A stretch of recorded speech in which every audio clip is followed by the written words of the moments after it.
Alright. So now we are officially beginning. Oh my god, I'm so excited. We are going to celebrate the Moon Knight's Prayer. And accordingly, I have changed my light color to like a bluish tone.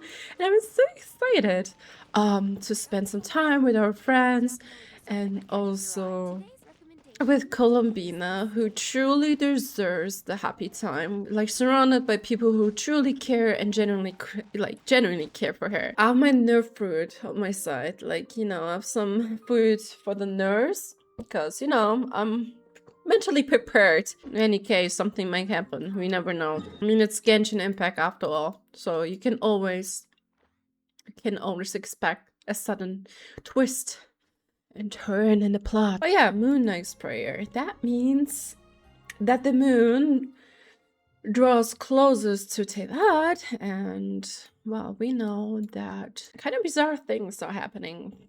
The phantoms and Columbina is incapable, or something is hindering, like obscuring her wish to return to the moon. At least we can stall some time before the big storm will arrive. We kind of got rid of River for a certain amount of time, I assume. Let's bath in the moonlight as long as we can.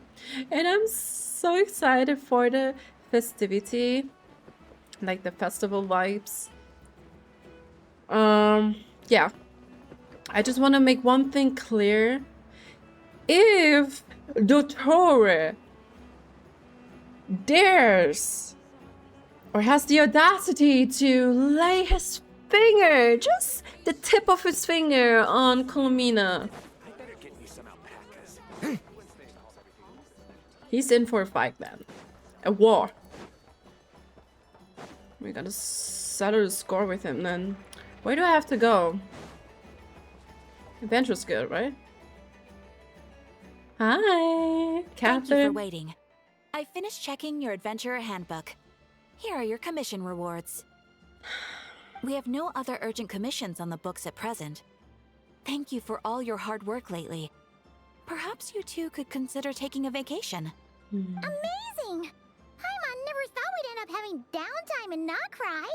Things were pretty hectic when we first got here. Everywhere you looked, it was either the wild hunt causing chaos or the Vatui stirring up trouble. It felt like this whole region was one giant slime in a barrel, ready to go boom at any moment. We really have achieved a lot since we've been here, haven't we? The Traveler and Paimon strike again. That's right. Another win for Teyvat's top duo. With the best Traveler guys. Yes. Are you two aware that Travel the Moon guide. Prayer Night is soon to take place? Oh yeah! Lauma told us that was coming up soon. Yeah, that was actually, that would have been originally the day when the seal would be, lifted. That one where the moon member was hidden in this quite unique domain. Wait, why do you mention it though? Do people in Nasha Town celebrate it too? Paimon thought it was just for moon goddess worshippers. You're partially right. Most people in Nasha Town just see the festival as an opportunity to do business.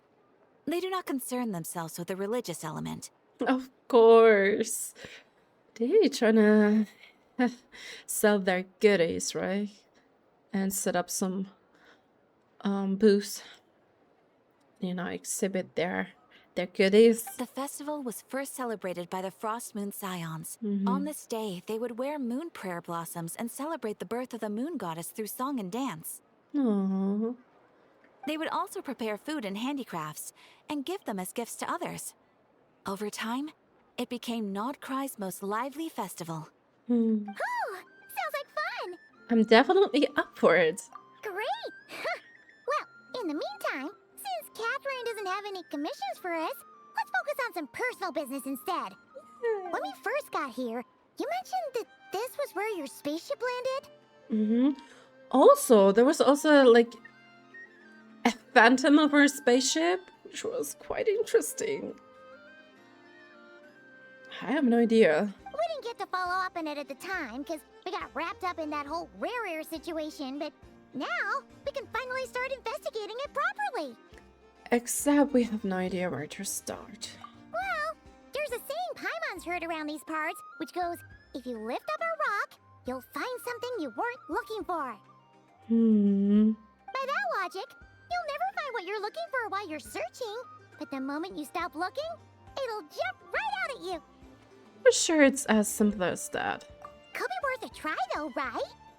Anyway, Paimon suggests we focus on other stuff we want to do for now, and just keep an ear out for spaceship-related intel as we go. We haven't seen Columbina in a while. Yeah. Which is kind of interesting, because I was about to complete my next Silvermoon Chronicle, but it's disabled right now. She used a huge amount of power in the final battle against Riri, yeah, and has been much weaker since then. Poor girl. I don't know if I can do anything to generate her, but surely a little check can do no harm. One other thing that concerns me is we have no trace of the doctor so far.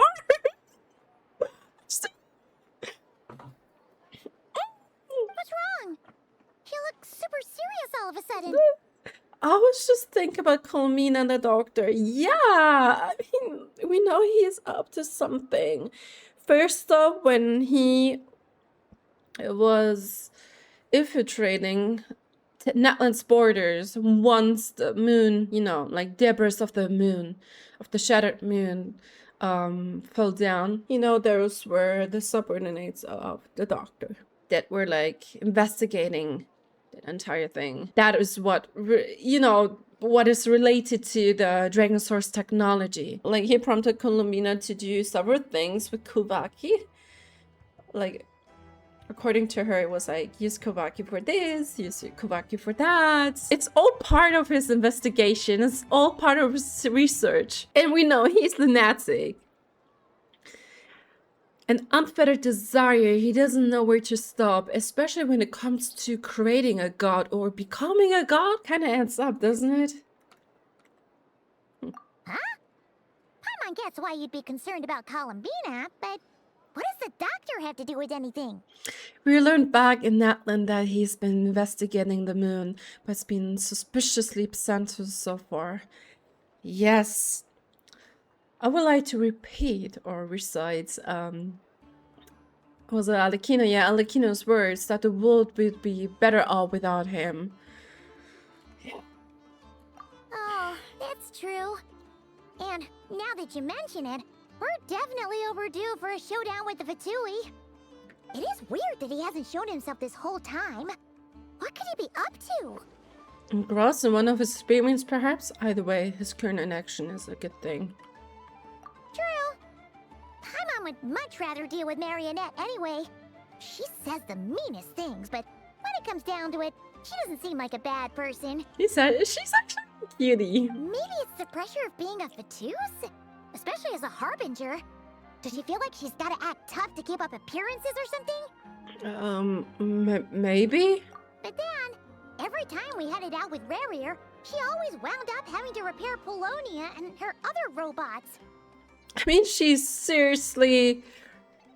She might be petulant, but she is quite brave. And like, foolhardy. Yeah. That's gotta sting. Losing face always hurts more for people who care a lot about their image. She's probably still furious about it. Paimon? I have a feeling she might have heard that. What? Relax! She's not even here! Huh? What's the matter? Oh, nothing. Sorry, we'll be on our way now. Where are we again? Oh yeah, Columbina? Right, yeah, let's go see Columbina. A nocturne of the far north.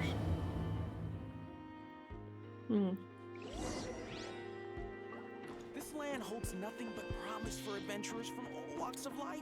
Go to the Silvermoon Hall. I'm so nervous. See, it's disabled. Currently unable to accept Selene Chronicles quest. I hope Bina is feeling alright. Oh, sweet baby.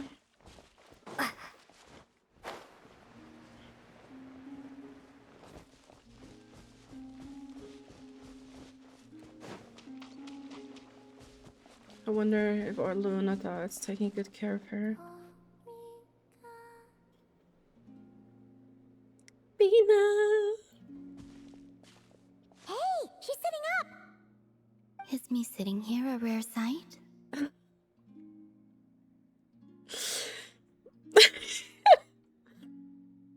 She's such a pure gem. No, we just thought you'd be resting. Perhaps I would have been, were it not for the sudden arrival of some unexpected guests. She sensed us. Or is it the moon mirror inside of us that she sensed? Not that I consider it a disturbance.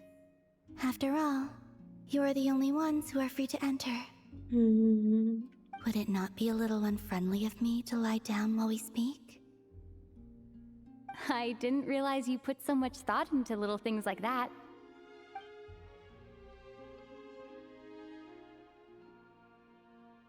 Elegant. Only sometimes.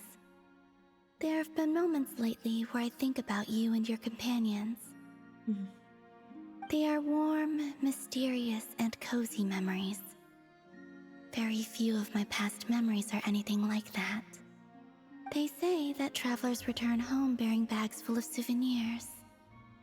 But my luggage was empty, and I believed it would stay that way. Return home? So, you're still planning on returning to the moon? Yes. This planet continues to reject me, reminding me that I do not belong here. I still wonder, is that really because the moon is beyond the false firmament, you know? Because the word keeps, or like the planet keeps rejecting her presence and also like sapping away at her power. I mean, isn't there always isn't there also like a probability that the abyss has already, well, invaded and corrupted the moon as well? I wonder if that is like a correlation to it, you know? And yeah. If I remain in Teyvat, there will come a day that I disintegrate. And I don't mean reduced to dust or turned into food for the flowers. I mean, I will cease to exist entirely. Alright then. Well, we're sure gonna miss you. But it sounds like we'll have to say goodbye. How do you intend to return? The moon prayer night is soon to arrive. On that day, the moon will be closest to Teyvat. The Kuuhenkis in this land will reach its peak at that time. I merely need to grasp the tide, and with relatively little effort. Oh, Paimon gets it! It'll work like a slingshot! You make it sound like she's gonna get blasted up to the moon. If I did that, I suspect I would crash into the false sky. I will be using a much gentler approach. But I do like the analogy. It's fun. You see? She gets Paimon's sense of humor. In the blink of an eye, the time has come to part ways. It does feel that way, doesn't it? Time seems to fly fastest when you are enjoying it. I have always thought of myself as a wanderer on this earth, and it has never expressed any desire to keep me here. Yet, just as I plan to depart, it tugs at my arm. Is this a gesture of affection? Or is the world mocking me? Oh. Were you hoping I can answer that? Yes. You are a traveler, so you must have a lot of experience in this area. Then, what I would say is, enjoy the moment. Make the most of it, and we will create beautiful memories that we can always look back on. That's right! Don't overthink it! Happiness is happiness and joy is joy! The point is to enjoy it, I see. Then what I would say is, even though I am very tired right now, I am still happy. I can't tell from the tone of your voice. Oh, really? You don't think I sound happy? Just because she sounds so monotone. And what makes me wonder, or what is still like, I'm still wrapping my head around this, is those lullaby that she keeps humming, you know? I'm just kidding. I could tell you were in a good mood today from the moment we saw you. Ah, a joke. Albeit not a funny one. Anyway, I assume you're here about you-know-what. Give me your Give me hand. your hand. Yeah. Driver Ray of the Moon. Meryl. And Actually, it's not that. There's something else we wanted to discuss with you. Oh. Then, do you still want to give me your hand? Or not? we want, please. Sure.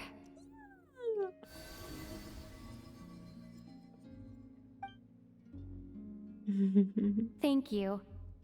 So, I've heard that in the Moon Prayer Nights of the past, people here would hold celebrations in the Moon Goddess's honor. Since you helped so much in our fight against the Rehir of Solnari, I think you deserve a farewell party before you return home. I haven't asked everyone else for their opinions on this yet, but I'd like to invite you to join the upcoming Moon Prayer Night. I've never joined a Moon Prayer Night before. I'm not sure what I would even do. Oh, don't worry about that. We take care of everything. All you need to do is show up. Of course, there's no need to force it if you're not feeling strong enough. It's just, this kind of felt like a golden opportunity. But they call me Kuutar, and the Fatui have an arrest warrant out for me. I shouldn't appear in public right now. You are on our wings. Are we gonna protect you? Yeah, there will definitely be complications, but I'll make it work. You have my word. Yeah, we got your back. Well, she does. Paimon's actually not too sure what she's planning. All right, if you're sure.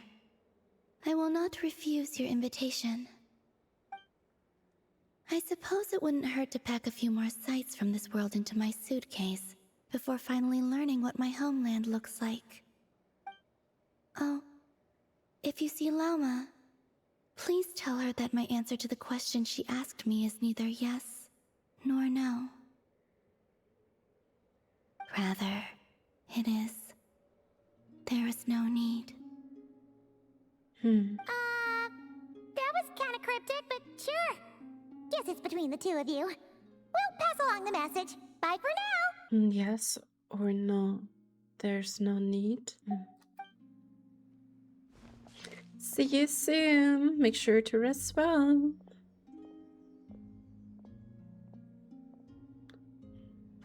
No.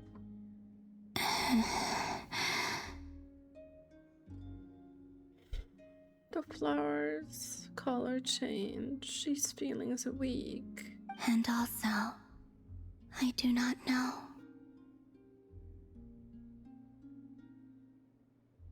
Yes, no, there's no need.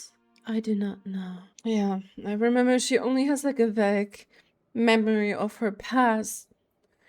She barely remembers anything. And I think the not the moon reflection, but like the pond's reflection right now pretty much kind of indicates that as well, you know? There's no proper image. Like not a full one, but more like a distorted one. It kind of aligns with the idea. What was the question?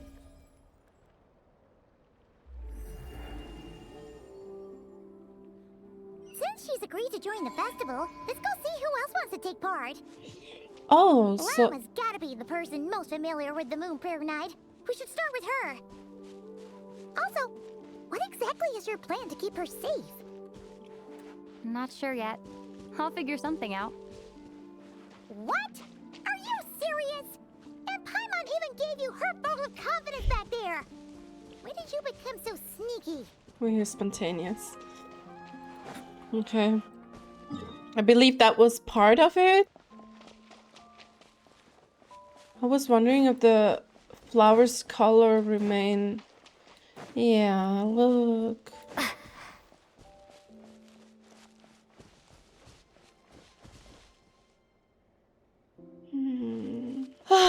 This is so sad.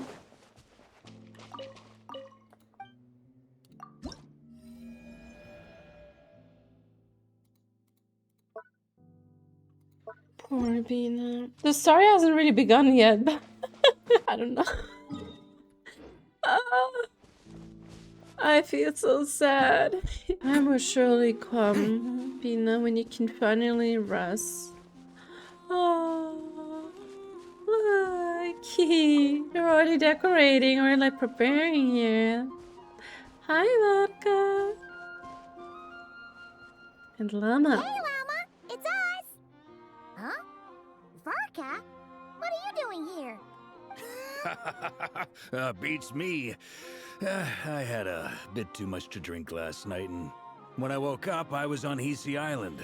Mr. Varka is helping Hangover. to oversee Nasha Town's preparations for Moon Prayer Night. He is here to go over some details regarding the decorations and custom cloth designs. Well, that's his expertise. Right, yeah, that too. What do you mean, that too? So, preparations are already on the way? Yes. Celebrating this festival is a long-held tradition here in Nod Krai. On this day, the crescent moon at the top branches of the verdant crest turns into a full moon, and the moon prayer blossoms bloom with a special radiance. Our people take these to be blessed omens. It's an especially welcome event coming off the back of all that nasty business with Rare. Everyone got put through the ringer recently, and now they're looking to turn their fortunes around. The big shots in town all agree that a big, lively celebration is just what we need to rebuild people's faith in this place. No wonder Katheryne said the people weren't so bothered about the religious element. That's right. It's become more of a local custom by this point. The celebrations have little to do with whether the religious stories behind this event are true or not. Even the Frostmoon Scions are eagerly awaiting the coming of Moon Prayer Night, despite now knowing that their past beliefs were founded on a falsehood. That's fair. It's a bit like the Lantern Ride in Liyue.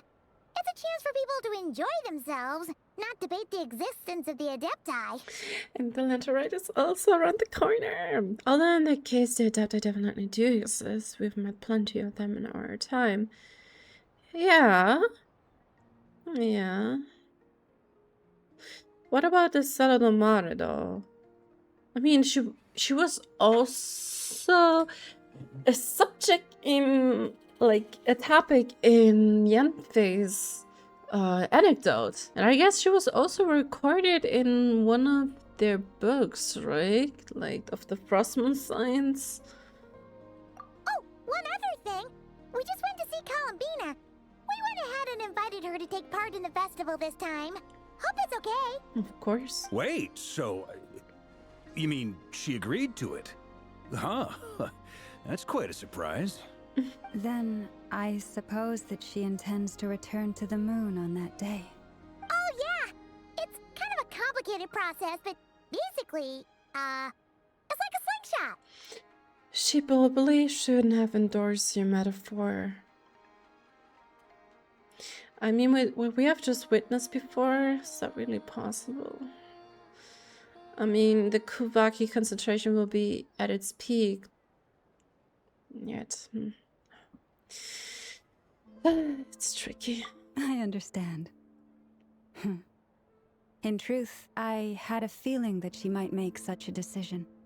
Well, if Kuutar has decided to participate in the festival, we should prepare accordingly. Yeah, exactly. She was saying how it could be risky for her to show her face in public. We were wondering if there was any way we could hide her. Unfortunately, the people who carved the statues did an excellent job of capturing her likeness. It will be very challenging to hide a goddess whose face everyone is so familiar with. Shu here. Nah, don't sweat the small stuff. We can handle that.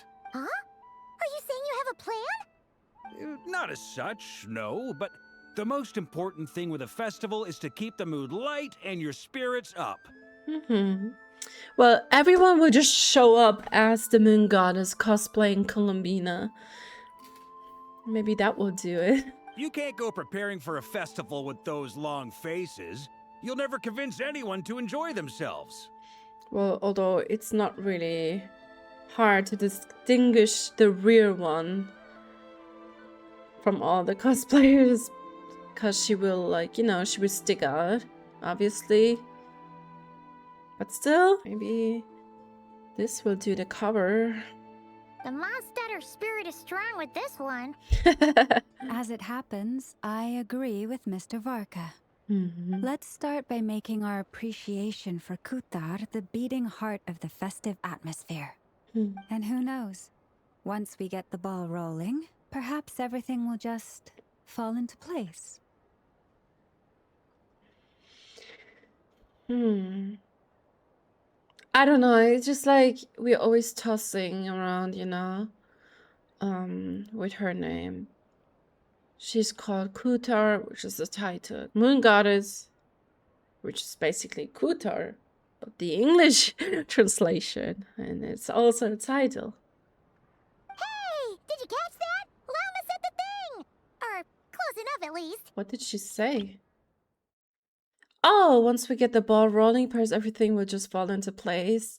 Was it your quote just before? When you pick up the... You never know what's beneath the stone once if you're not picking it up? I guess, I believe. I'm looking forward to the Moon Prayer Night already. We have a festival in Mondstadt called Windbloom, and you can always tell which couples are celebrating it for their first time by the smiles on their faces. Big, beaming smiles like their whole face is glowing. Yeah. And also a lot are reminiscing and, you know, being very nostalgic. And I have a feeling we'll get to see that same smile on the Moon Goddess's face at this festival. I think this is her first time participating in it, right? Or in it. Not quite the same, surely. Anyway, I'll take care of business in the city, but I'll have to leave the decor up to you and the Frostmoon Scions. No one else can capture that traditional aesthetic quite like you guys.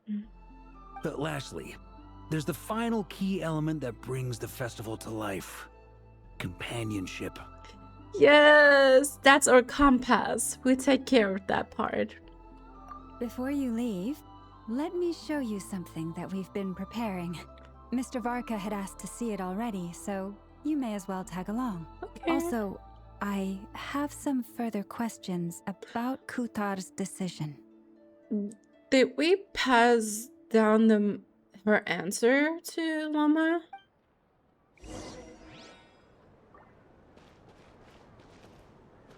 Oh, cute.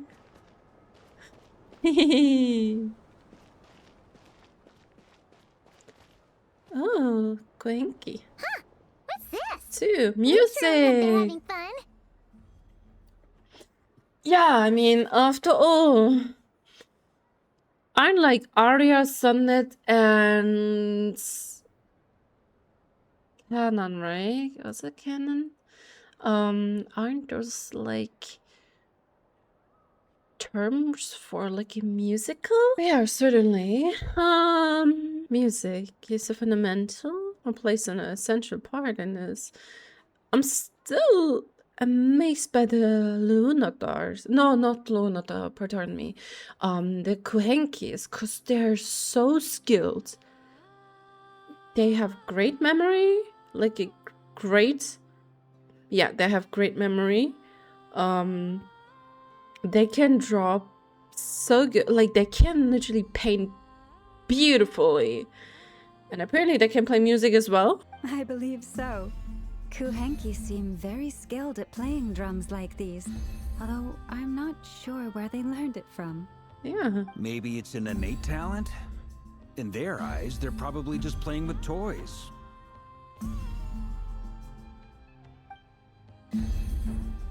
Oh, hello! Look who's there! Luonnotar!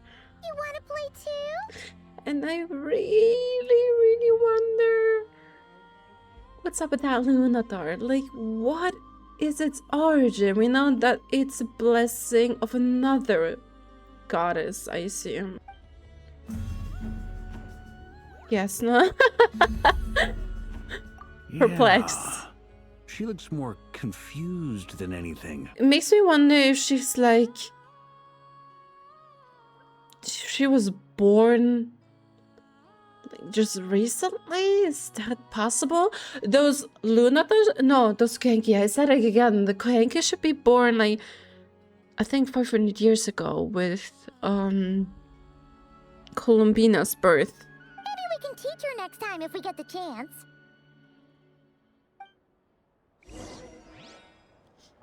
Now's the time!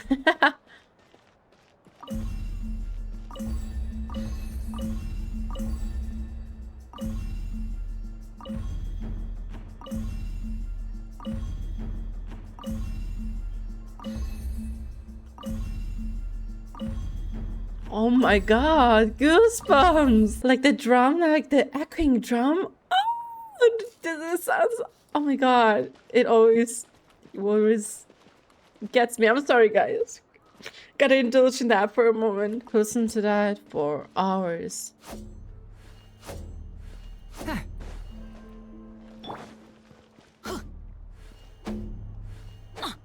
Oh, oopsie.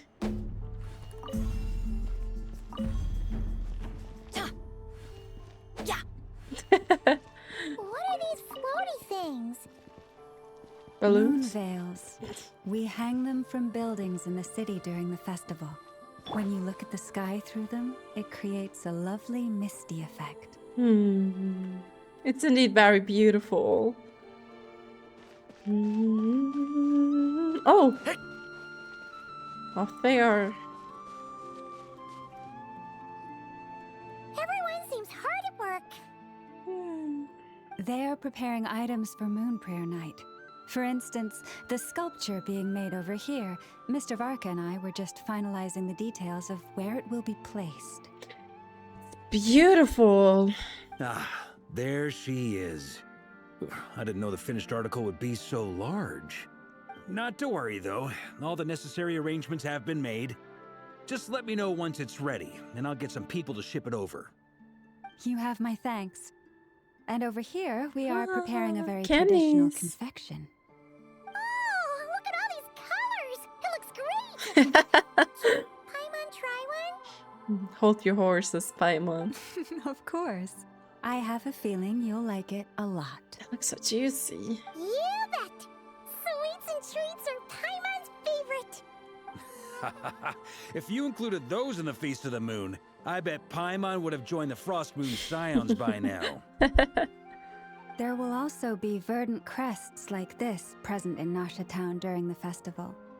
The timing of Moon Prayer Night is not completely set in advance. We make a rough estimate, then observe the changes in the verdant crests and moon prayer blossoms to guide us. As such, the wait itself is a fun feature of this particular festival.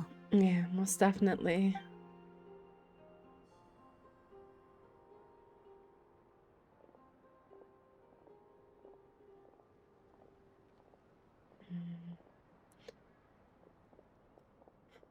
The statue. Let's talk here. To tell the truth, I am very surprised to hear that Kuutar is willing to participate in the festival. I once asked her if she'd be willing to stay with the Frostmoon Scions. I could introduce her to everyone, and we could be a family to one another. She declined. She did not answer, but she has not appeared here since. Oh, is that the question that she posed to her? I took this to mean her answer was no. But if that were the case, she would not have accepted this invitation. Speaking of answers, she asks us to pass along a message. There's no need. Oh, there's no need. Ah, No need to be downcast. I see. Maybe she is right. Maybe the Frostmoon scions of today no longer need a moon goddess. Yeah, but that's the wrong assessment, you know? She's like judging it from the position as a moon goddess. She's still questioning whether they do need her, you know? But it's about you, Columbina. Do you want to stay here? And not if the Frostmoon signs need their goddess to guide them, you know? It's like deep rooted inside of her. It's really hard to get rid of this kind of attitude if that was basically part of your life. But my wish was not for her to come here and be worshipped as a deity. I simply wanted to offer her a place to stay. We know that's genuine of you, Lauma. I'm sure she believes that showing herself here might invite Fatui intervention, and as such, she does not wish to cause us trouble. Yeah, this too. But what really pains me about all this is that this is her birthplace. She ought to belong here, yet no one has been able to grant her shelter. Surreal. I love Lauma so much. She's, you know, that kind of visionary type. She's not blindly following the principles just to uphold that image of a moon chanter. She's transparent, and I love it. She's like transparent yet cautious. She really cares for her family. And after all, Columbina is part of that sad family. I think I'm qualified to weigh in here. When someone's about to depart on a long trip, what they need is blessings, not burdens. We should wish her the best, not make the journey harder than it already is.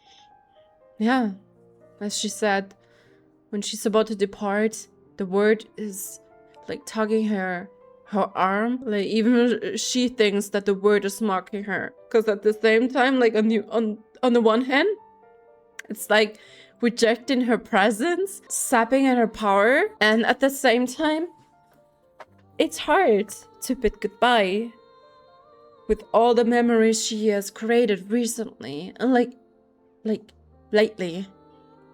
Anyway, she's agreed to attend, hasn't she?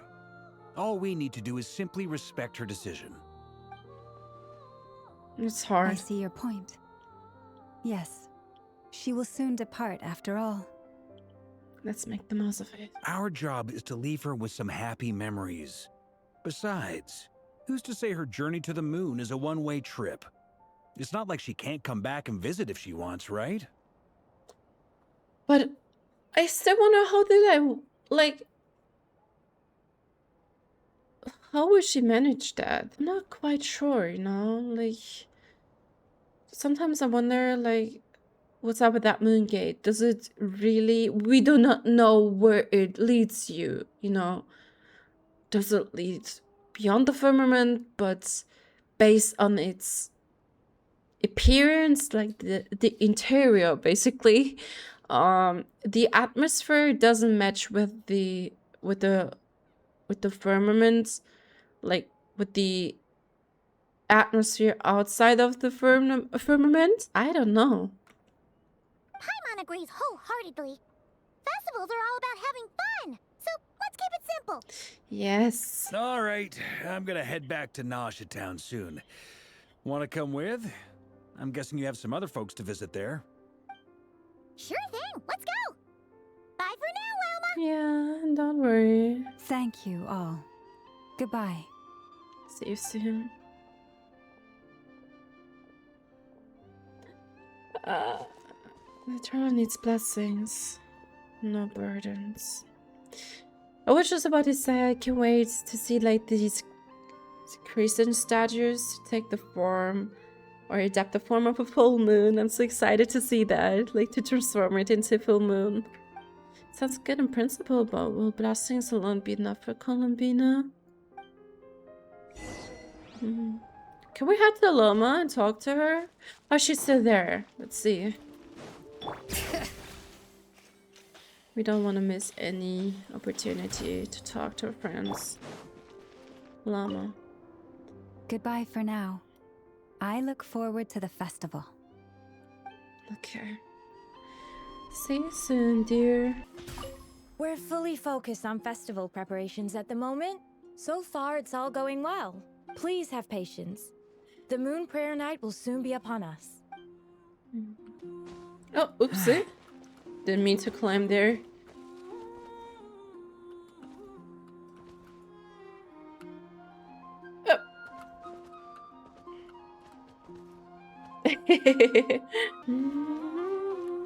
Oh, this moon veil doesn't seem translucent enough. Oh. I think I should take it down and work on it some more. That looks so beautiful, Miss Saraka. Are those two still negotiating? Yeah. Didn't change. The frame is done, and I've got a nice new set of tools. Yeah, this is looking good. Is that Varka's voice actor? Where are the children, though? They were here just before. Is it because of nighttime? It's not nighttime yet. Never mind. Return to Nasha Town together with Varka. The thing is... Oh, by the way, I just got a restock.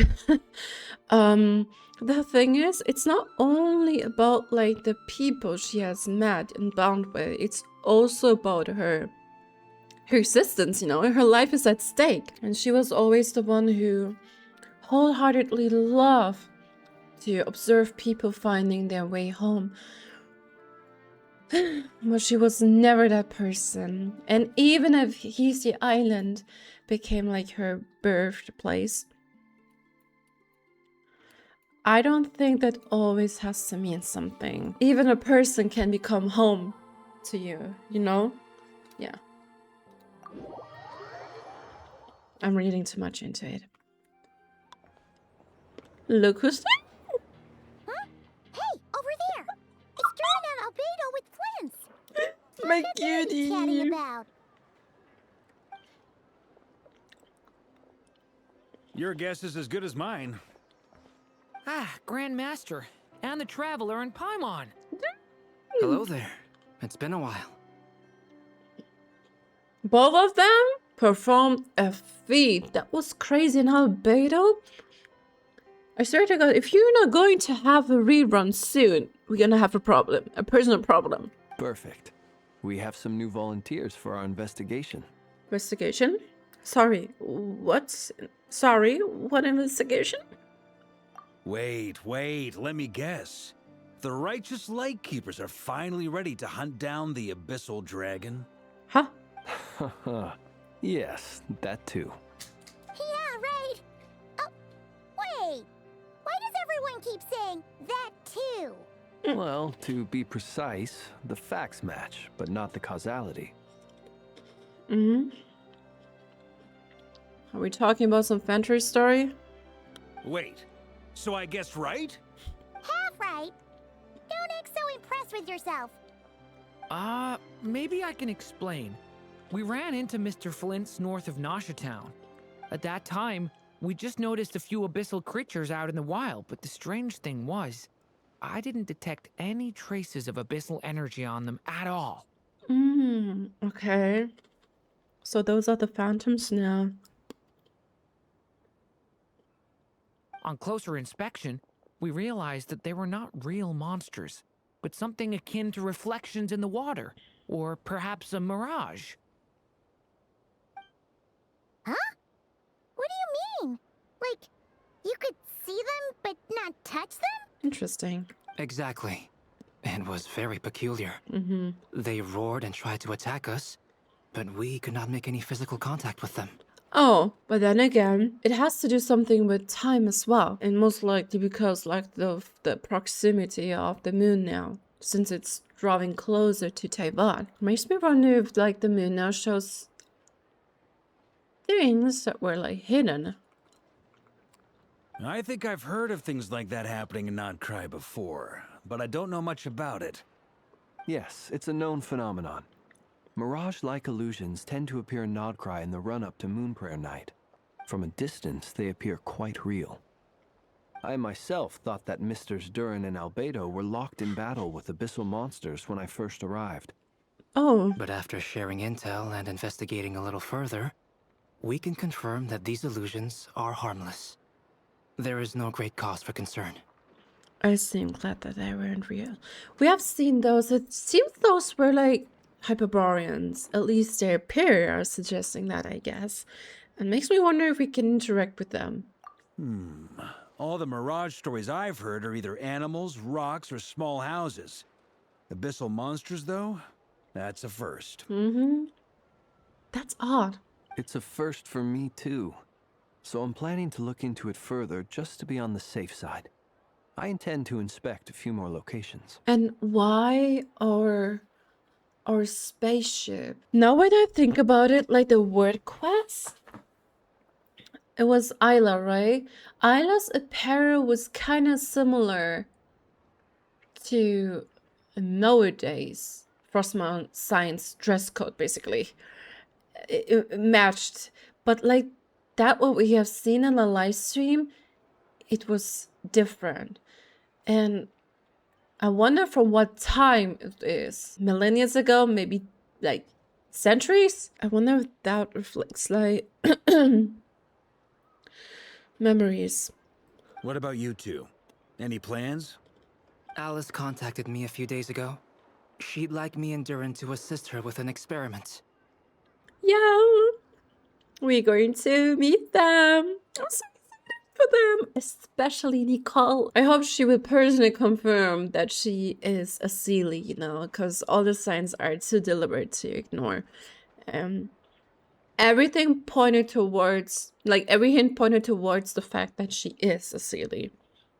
But we lost contact shortly after receiving the message. I'm sure that comes as no surprise to anyone familiar with her. No, especially with Skirksvor's line when she said how much she had felt when she witnessed her kin's destruction. I mean, she knows that things are going to escalate, and we know that the Hexen Circle is always, well, intrigued when it comes to sudden twists and turns in a story. Yeah, it literally piques especially Alice's interest. We don't know when the wind will blow, yet when the wind blows, we will know. That, in a nutshell, describes how Alice operates.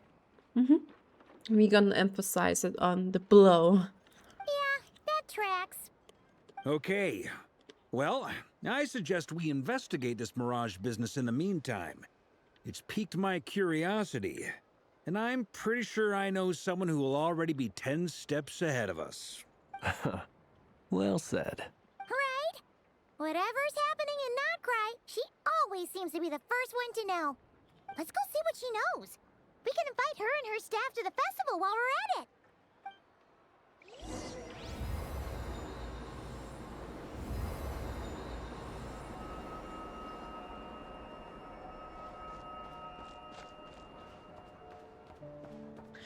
Were those noises or like those sound effects always that intense? Visit the Curatorium of Secrets.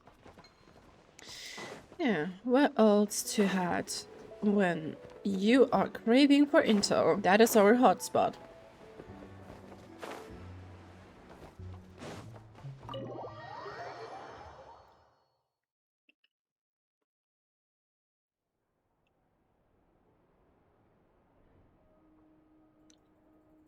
You're right, I have noticed. There's certainly something a little fishy about this situation. Only a little, though. Wait, I actually just missed the point. Did Flins say that it is not really that peculiar? Records indicate that this phenomenon can occur in the days before and following Moon Prayer Night.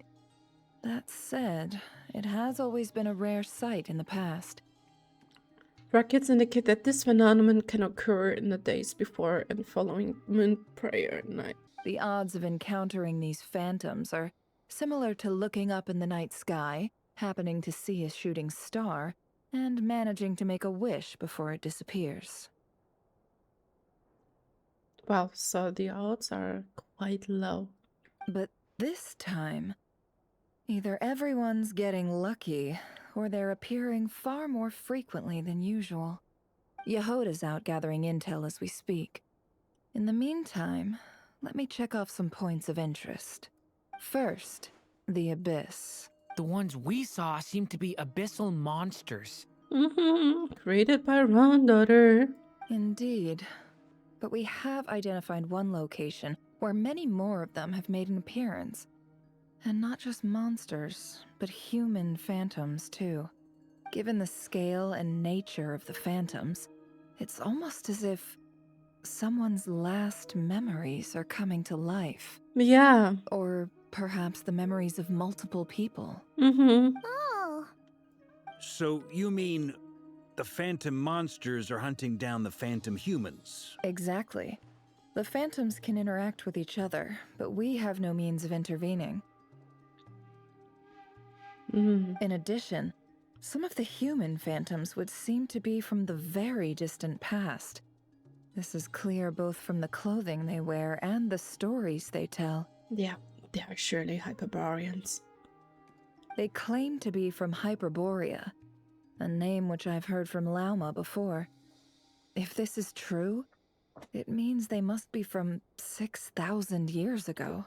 Dude, this is insane. This is actually freaking insane. Yeah, so maybe the moon's memories. You know, that was still the time where there only like a unified civilization existed. Not like the divided nations, but like, you know, just unified one. I think the funerary year took place around that time as well, you know? Did Paimon hear that right? 6,000 years? Yeah, dear. This is not 6,000. It sounds like this merits further exploration. Yep. That'd be a big help. I'll leave it with you, Albedo. My knowledge of ancient history is non-existent. I used to doze off every time the pre-Knights Favonius era came up in class. It's quite a miracle that you were able to understand these phantoms' speech, given how long ago they lived. Oh, was that addressed to Nefer? I suppose you're right. But I'll leave the archaeologists to ruminate over that conundrum. As an intelligence broker, my sole interest is in the value of the information I gather. Which, in this case, hopefully means earning myself some good favor with our dear Lady Moonchanter. Maybe you just paid off a dab because she cured your eyes. I know Lauma does not expect anything in return, but I'm just saying that. I think it was the who said that there's nothing worse than paying off a favor. Yeah. So calculating. Whew, this intel broker logic always catches Paimon by surprise. Sounds to me like we could split the work up.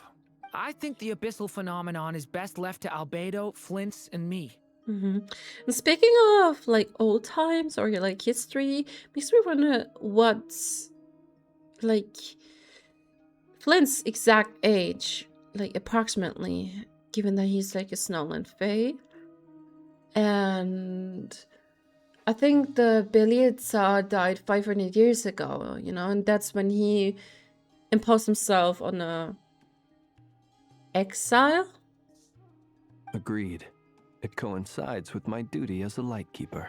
For my part, I'd like to understand the Abyss better. Even a little knowledge would go a long way. Baby. This is certainly a rare opportunity to study the Abyss. But even rarer, perhaps, is the chance to make contact with the Ancients. With history and its foundations. The Curatorium will take the lead on investigating the Hyperboreans. We put in the work to learn what we know so far. It seems only fair that we get some quantity of exclusive intel. That just leaves our trusty team of 2 unassigned. Seems like it, yeah. Wait, we're a team? Since when? Since you became an honorary knight, of course. This was part of my grand plan all along. Well calculated. Oh yeah! By the way, we managed to convince Columbina to come to the Moon Prayer Night celebrations. Would you and Jahoda like to join too? Yeah. There's no way you're gonna decline this offer. She agreed to that? Huh. Quite an achievement. Never underestimate the Traveler, I guess. I'd be happy to join. No point shutting myself inside when the streets are all decked out.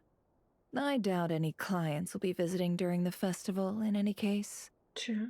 As long as there's no catastrophe surging. And Jahoda loves a party, so I'm sure she'll jump at the opportunity. Oh, like a mother. No. Oh, my god. No. What happened? Way to contradict me in front of... Wait, no, that's not what I have bad news, boss. What a coincidence. Speaking of the devil. So many people. All right, everyone inside, quick. What happened? This is gonna sound crazy, but hear me out. I saw one of those phantoms at Star Sand Shoal, and it was some sort of flying ship. It is our spaceship. Like a spaceship? A spaceship at Star Sand Shoal? That's gotta be the one you came to Teyvat in. You said you saw the same thing through the moon marrow, right? Huh? You already know about it? Ugh, I thought I was gonna blow people's minds. Wait, No time the less to find out. does that mean we arrived in Teyvat like 6,000 years ago? Wait, back up. You came here in a spaceship? Now my mind is blown. What's it like on the inside? Was it like flying through space? I want to know everything. I'm confused. Maybe that's a conversation for next time. This is still a huge discovery on your path. Apart. Exactly. Huge discovery. You're the best. Second best intel broker in the world. After your boss, of course. Wow. Really? Well, I don't know if I'm all that, but... Don't be so modest. I guess that decides where we're heading next. To Star Central? Come on, don't look at me like that. I know the spaceship doesn't have anything to do with me, but you don't want to leave me as the only one twiddling my thumbs, do you? Please? Fair enough. You can tag along. In that case, let's meet back here to discuss our findings once we're done. It's very exciting! I wish everyone a productive investigation. Thank you, likewise. You too. I'm scared too. Like, why does it have to happen now? Now that we are preparing for the Moon Knight's Prayer for a festival, to have some time and enjoy. No, it's like crawling. Ah! What's up, boss? Aren't we gonna head out? Tell me, Jahoda, when did the Curatorium start giving out intel for free? Hello, my friends. Sorry, boss.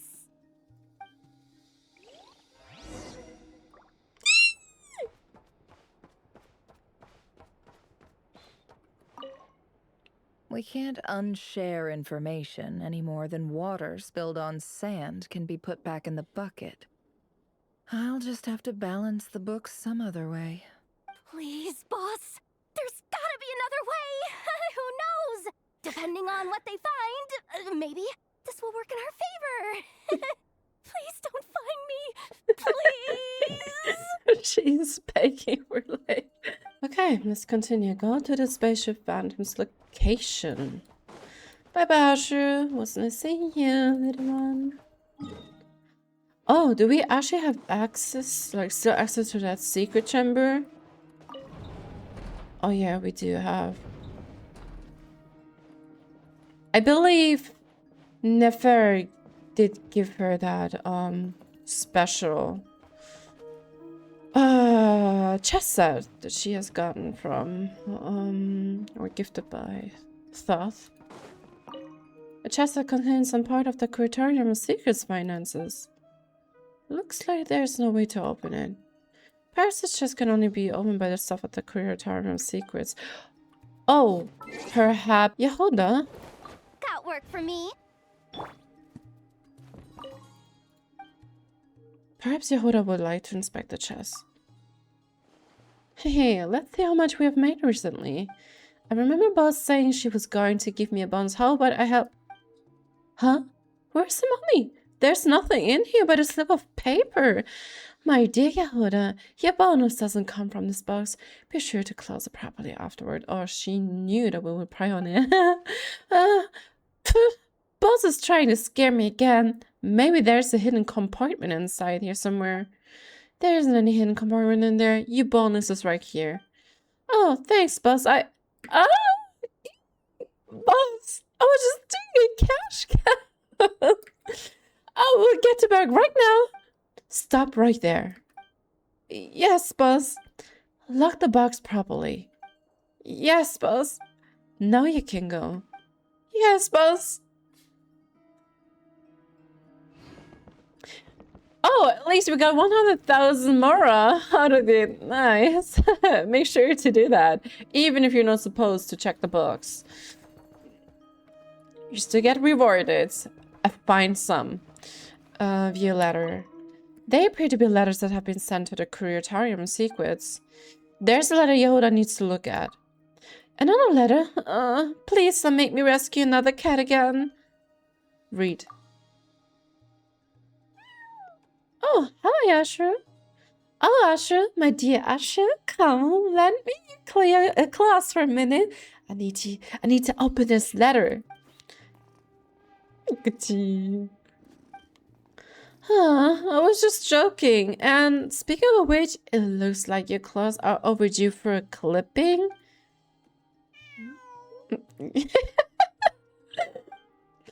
Not content with it. Alright, it's decided I do now stay here while I get the nail clippers. Oi, baby. Oi, baby. Oh, it's raining. Nice, great. Oh, don't mind my level 1. Oh, Jahoda. I don't have any mats or resources to send her. Actually, I'll level her up. I just love her smirky visage. Go to the spaceship Phantom's location. I am so excited.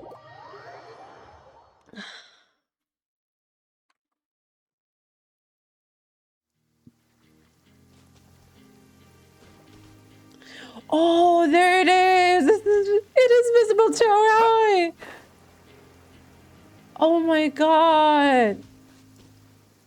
Look, those phantoms surrounded. But yeah, even the Rhymeborn deers. Oh, look. It's gigantic.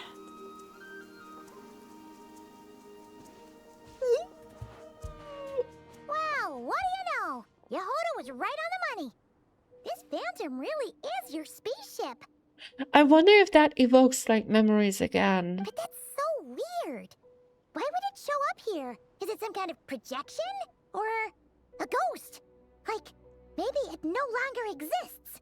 But somehow it left an afterimage? I still hold on to that belief that this is like a mirage or like a reflection of the moon. But, you know, sometimes I wonder what moon, you know, like which moon is drawing closer to Teyvat? Is it the moon that is hanging in the sky? What is like bothering me if it's like only like phantoms from like or like 6,000 years ago, or there's like I don't know, like a superimposition of different timelines in this case. I'm not sure either. Ah, you're already here. Yes, we are. Miss Lauma, what a surprise. I thought you were busy with festival preparations. What a coincidence. I was. Until one of our people informed me that a strange sight had appeared at Starsand Shoal. Yeah, you would definitely, yeah, won't miss it. No one's ever seen something quite like this before. I thought I should see it for myself.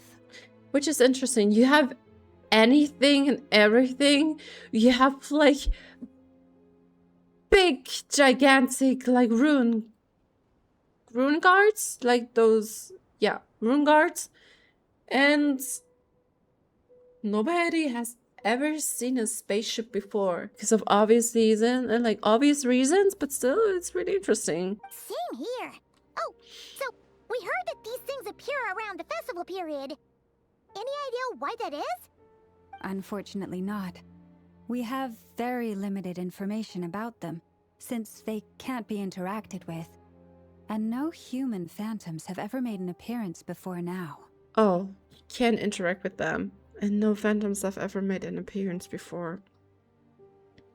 Ah, wait, I think no, not Jahoda. It was Nefer who already ruled this out. The most we've been able to deduce is that these sightings appear to be connected to the increase in Kuuvaki energy around this time. Yeah, makes sense. Let's look around and see what we can find out. Yeah, seems like that's all we can do. This is all so confusing. Allow me to lend you a hand.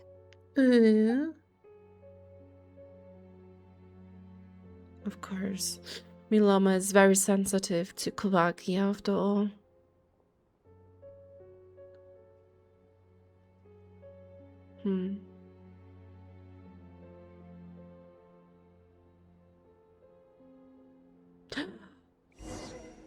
Perhaps? Everyone, our friend here should be able to provide us with some information. Yeah, after all, Lauma can speak and talk to the animals. Is that a phantom Rhymehorn deer?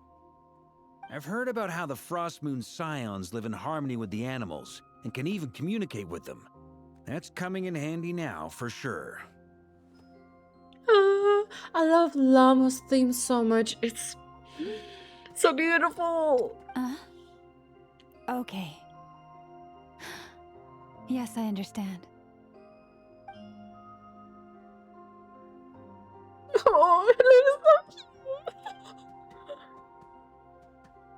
Goodbye, thank you. Oh, it's leaving. From whatever timeline you're coming from. It appears to share our curiosity about this giant spaceship, so I asked it if it wouldn't mind investigating along with some friends. In return, I told it about some nearby spots where the wild fruit grows abundantly.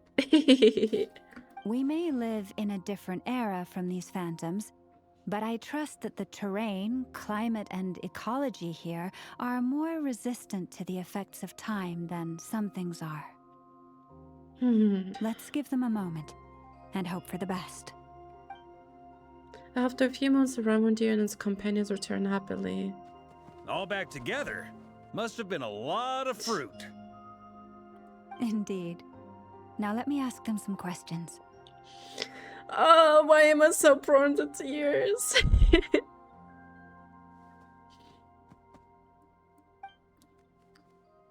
It did find a lot of wild fruit, enough for them to feast for a long while. This puffin circled in the air several times, but didn't spot anything out of the ordinary. Certainly nothing to do with the spaceship. Huh. Well, it definitely makes sense to get a bird's eye view. Indeed. Other than that, I was also thinking that the world these phantoms see is also different from ours. Genshin and its time shenanigans. Oh, I get what you mean. The wild fruit exist in both times and spaces, but there might also be things that only exist in that space-time, which we can't see. Because we don't see the whole world, we only see small fragments. Good point. Great thinking, Lauma. Blunthorn rhinos can use Kuuvaki to shift great rocks, but this one says it couldn't get that ship to budge by even an inch. I wonder if that is because they see those fragments, do see that spaceship right now, like those animals do see it, but it is not from their timeline, you know? So it's like really messed and mixed up right now. The sniffer mole tried too, but despite being a skilled digger, it could not get through. They say that the spaceship looks robust and undamaged. It seems completely impervious to any and all attacks. Whatever lies within is well defended from harm. Huh. Well, it's either, like we said before, from another timeline, or maybe protected through certain means. So, just like us humans, there was nothing they could do about this spaceship either. Yes. Still, they deserve our thanks. Thank you. We are grateful for all your efforts, dear friends. Now go, and enjoy your feast. I've noticed some other human phantoms gathered nearby. Come on, let's go talk to them. Am I silly, or wasn't it stated that you cannot interact with them?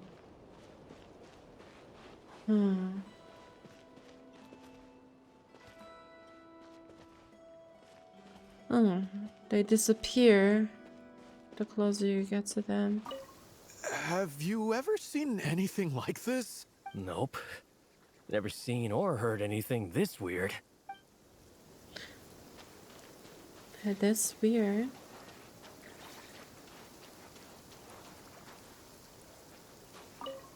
Those illusions and those people. It's all a little creepy, don't you think? Nah, all part of the festive atmosphere. What is this thing? I've never seen it move, and there's no way to get inside. Goodness knows. My grandpa says it's been sitting here at least since his grandpa was still alive. Oh. Generation after generation. What about his grandpa? Did he say anything to your grandpa's grandpa about it? Huh? I don't know. In all likelihood, it was here back then too. Hard to imagine something this huge could move. Guess that means that as far as they're concerned, this ship's been around a long time. Jahoda can communicate them with the phantoms. Come on, brothers. If we can get even a small chunk off of this thing, it's gotta be worth a fortune. Today is the day we strike it rich. Huh? You mean Paimon? Yes, brother. I shall join you. Let's make our fortune. We should go with them. He joins along. What the? This thing is crazy tough. I can't even scratch it. What's it made of? Sorry, brother. Looks like we'll have to seek our fortunes elsewhere. Enjoying yourself? I was just seeing if I could influence this phantom's perception by playing. But nope, no dice. I'm sure we're all starting to build up an idea of what's going on here now that we've spoken to some of the people. Yep, the spaceship is pretty much resistant to anything. These phantoms are reenacting real historical events in Nod Krai. It's almost like we're in some kind of interactive stage play. We can talk to the actors, but the plot is fixed, and we can't influence it. Oh, yeah, I get it. It makes sense. History is set in stone. The objective facts of the past cannot be changed. Wanderer, for instance. People might not remember him, but what he did still did happen, basically. Paimon totally thought you were just goofing around earlier. But actually, you were doing some serious investigating. Of course I was. Anyway, at this point, I think we're forced to conclude that although the Phantom spaceship is right there in front of us, we aren't going to learn much about it from these people. If only they showed the moment when my brother was searching for me. Maybe then I could have discovered why he wasn't in a spaceship. Or if it showed the moment when it disappeared, I might have found out who was piloting it when they were headed. no. Or if it showed the moment when it disappeared, I might have found out who was piloting it and where they were headed. But no such luck. All we have seen is an arbitrary moment in time during its long stay here. Don't be discouraged. If nothing else, this is proof of the ship's existence.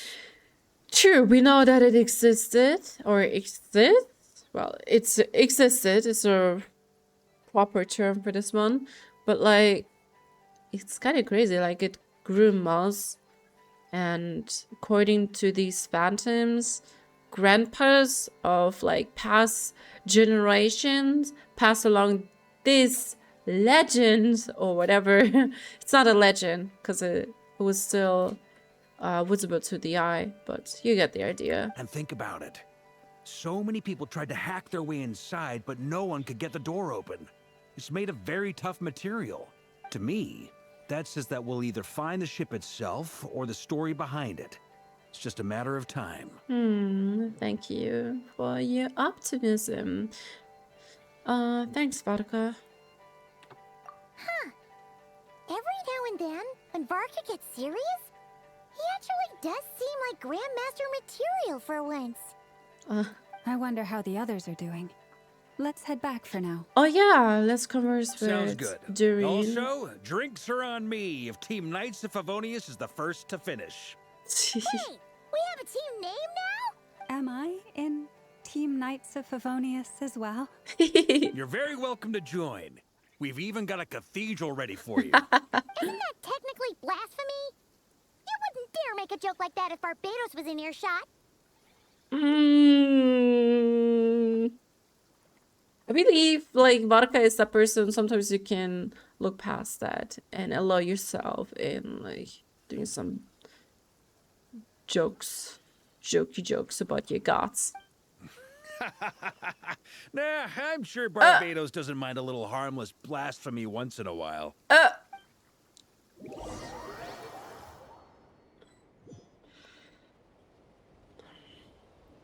Ooh. Conria? Oh, no! Get away! Oh. Look at our baby!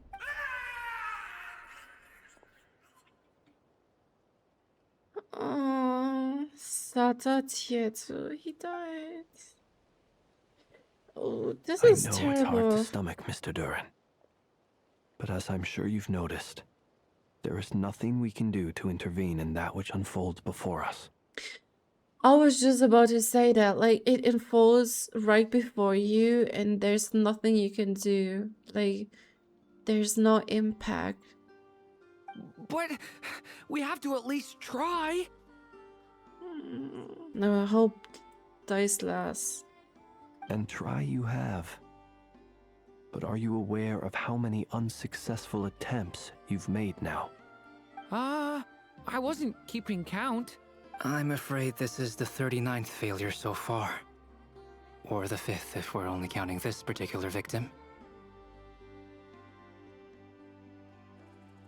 There are no indications that these phantoms may be altered in any way. You seem to have calmed down a little. I'll make us a fire. You should rest and have some water. Okay, this is quite surprising. I didn't expect, like, someone from Conria to appear as well. Feeling any better now, Mr. Durin? He's so gorgeous. May I ask a few questions? Be my guest. What exactly are we witnessing here? What happened to those people? My guess would be that we are seeing Nod Krai during the Conrian Cataclysm. Would that be accurate? Yeah. Conria. That is correct. As you know, once the Abyss senses even the tiniest crack, it floods in and spreads like wildfire. There was a time in the distant past when it permeated all of Nod Krai, causing immeasurable harm. The people paid a terrible price to heal this land. Then 500 years ago, the whole of Teyvat suffered an abyssal disaster. Once more, Nod Krai was dealt a devastating blow. I still wonder why Nod Krai was like affected the most, you know? I see.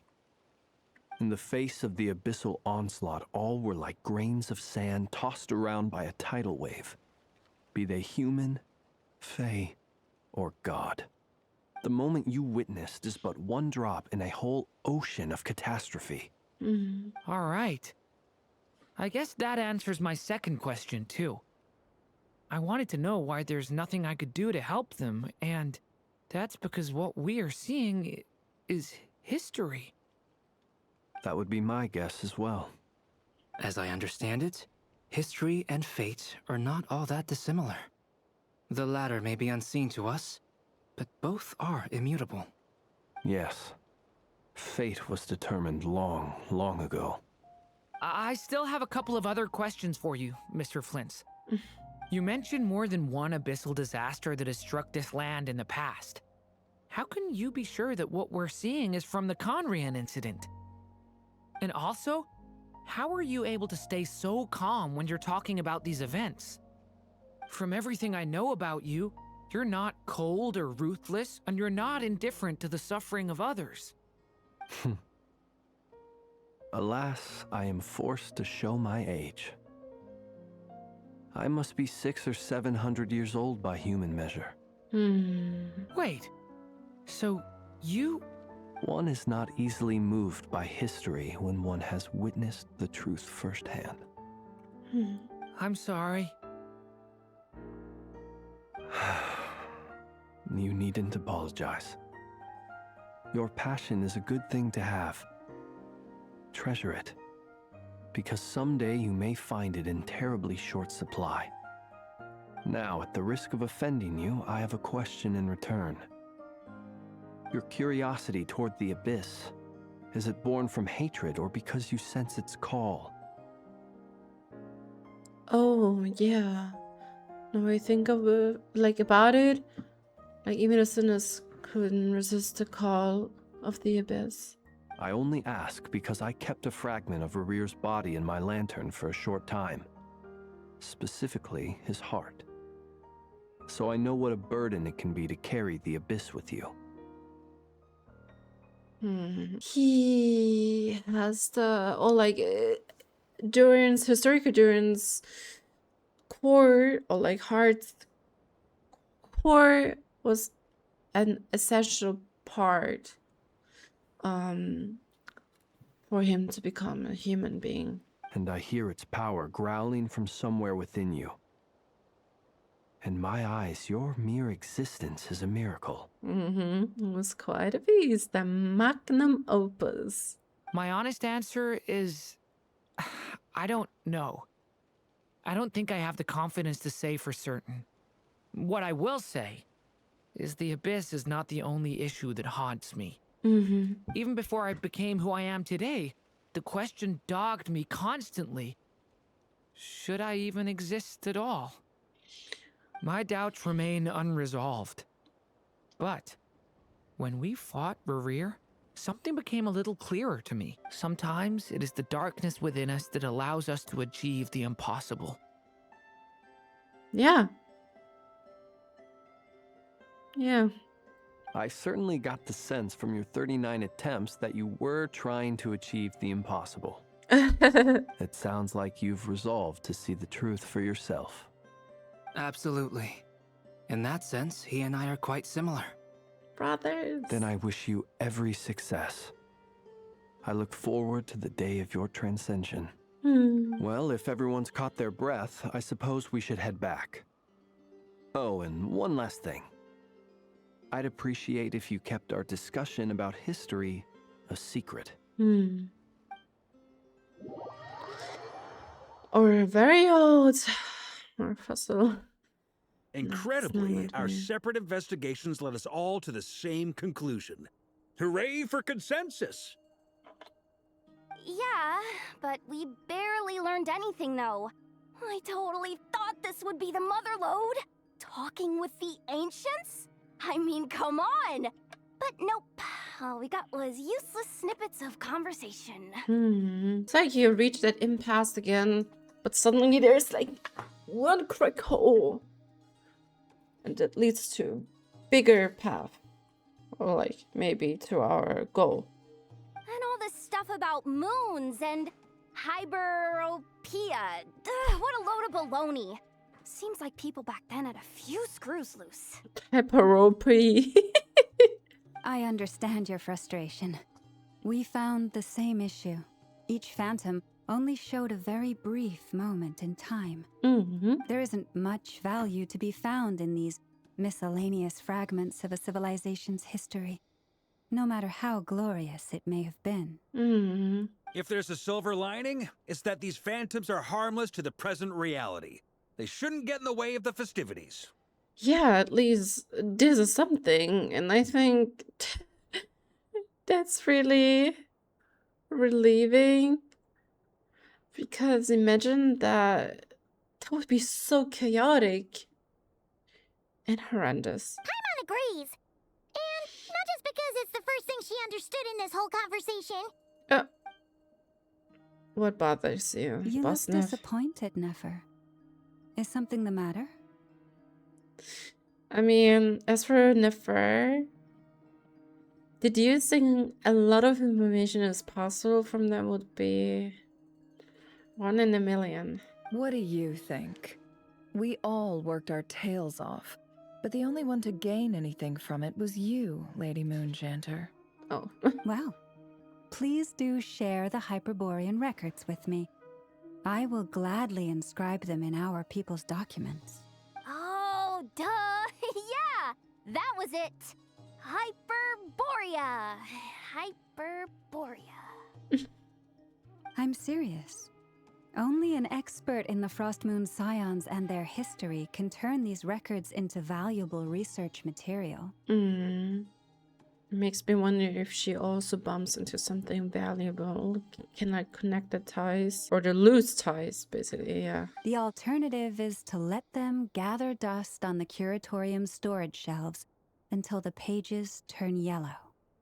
Nefer, you're wise enough to know that cooperating and sharing the profits is the best course of action here. Well, that goes without saying. Sure, let's do that. Huh? But didn't you say we aren't supposed to give out intel for free? Those two. Sorry. Shutting up. I love them so much. Now is not a good time to push Nefer's buttons. Anyway, back to Moon Prayer Night. I'm thinking that we should prepare something a little special, aside from the usual decorations and so on. You mean a parting gift? Can't go wrong with food. Although, does food go bad on the moon? Parting gift that she can carry? Perhaps a lantern would be a better choice. It might be dark up there. Oh, you're so sweet. I mean, Columbina's like a star. She will shine above. It could prove difficult to light a lantern on the moon. Magical stones might serve that purpose better. What about a clockwork mecha model from Fontaine? I've got a whole bunch at home. I use them for fighting practice in my free time. None of these sound like things she would be even remotely interested in. But we don't interact with her enough to know what she likes. Yeah. Brett. It would really save us the guesswork if someone could find out what she's into. Oh. Wait, what the? Traveler? They're all looking at you. Okay, I got it. I will find a chance to ask her. Great! Haha, problem solved. Now, I need to stop by Dory's.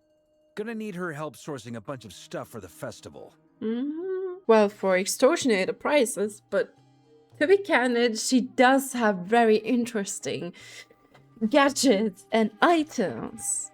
Like this one contraption. Okay, that was a request, wasn't it? That was crafted by Kaveh. But still, it's really interesting. It's really interesting. Then let's leave it there for now. We all have our own business to attend to. Traveler, if you find out what Kuutar likes, let us know right away. Well, we should check in on her anyway.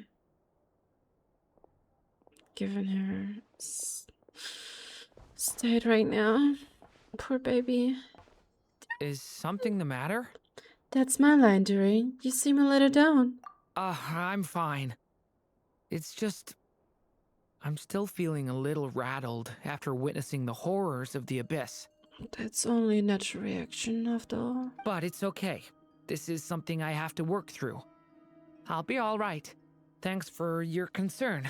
Baby. Well, don't put too much pressure on yourself. If you ever feel like something's wrong, physically or mentally, we're here to talk. You have a shoulder to cry on. Don't forget, I'm a member of the Knights of Avonis. You can always rely on me. Come on. Stop treating me like a kid. Baby! It's not about you being a kid, but mainly because we do worry about you. Which is why we need a lantern guaranteed to work on the moon. Yes, I have a few ideas, but the lantern itself is the easy part. The real issue is how little we know about the lunar environment. Wait, you two are serious about this? Let's just say I'm intrigued by these shining magical stones that Mr. Albedo has mentioned. I mean, after all, we're talking to an avid collector. He wouldn't miss that opportunity. Oh, I love Nod Krai. Miss Lauma, would you accompany me into town? I think it'd be best if you saw the Frostmoon Scion's decorations for yourself. Very well. Let's go. Those two are really, like, getting along well. Of course. Asher is minding business. No, Jahoda is minding business. Could you do me a solid and try to smooth things over with Boss Neff? Yeah, she looks kind of bad-tempered. But I don't think it's only because of that, like, you know, what's in for me. Like, there's nothing in for me with all that, information scratching, blah, blah, blah. Oh, there she is. You should get going. It's important that we ascertain what Kuutar likes. Okay. See you soon, Columbina or sweet angel.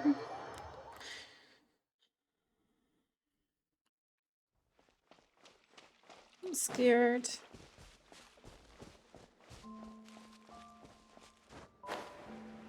Hasn't gotten any better, obviously. She's nowhere.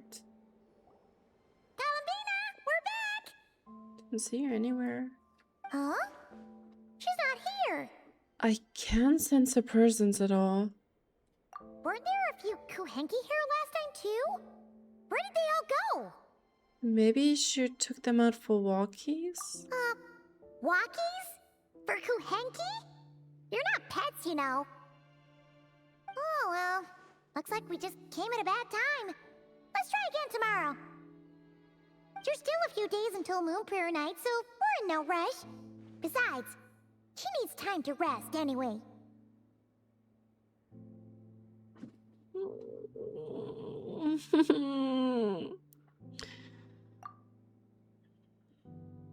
Oh, it's gone as well. No. Got even worse. Oh no. Don't you notice? Check out your surrounding. Oh, Paimon is looking around. Left and right, left and right. Oh, how strange. Looks like she still isn't here. Where is she? This is a bit odd. Right? It's not like her to spend so much time outside. Especially since she's worried about attracting unwanted attention. Has she been abducted? By the looks of it, she hasn't been back at all. Back all day. What about Luonnotar? Luonnotar, you there? Well, I'm so happy that Luonnotar is always by her side, but... Aww. just like Xiao answers to our calls. Hey! Do you know where Columbina went? She could actually lead us to her. No, not. She doesn't know either. Sorry, didn't understand. But if you know where she is, could you take us to her? Sounds like I don't know either to me. Yeah, that's even stranger. Hmm. What about him? Oh, that's not good news. They change color when Columbina gets weaker, right? And they look super pale right now. Let's go. We've got to find Lauma. Good idea. She might know what's happening.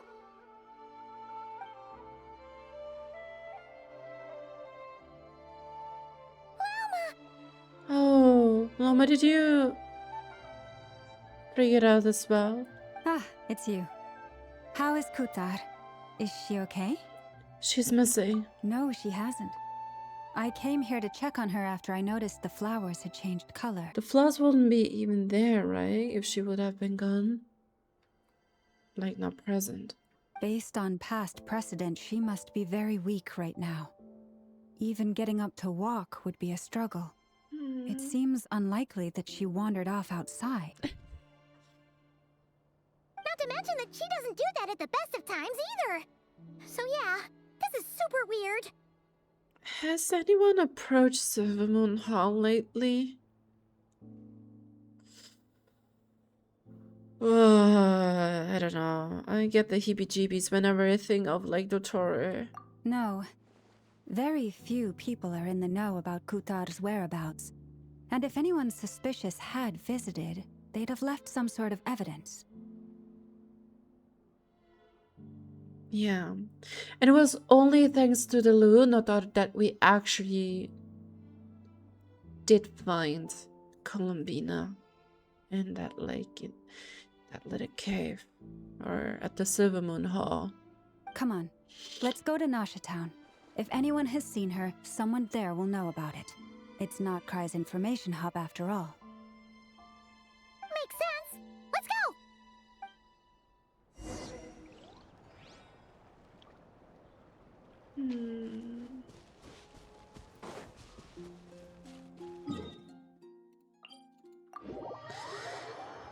I don't know, this Shirley is so sad. I can't help but...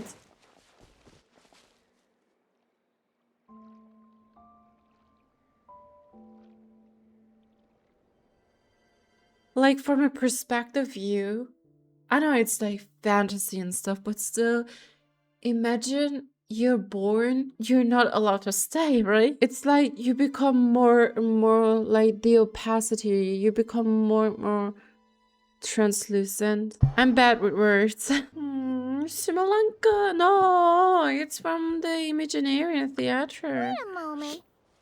Is it just Paimon, or is this stall kind of suspicious? It's never been here before, right? Oh, Alice! Yes! I just noticed. Yeah. There's a time already.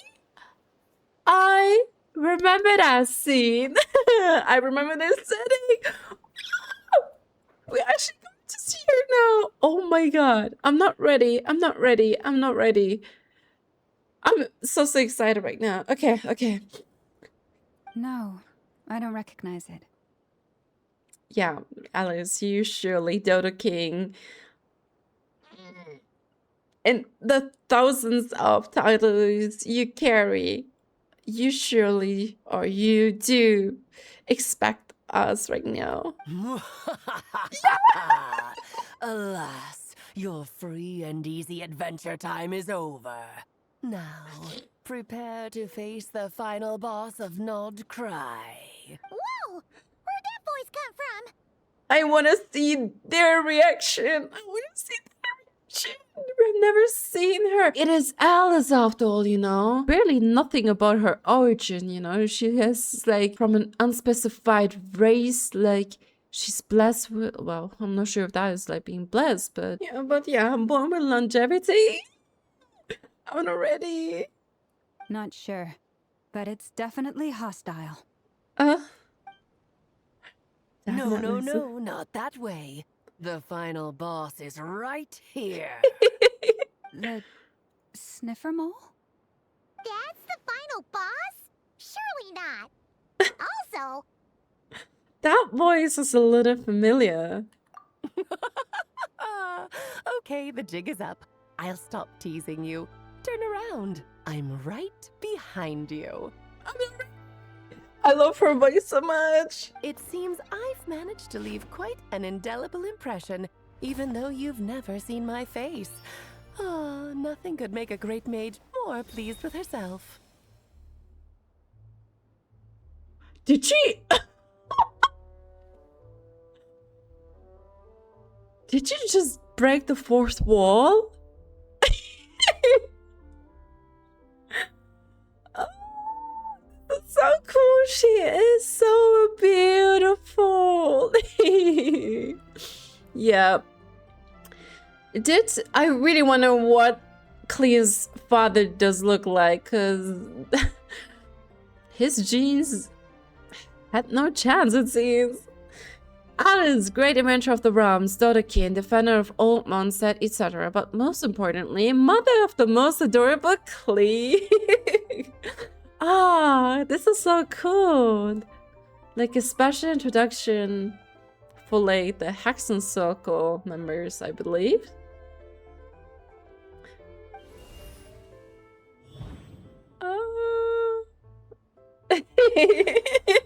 She knows me here. What is going on? This is so funny because she's just summoned her, like her name, like this bubble kind of thing. I've heard that all the big shots in Teyvat have long, wordy titles that stun people speechless when they make their entrance. Unfortunately, none of them are affiliated with the Hexen Circle, and we ourselves keep a very low profile. The notorious name-dropping doesn't quite work for us. Still, I, for one, think I'm really quite amazing. I mean, yes, you are. She like also like the sustainer of Teyvat's border. Oh wow. At least she's investigating them and like keeping them in check, I guess. And also the fact that she can create words. Hello? So that didn't stop me from coming up with a title anyway. She's so beautiful. And the voice is just special. Like, her voice actor is doing an amazing job, honestly. Wow. Alice! It's really you this time? Not a lantern or a Dodoco, but Alice in the flesh? Yes, no lantern, no Dodoco, no Dodoco communication, whatever, gadget or communication device, yeah. Oh, that's right. So, what do you think? How does it feel to finally meet me? You look like... You look just like Klee now. You look so young. We don't do that. We learn from our mistakes. Said Lally. Oh, that's the first thing you thought. A little surprising, but that actually makes me very happy. She looks so cute. She's so pretty. It makes me even more excited to meet Nicole. Because that means that when Klee grows up, she'll be just as stunningly beautiful as her mother. Yep. So she's a friend of yours? Yeah, kind of. A friend of a friend. Kind of. This is actually the first time we've seen her in person. No, what am I saying? Not friend of a friend. The mother of a friend. I see. Madam Mage, that was, quite a powerful entrance. I certainly won't be forgetting it anytime soon. Ooh, her hair is like really interesting patterns. Huh. It's okay, Lauma, don't force it. Paimon will do the honors. This is Alice from the Hexen Circle. She's a friend of ours. And of Varka's, too. She has helped us a lot in the past. That's right. She's a good person. Just kind of unpredictable. Well, what is the human heart if not unpredictable? If we could not do as we please, how would we differ from machines? I think you're far from being a human being. I am Lauma, Moon Chanter of the Frostmoon Scions. It is a pleasure to meet you. Or at least her heart functions just like a human one in terms of like emotions. Oh, I know. Before you got here, I spent a good 15 minutes getting up to speed on Nod Krai's present situation. Yep, this is Alice for you. In other words, I've read the whole in the last episode part, so we can skip the pleasantries. Fair enough. Well, Miss Alice, I can already tell that you have quite a unique personality. He'll get used to it. Paimon sure is. So anyway, what are you doing in Nod Krai, Alice? Oh, I thought I told you already. This time, I'm the final boss. And what a formidable foe I shall be. Powerful, confident, decisive, and good luck finding my weak spot. You will never succeed. I'm going to send a former request for Jean to put you in solitary. Oh, yeah, her weakness. My one weakness, and you found it in an instant. Fate has been dealt a devastating blow. Thus falls the great Dodo King. Why are you playing along with this nonsense? For funsies, of course. What's wrong, Paimon? Are you disappointed in me? Am I a gigantic letdown? No, it's just... you seem like a busy lady. And this is the one time you've shown up in person. Paimon figured it would be for something more high stakes than just goofing around. You're quite right. I'm here in Nod Krai because something big happened. Something big enough it caught the attention of the Hexen Circle. Of course. Is it the current phenomenon? It concerns the 3 moons, Teyvat's borders, and of course, the moon goddess you are currently searching for. Well, of course she knows that we're searching for her. It concerns the 3 moons, Teyvat's borders, and of course the moon goddess you're currently searching for. You know where Columbina is. Kind of. Why don't we discuss this over a pot of tea? You know what time it is. It is time for lore dumping. Tea? Well prepared for this. My main reason for coming on this trip to Teyvat was, of course, to have some fun.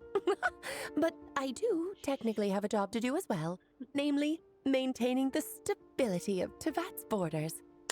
I wonder if that is something that she was assigned to personally by the Haverny principles, or perhaps by the Shades.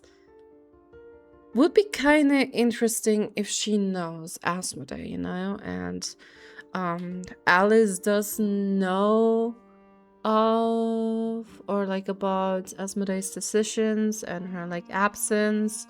Pretty sure they know each other. Not sure, like I kind of have that premonition, and so she kind of entrusted that task to her, basically. I'll skip over the complicated parts, but to sum it up, abyssal energies are all that lie beyond Teyvat's border. We'd find ourselves in a real pickle if they ever made it through. And this is so scary. It's like the entire universe at this point is like contaminated by the abyss. Flins, I think it was Flins who said it. If the abyss finds a crack, it will try to seep into it. And the phantoms you've been seeing are a sign that the border has been disturbed. That was also mentioned in the live stream. No wonder they tend to show up around Moon Prayer Night. I think she said like that. The abyss is like playing tricks on our minds. Is it because the real moon is now so close to us that its power can cross the border? In part, but only a negligible amount passes through. Just enough to influence the verdant crests and so on.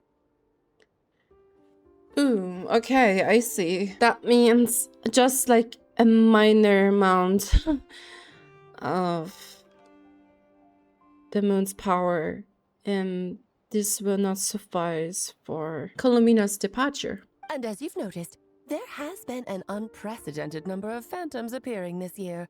The influence of the moon beyond the border cannot explain this. No, there is another far greater factor at play. She gave it a quite interesting, like there was a quite interesting term for that. Something Syzgy? The Trilunar Syzgy. I cannot pronounce that. Trilunar Syzgy. Like, Syzgy is basically when I believe it was like when three celestial bodies are alignment, you know? That makes sense. A Trilunar Syzgy. Eons ago, before the heavenly principles came to Teyvat, it was the then 3 moon goddesses who controlled the laws of this world. I was just about to say that the laws of this world, that means basically life, death, should also be time and space as well, you know? Life, death, space, and time, I assume, which is kind of crazy if that is the case. And we also have reason. Well, I believe they had dominions over those 4, but perhaps reason was still like Nibelung, perhaps? You're talking about life, death, and such, aren't you? Oh, that's exactly it. The 3 goddesses split these powers amongst themselves, promising never to consolidate them into one singular body. This was meant to keep the world stable. Ooh. The 3 goddesses split these powers amongst themselves, promising never to consolidate them into one singular body. This was meant to keep the world stable. Unlike the shades, basically. Yeah, unlike the shades, because they are just like ruling over their specific field. Like, you know, the ruler of death, the ruler of life, the ruler of time and space. But, fast forwarding to the present, the eternal moon's marrow is with you, while the iridescent moon's marrow, which should never have appeared in this world, has been retrieved. Add that to the presence of a moon goddess in the flesh and... the power of all 3 moons is gathered here in Nod Krai. There hasn't been an event like this since the War of Funerary Flame. Yeah, I knew it. Well, that makes sense. I love her storytelling so much. Fast forwarding to the present, the eternal moon's marrow is with you, while the iridescent moon's marrow, which should never have appeared in this world, has been retrieved. Add that to the presence of a moon goddess in the flesh and... the power of all 3 moons is gathered here in Nod Krai. There hasn't been an event like this since the War of Funerary Flame. The funerary year. Oh my god. This is thousands of years ago, right?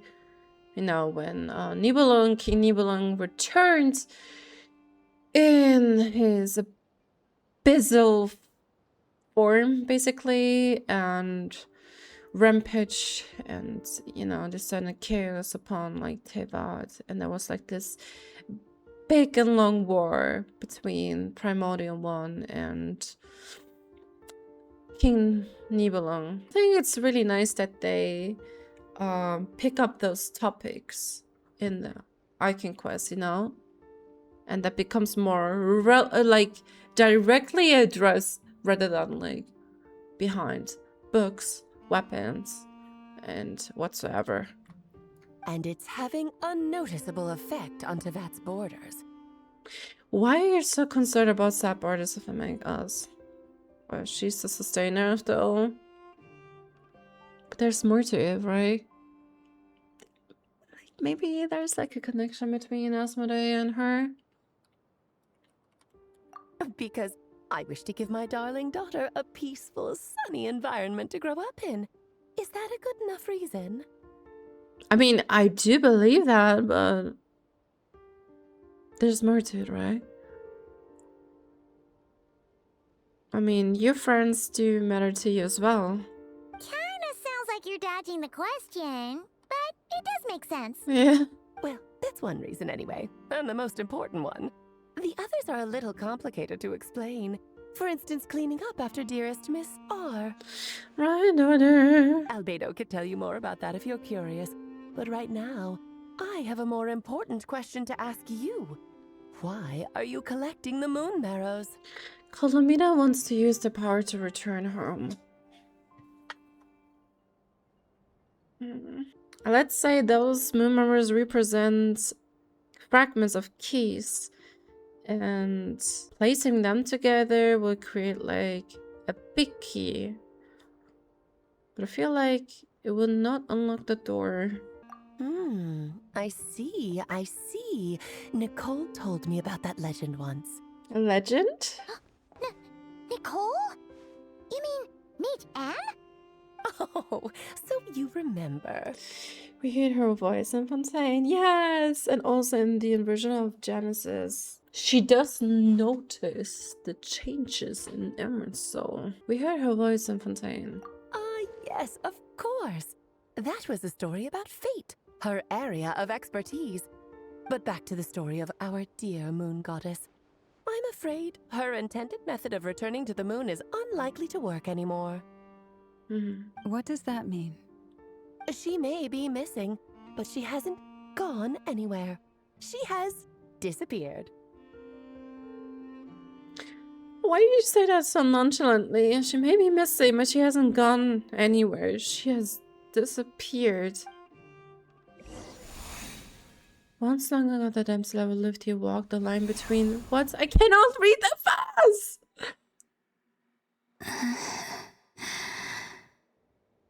Poor baby. My body is so heavy. It's like gravity is pulling you down. Wait, no. It's my mind that's heavy. My arms and legs are as light as a feather. What's happening to me? I feel drowsy, like I've been asleep for too long. Is it daytime or nighttime? Is the moon out? I don't know, it's definitely taking... I don't know, it's like definitely taking its toll on her. I think I'll go for a walk. I'm so scared.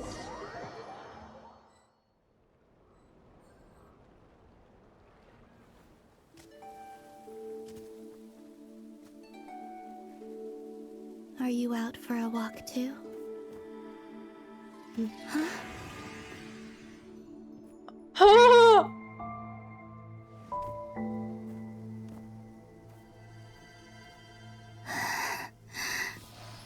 Oh! The day has come at last.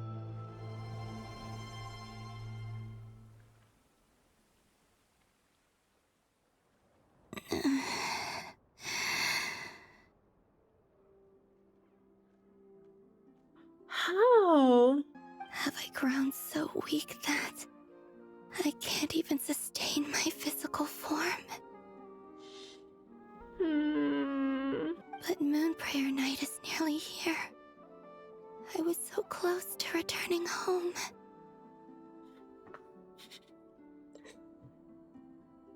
Oh, man, this is her only wish.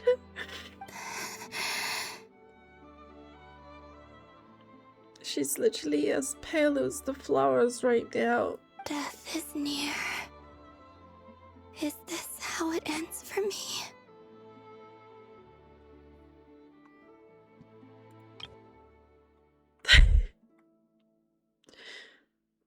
Have I grown so weak that I can't even sustain my physical form?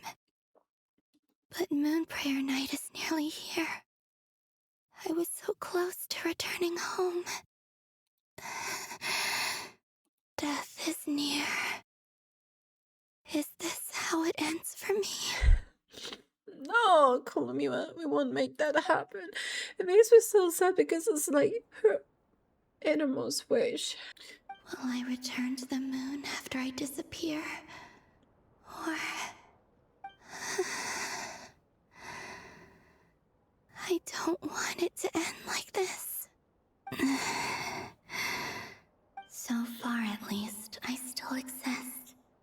Even if not physically, I can still feel, but as my power wanes, I'm sure that too will fade. She's like crumbling into like, you know, like it looks like stardust. I suppose I might take one final look at this world. The world where I was born.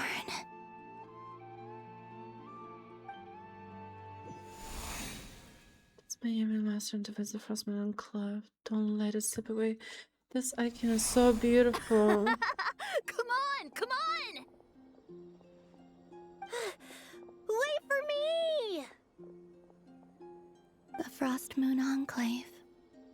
How much it has changed since I was born. These decorations, they're so heavy. It's times like this when you kind of wish men could be priestesses and acolytes. How fascinating. I've never had the chance to be privy to people's private lives in this way.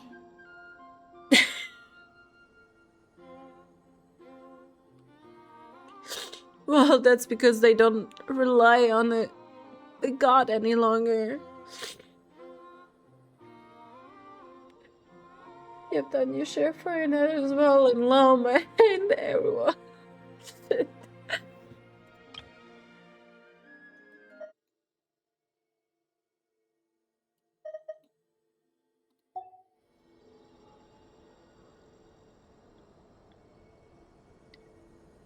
Oh look, it looks like feathers. It's kind of interesting because it sounds like something is trying to boot up and like rendering. In the past, people would get so solemn and serious the moment I showed my face. Like they were frozen stiff. Karina, Lametti, it's time to eat. Copy. Coming.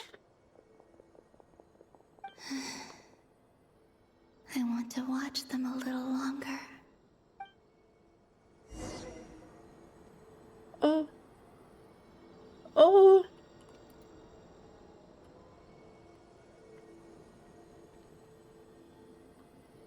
Oh, we can control her right now.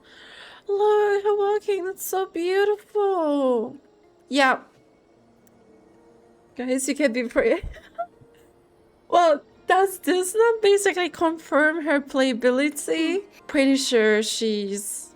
Yeah, she definitely is a Hydra character. But does it also mean she will be... No, everything will be alright. Everything will be okay. Everything will be okay. No matter what will happen, it will be okay, Ken. Again, I can't even talk. We can mend this. We can mend this. This is so beautiful.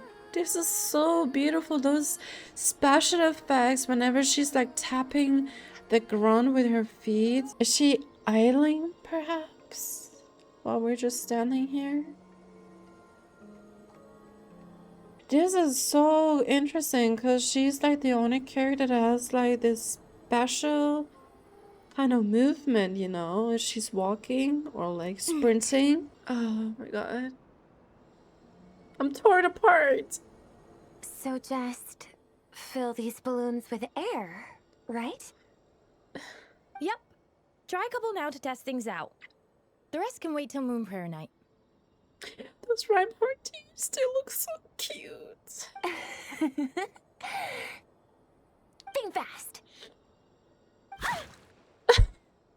Breda! Teasing an acolyte of the Frostmoon Scions? Surely that's a punishable offense. Take this!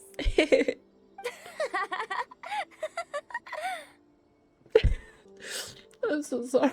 Perhaps this is making me sad because, like, it's been really hard if you have grown up in an environment where it is very gloomy and so serious and like intense. And to be part of this, to witness this right now, you start to be fond of the place. Like, it was the place where Columbina was born, but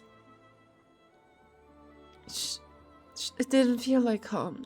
This is like something we have to distinguish, you know, like where you were born and to feel home are like two separate and different things, in my opinion. And the fact that she just witnessed those changes and how lovely they are to each other. It makes me so happy because, like, it shows if we can, we should try to play even like a minor amount or like a minor contribution to cultivate this, basically. Huh? She's so perplexed. Alright, enough horsing around. Lady Lauma gave us a task. We should get back to it. Are those Kuuhenkis? The task is just to check that the balloons don't leak, right? Doesn't matter if we fill them with air or water. Okay, you got me there. And you got me there. But still, we can't use all the balloons before the festival even starts. We won't use all of them. And as long as Lady Lauma's trusted acolyte doesn't snitch, this can stay as a little secret between friends. A couple more can't do any harm, right? Oh, you menace. Then, think fast!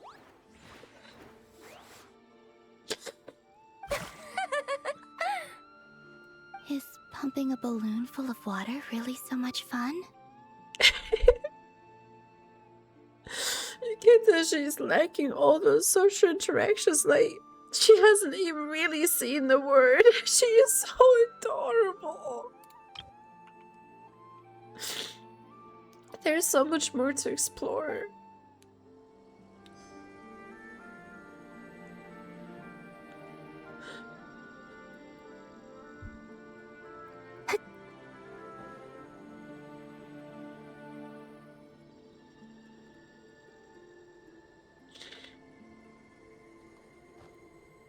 So the Kuuhenkis. This is mean.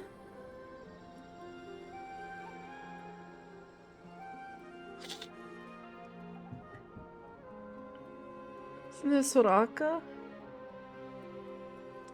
I'm sure you're both tired from playing all day. Come on, eat up. A plain, humble meal. That has always been the way of the Frostmoon Scions. I'm sorry. No, when I think about it, Katheryne was like literally that thick and bad.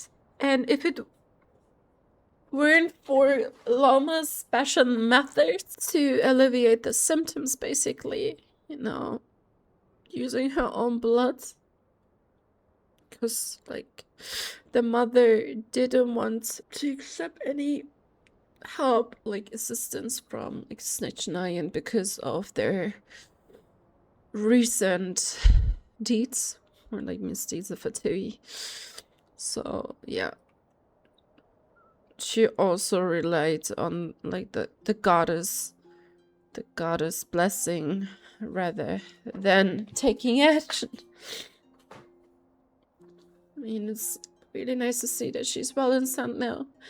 And the fact that even, I think the fact that like Kapi is still a part of like the Frostmoon sign shows that she has accepted that, you know, even if they were living a lie, she has accepted it. Huh? How come Lamatti got a midsummer berry dessert? Oh, I always get Laka berry. I don't mind sharing. You can have a bite of mine if I get to have a bite of yours. They're sharing food? I've never shared food with anyone before.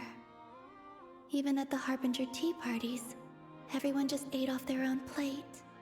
And when I couldn't finish my food offerings from the Frostmoon Scions, they'd leave the leftovers out under the moonlight for the animals to claim. 2 bites. Oh, then you can have another bite of mine. Oh, you too. Oh, don't fret now. Here, have some of Granny's too. So this is what it means to be family.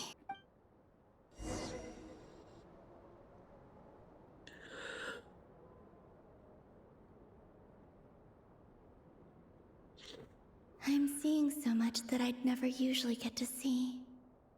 They'd never act like this when I was around. It's nice, being able to just watch people in peace in these final moments. What a rare opportunity. I think I'll go take a look around Nasha Town, too. Maybe the Traveler will be there.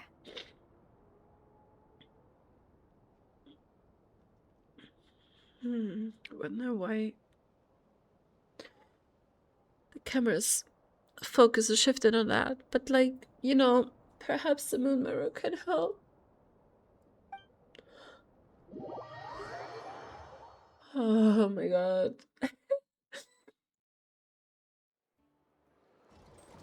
Oh, look who's there, Alice After too. the War of Funerary Flame, the moon goddesses were no longer recognized by Teyvat. They lost the whole foundation for their existence. Well, 2 moons basically shattered, like, no, all of them died, but one's beyond the firmament, like the false firmament, there's some lingering willpower left. And is it because of Primordial one? My brain is blank right now. That's why the moon goddess's strength is fading. She cannot withstand the world's rejection of her. It's just like what Columbina said, the word itself is rejecting her. To be more pedantic about it, the moon goddesses did something to offend the heavenly principles, and that's why they were ousted.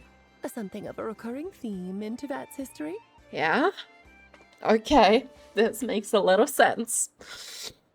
You know, what was Ineva's signature weapon called again? Like, what I'm going to recite is not accurate, I think, but apparently they did, well, side is the wrong term, but they did work with the Primordial one, but it wasn't sure whether they did it out of their volition or not. Theoretically, speaking so candidly should put me in their crosshairs too, but they can't tell me what to do. I'll say whatever I want. She's so funny.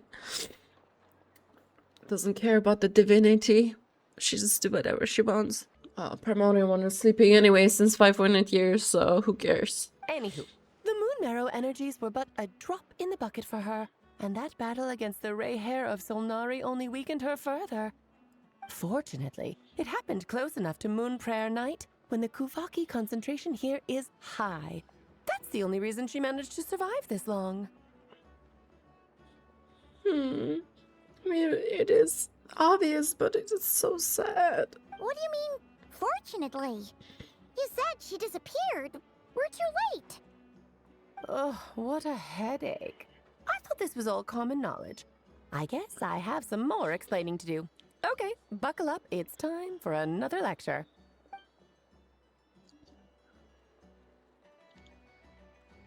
Now, I said earlier that the moon goddesses lost the foundation for their existence. The reason for that has to do with the natural order. Basically, the rationale for their existence in Teyvat was lost.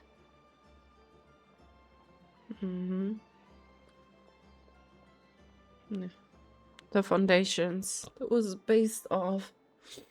The same logic applies to the present moon goddess too. Consider her existence so far. Her comrades in the Fatui called her Damselette. She got called Damselette, Columbina, Kuutar. She doesn't even know her real name, right? And she was worshipped as Kuutar by the Frostmoon Scions. But these connections have now been severed, whether by her hand or yours. So, the rationale that once sustained her existence is now gone. Wait, we did that to her? Oh, well, strictly speaking, yes.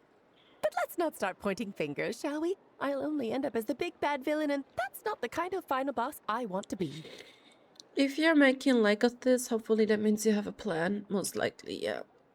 She needs a name. I'm having a mental breakdown. I'm going through a mental crisis right now. And that not the least in the back is doing jumping jacks. But honestly, the reason for that has to do with the natural order. Basically, the rationale for the existence in Teyvat was lost. The same logic applies to... Can you please stop talking? The reason for that has to do with the natural order. Basically, the rationale for the existence in Teyvat was lost.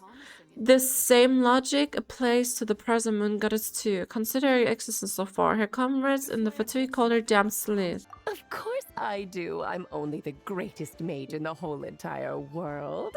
Now, if you wish to find your moon goddess, there are 2 problems we need to solve.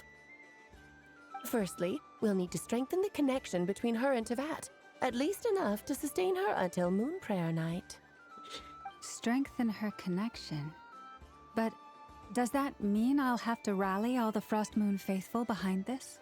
I'm afraid a bygone faith and a former home won't be of any help to her now. Do you know her name? No. I wonder if, like, the iridescent, or like maybe that was the iridescence moon's mirror last memory when she was like talking to us, or if that was like a moment of the past. But I think she said something like farewell hypo, maybe hypo something. I don't know. Her name? Oh, yes. Names are very important things. A name is a fundamental concept that anchors one's entire existence. Yeah, Simolanka proved that as well again. I asked her once, but she said she didn't know. Then your first job is to find it. As a moon goddess, I'm sure she must have a name she identifies with. I guess this is where like the Hyperboreans play a part. Neither Columbina nor Kuutar is her true name, and she's never really accepted either of them. Yeah, this is indeed true. So, finding out her real name is enough to sustain her existence? Yes, I know it sounds like a small step, but every journey begins that way. So for now, that's all we need to focus on. Pretty sure it's because it's the punishment for the moon goddesses. Maybe, like, obviously they angered the primordial one. Every journey begins that way. So for now, that's all we need to focus on. The second problem is with her plan to use the moon marrows to return to the moon. Unfortunately, piercing through the false sky will take an enormous amount of power. Obviously. Given her current condition, she won't be able to provide anywhere near enough power, even if she recovers her physical form. But no need to fret. Nicole's the expert in this field, and I'm sure she'll figure something out.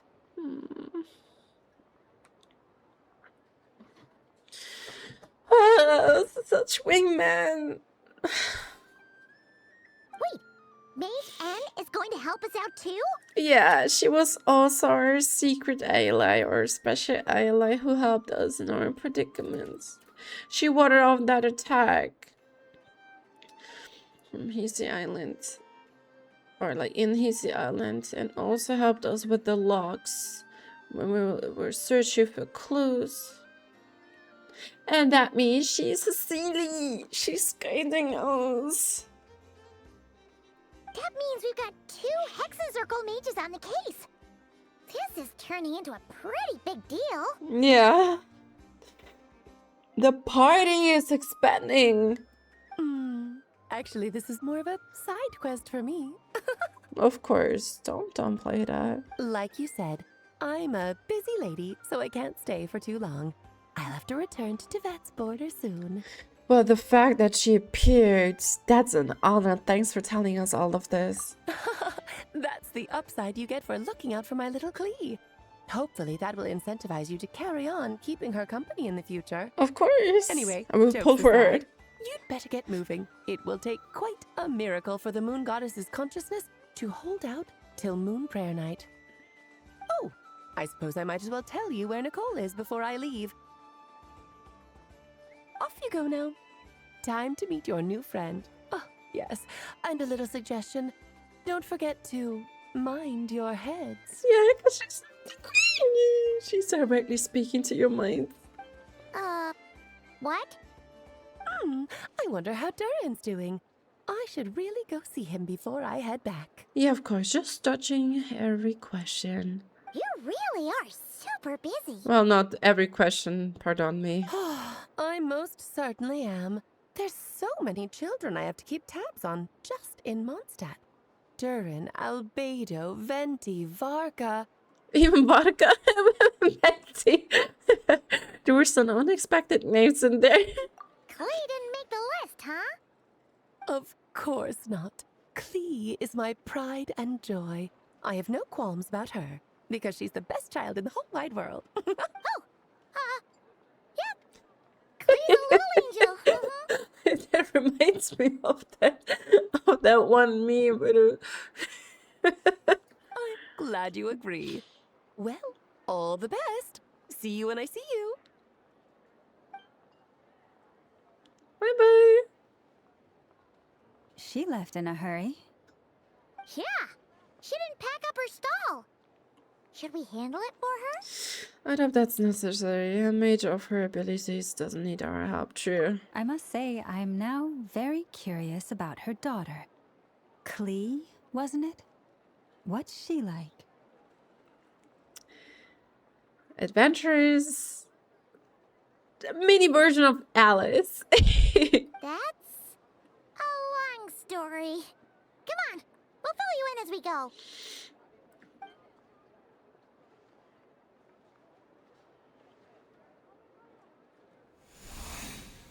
Oh my god. They just scared the poop out of me.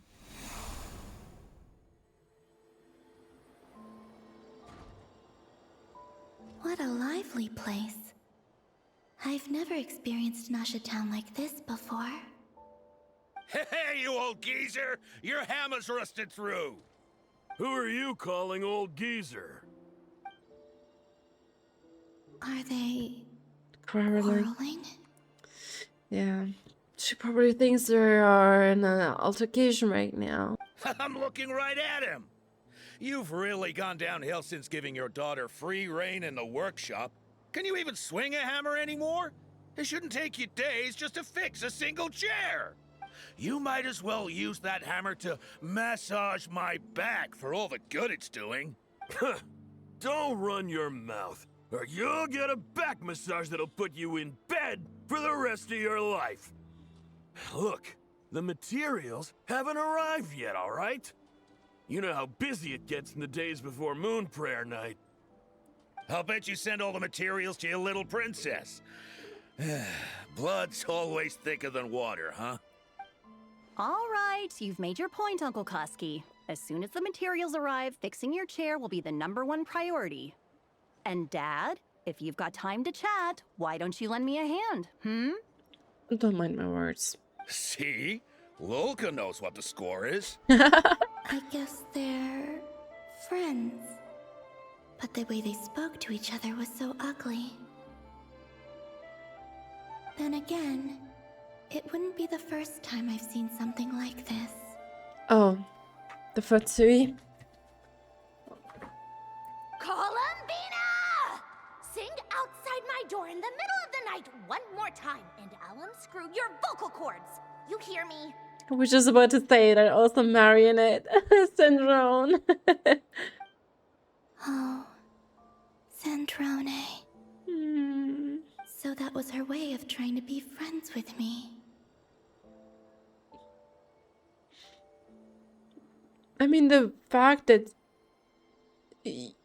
you're capable of wrecking someone up is sometimes a sign that you're loved by that person. Like in terms of being wrecked out with anger, for instance. What a pity. I won't get the chance to say any ugly things in reply. You can tell she really lacks like social skills, and right now she's like observing, trying to understand and to connect the dots.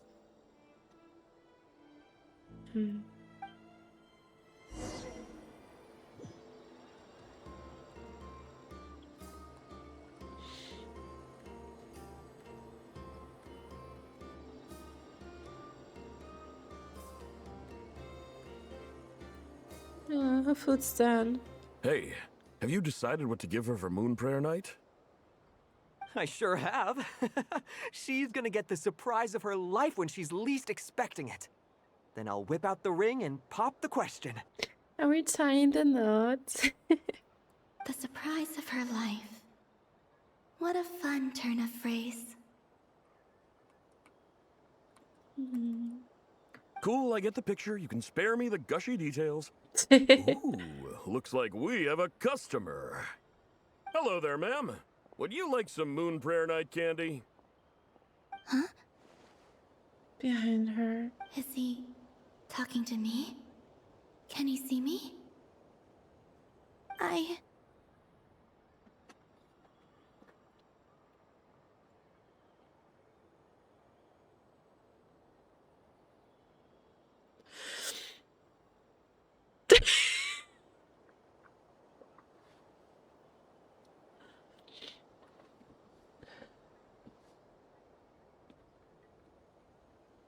Here you go. Oh.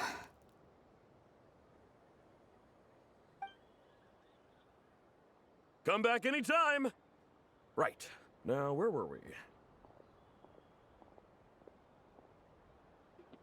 This is so terrible. Rachel, you exist, but nobody knows that you exist. Nobody can even see you. And you see life just still forwarding, and like time is still running, just like usual. But for you, time literally stopped. Huh? Oh. She looks so lonely.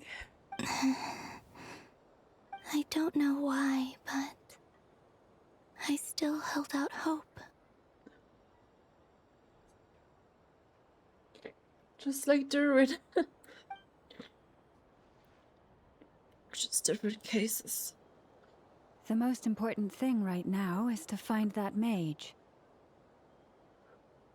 This name thing seems super important too, but where do we even start looking? Please don't show that. Please don't show that to us.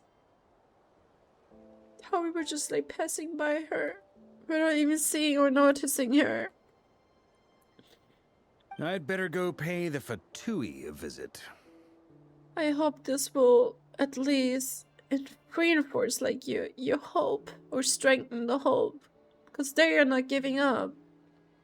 They're trying to find you.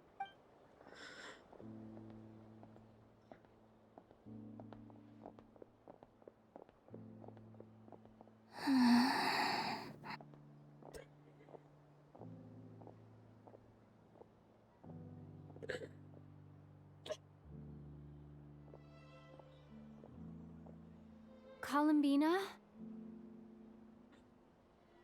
Oh my.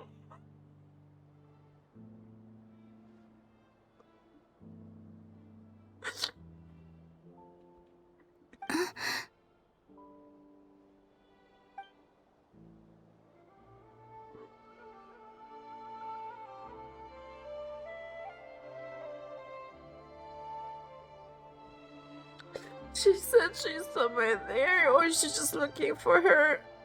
Traveler? Let's go! This is no time to be spacing out!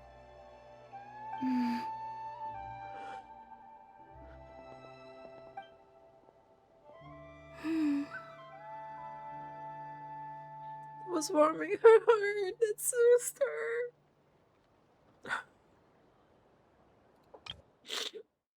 Columbina? Columbina?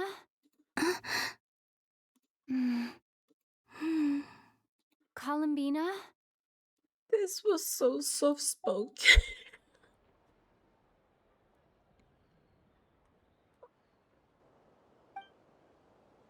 She's wrong!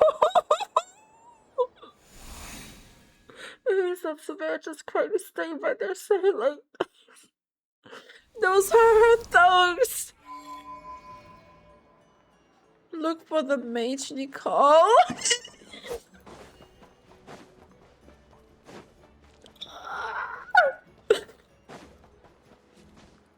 No, I need to take a break. I need to take a break because this is it's shattering my heart. I'm gonna take a short break and then we will see us again. We are going to meet Mage Anne and Luciana. Okay, I'm good. I'm alright. We're back now. About yesterday, like I find it mind-boggling when Alice enlightened us about the Moon Sisters' power, like their Asher power. They had authority over the laws of nature, like equally authority of the laws of nature, namely life, death, time, and room, and if I remember correctly, even reason. And I can't help but wonder, how does that affect Teyvat right now? And since we have the shades and each of them embodying the fundamental, well, laws of nature. I don't know, it's kind of like overlapping, and it's really scary if those moon mirrors fall into the wrong hands.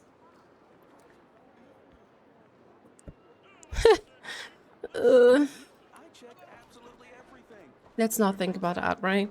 Look for the mage Nicole. I am not ready. I'm not ready at all. We gotta extend our gratitude to her. She had saved our butt many, many times.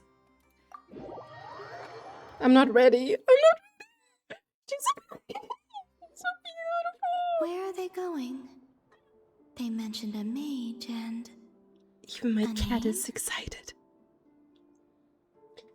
Yeah, they mentioned a mage and a name. Mage Anne? Oh, I don't know. Now it reminds me of that scene again. How gently Traveler called out her name. Like, it was so beautiful. And it sparked hope again. So, Mr. Varka, are you acquainted with this Nicole? Or should I call her Mage N? Not really. We've never met, though she has come up in conversation.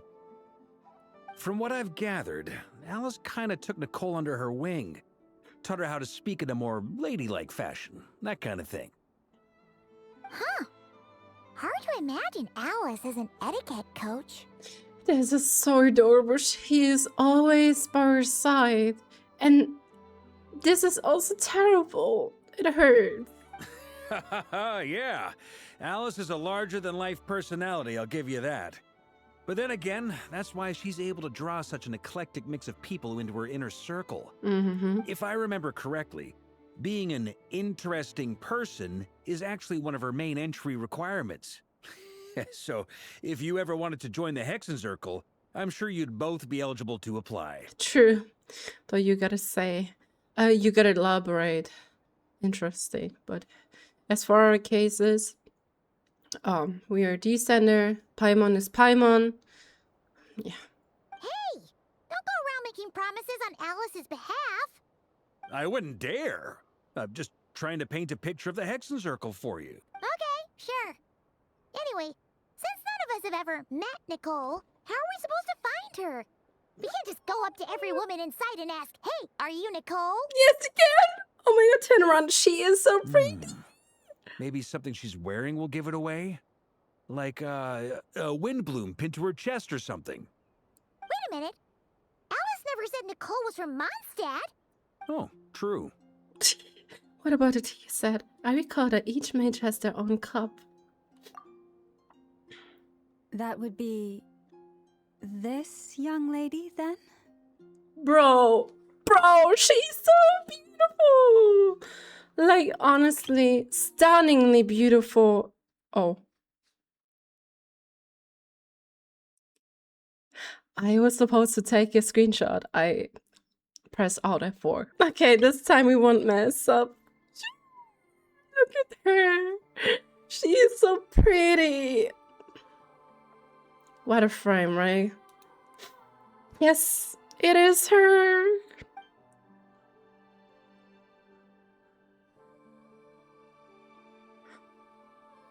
Hey there!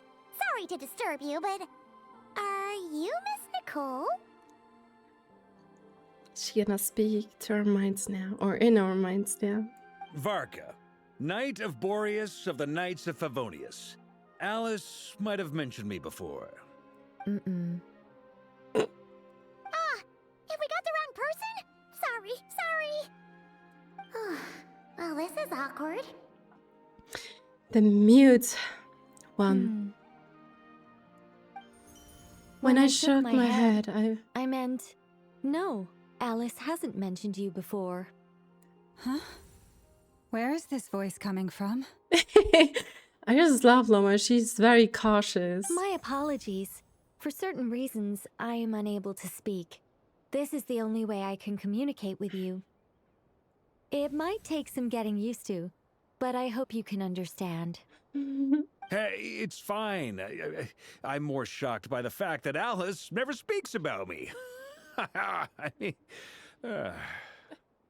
As for you two, we have crossed paths twice before, but it is nonetheless a pleasure to finally meet you. Likewise, it's also a pleasure to meet you as well. Not in the shape of a teacup. Thanks for all your guidance in the past. You're quite welcome. This time, things are different. We have reached the unwritten pages of the story. You might say that we stand at the crossroads of fate. Oh. Now then, allow me to formally introduce myself. My name is...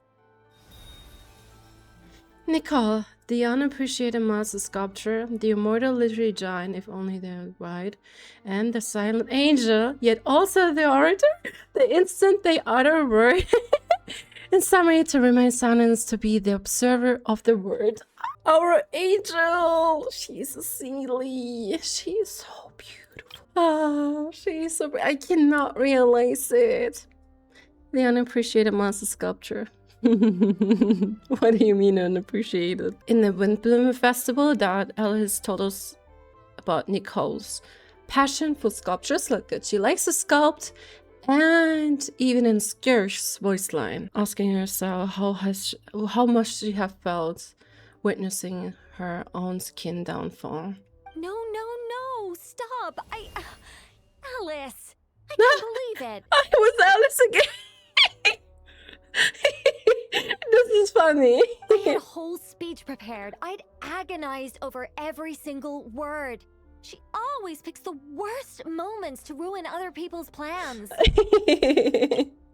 Like some besties. Aww, I like it. She has such a personality. I'm so sorry about that. Alice took the liberty of devising some bespoke self-introduction magic for each member of the Hexen Circle. But I could have sworn I deleted all of the triggering conditions for it. How did it bypass everything? Oh gosh, this is so embarrassing. Not at all. And don't overthink it. You had my mess, like... You might be... You had might be buzzing again in short time. Honestly, it's Alice after all. This is a very different side of Nicole than what we're used to. Is she not used to face-to-face interactions? Don't worry about it. We've seen that introduction magic once already, so it wasn't too much of a shock. Please go on, Miss Nicole. We'd love to hear what you have to say, or, well, communicate. Huh? Are they talking to this lady? But... Oh.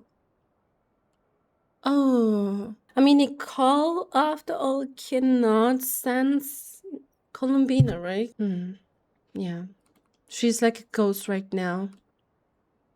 Will you all promise to forget that horrendously embarrassing introduction? sorry, embarrassing. When? Among the words that hopped out just now, I saw Angel. Yeah! Yes. My name is Nicole, and I am one of a very few angels who have retained both their preferred form and their power. This is crazy. The Traveler and Paimon should be no strangers to this concept. There is another of our kind in Natlan. The Lord of the call her Night. The Lord of the Night. Yuhua, I cannot pronounce that name, but yeah. Nicole is old. Old. Very, very old. There's also Sibylla. She was a golden beery. And Nabu Malikata makes me wonder what the goddess of the flowers, no, the goddess of flowers looked like. Yes. Well, I have retained more of my power than she. It's It's because I don't have a long-term duty to fulfill. To be more specific, Oh, I've retained more power than she. It's because I don't have a long-term duty to fulfill. I mean, after all, she's the Lord of the Night. Yeah, pretty much the host of the Night Kingdom. But at least her power has been kind of replenished with her merging. Now that she's merged with Capitano. no. We'll be here all day if I get into the specifics. Moving on. If I'm not mistaken, you are here because you wish to learn how one might reach the moon beyond the sky. That's right. Is that something you can give us any guidance on? Yes, I do know a way.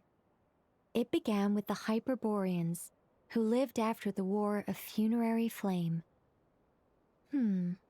Blank looks. Maybe I should start with the background of the war. Another tea time. Okay, guys. Another whiplash floor. I'm so excited. Or maybe not. It shouldn't be an issue. I'll fill in the gaps for you when we have more time. Anyway, after that war ended, the three moons retreated to beyond the false sky. Oh. Retreated? I believe it was said that they were matured during the funerary year, like during, in the war. The Hyperboreans were humans I once aided. They accepted the civilization and creations bestowed upon them by the angels. Okay. Those phantoms were the Hyperboreans. But despite accepting many blessings of the angels, many among them still held on to their faith in the moons.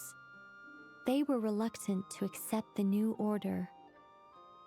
Even after the War of Funerary Flame, they sought to contact the moon goddesses beyond the sky and receive their guidance. They sought to contact the moon goddesses beyond the sky and receive their guidance. But all three had passed away by that point. This mage has a unique method of communicating.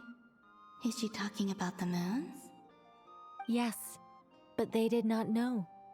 And so, still they prayed for the moon goddess's mercy.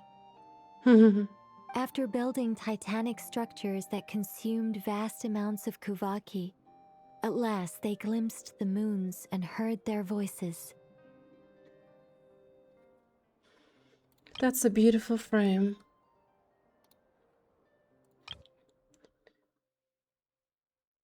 The Hyperboreans were humans and once aided. They accepted the civilization and creations bestowed upon them by the angels.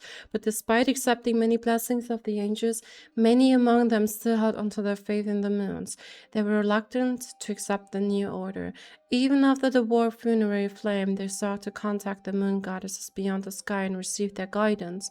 But all three had passed away by that point. Yeah. Why did they retreat to beyond the false sky? After that war ended.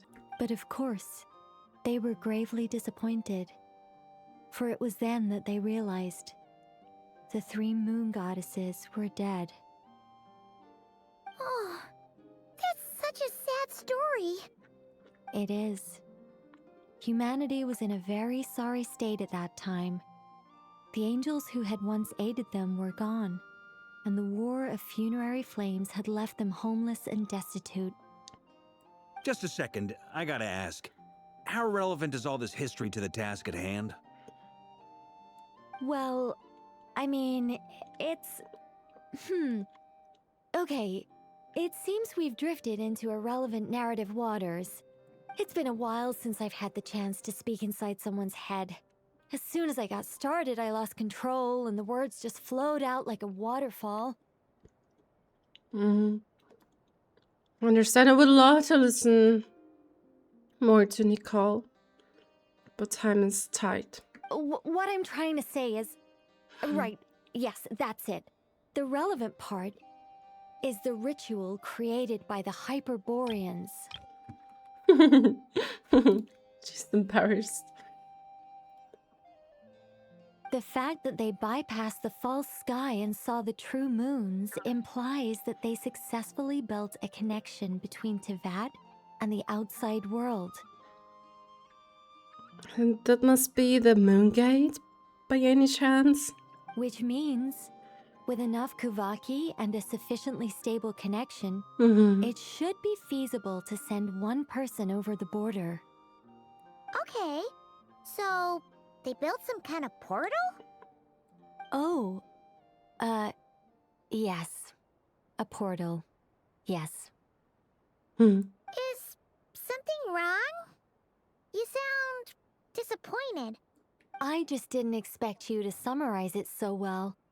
It turns out I could have said all that in one word, if only I'd managed to think of it. Oh my god, I must say I really resonate with Nicole, because I failed to summarize myself as well quickly, and to render like a concise version of what I'm trying to say. So I really resonate with Nicole. This is, yeah, I understand her, but that's good. We still have people who love to listen to us, Nicole. But at some point we reach a point where we're just totally worn out. And the fact that she's like suffocated by her inability to speak. It's kind of hard to exercise that restraint to talk, you know, like... No, please, it's fine. This is invaluable knowledge. I'll be sure to record and preserve everything in writing. Oh, really? Well, in that case, I suppose I could backtrack and add some more detail. I did gloss over a few things so far. I love you, Nicole. Whoa, time out. Let's summarize what we've got first. The Hyperboreans were the last ones to use this method, right? So we somehow need to find whatever structure they built and make sure there's enough Kuuhenkis to power it up.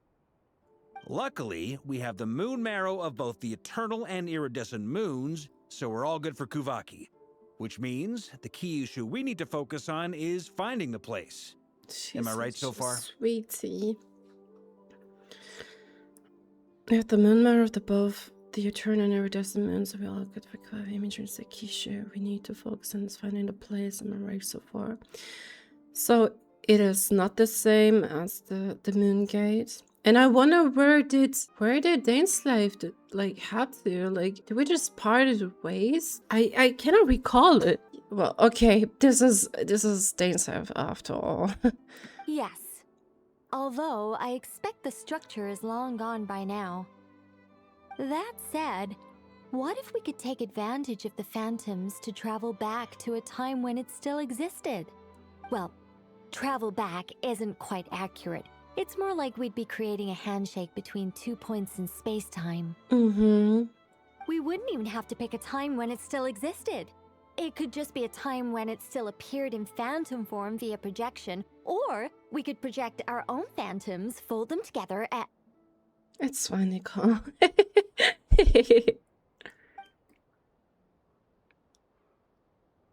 You look lost. Was that too hard to follow? Yeah, things got a little, technical there. Paimon's brain is reaching capacity. I mean, after all, we have an angel in front of us. She's quite wise and possesses a lot of information, knowledge. All right. Let me think about how to put this more simply. Okay, got it. She's so cute.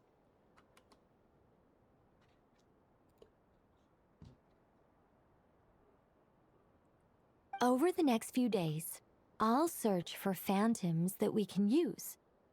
Once I find one that meets the criteria, I'll let you know and we'll regroup. By completing certain rituals, specific individuals will be able to enter the phantom and make it to the Hyperborean structure.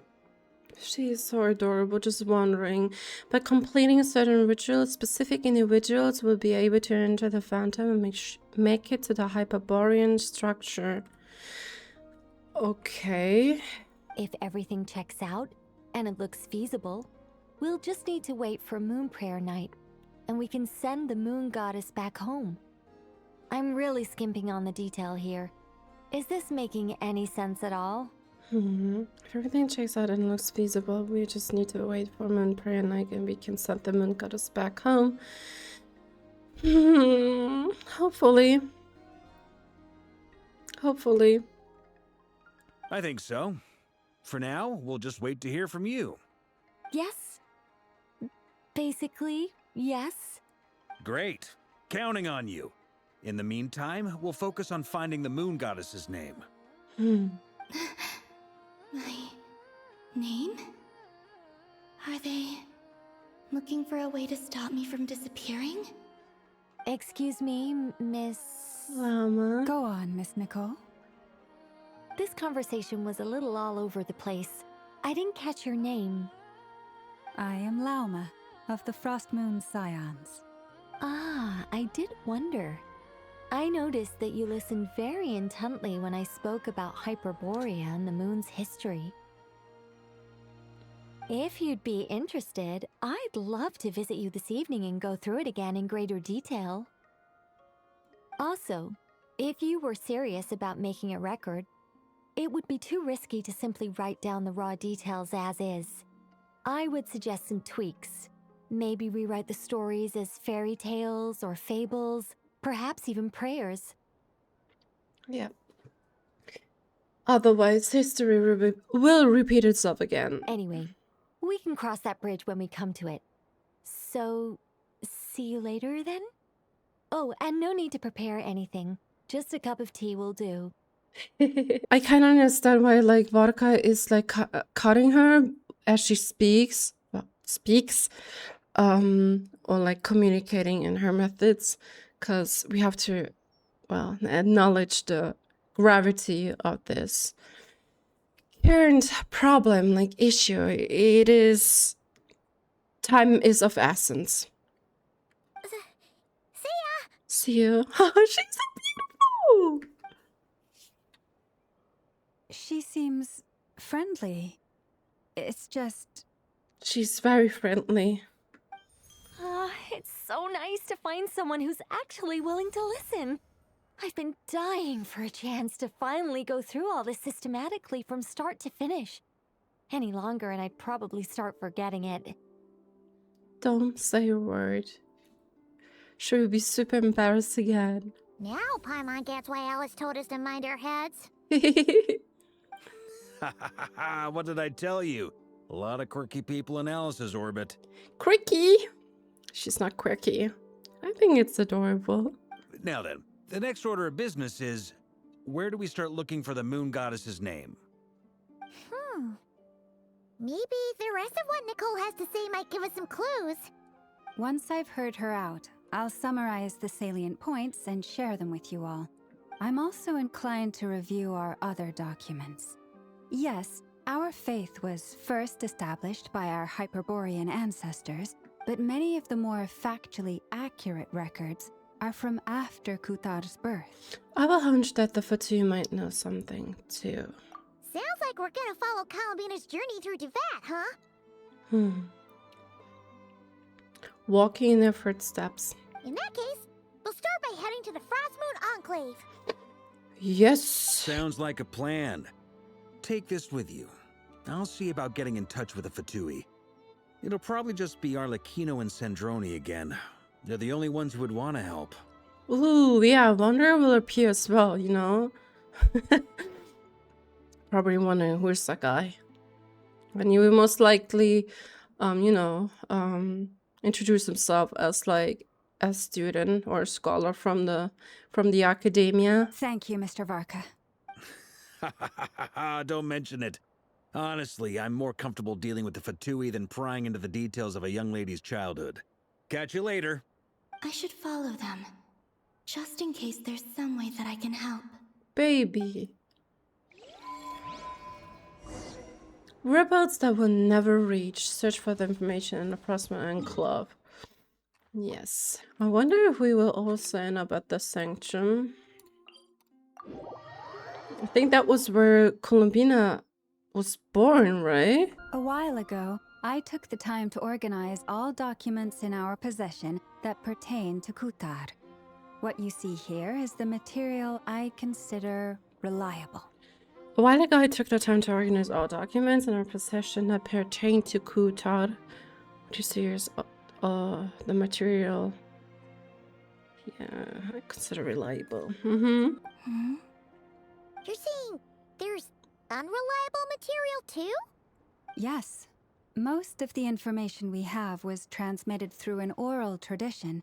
Inevitably, some of her stories were mythologized and deified over the years through countless retellings. That's why I organized them into reliable and unreliable. There's no sense seeking answers in history unless we can ensure the veracity of the historical record. Makes sense. Alright, let's take a look through. Clear and concise would be one way to describe the writing style of these historical records, but you could just as easily describe them as terse and dry. And since Lauma already knows the material like the back of her hand, the quest to find any new information in these texts is tough going. Almost all these records refer to Kuutar instead of Columbina. Although neither of those is her real name. Paimon's not sure what point she's trying to make. What we can gather from these records is that the Frostmoon Scions worshipped her as a god, placing impossible expectations upon her. I cannot fault them for their earnest faith, but for all their devotion, worshipping her day in, day out changed nothing. I think this is very, like, crucial that Columbina listens to all of that. And it will slowly repaint her picture, like her vision, you know? I imagine that none of it resonated with Columbina. It wouldn't surprise me if, even back then, she had already begun to reject the name Kuutar and everything it represented. Yeah, obviously trying to detach yourself with it. Lauma speaks the truth. When I heard them call upon Kuutar with hope and expectation in their voices, they may as well have been calling upon somebody else. When you were organizing these texts, what criteria did you use? Well, that's a bit complicated. I looked at the level of detail, perceived authenticity, prose style, and how realistic their portrayal of Kuutar seemed to be. Amongst the Frostmoon Scions of today, only I know of her existence, and I alone have spoken to her face to face. As such, I know that there are certain things she simply would never do. 'Cause you know her. That being said, I have sensed some changes in her lately. Changes? Me? Seems like this is getting us nowhere. For what it's worth, why don't we check the unreliable sources too? Sure. Give me a moment.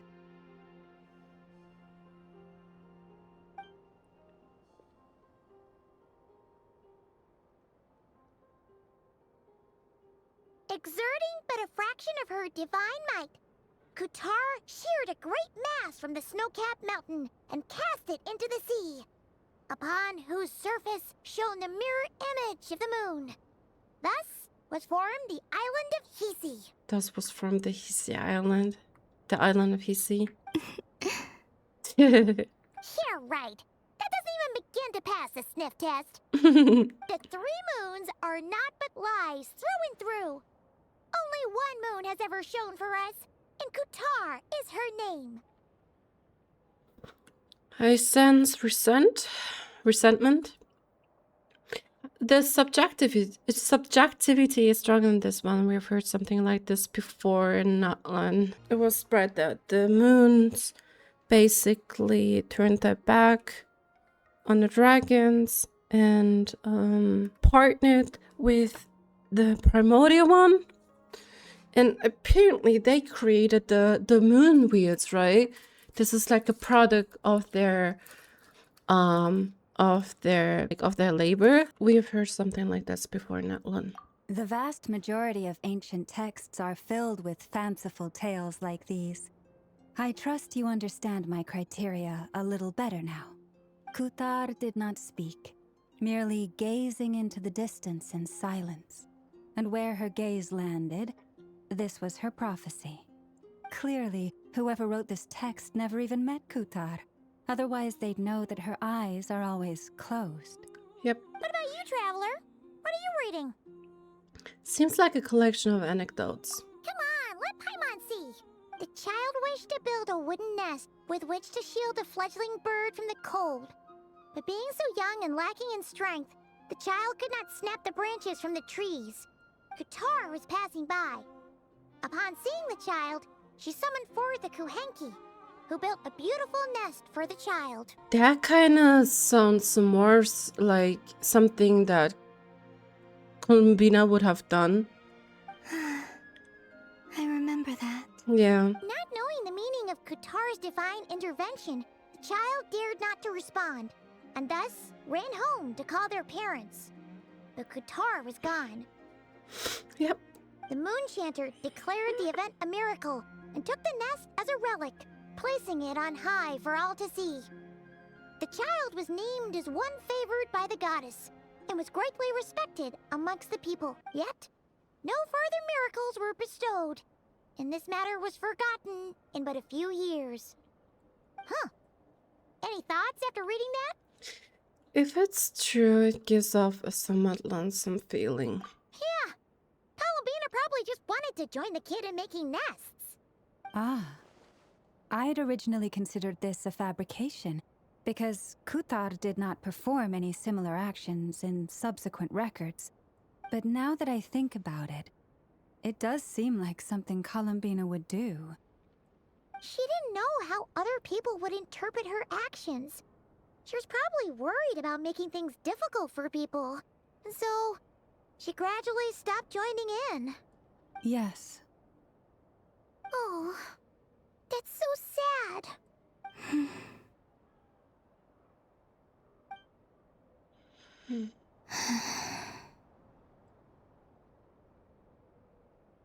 And now, I can make no such gestures of warmth, even if I want to.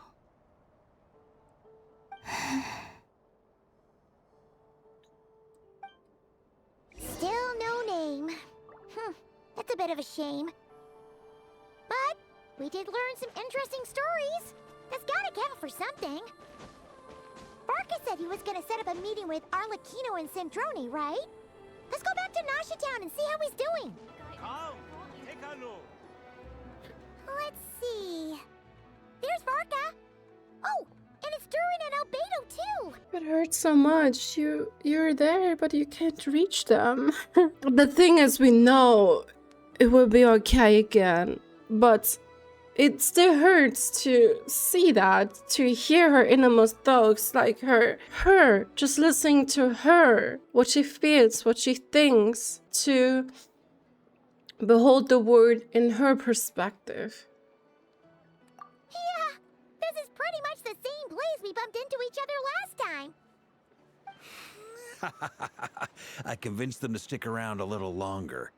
We were all waiting on people, so I figured having a little company would help pass the time. Ah, so you've been waiting for us? Does this mean that you've already arranged things with the Fatui? Sure does. Now you're back, we can go meet up with them together. How'd your investigation at the Frostmoon Enclave go? Well, we we didn't find out Columbina's true name. But apart from that, it went pretty well. We learned some stories from our early days. Aha, just as well that I didn't tag along then. I'm sure our moon goddess wouldn't want every man and his dog knowing all about her private life. Still, desperate times, desperate measures, I guess. So, oh, I'm sorry. Varka was waiting on us, but what about you two? Are you waiting for Alice? How did your investigation go? Oh, no. We already met with her. We discussed that experiment I mentioned to you last time. Oh, and she also handed me this communication device. Again.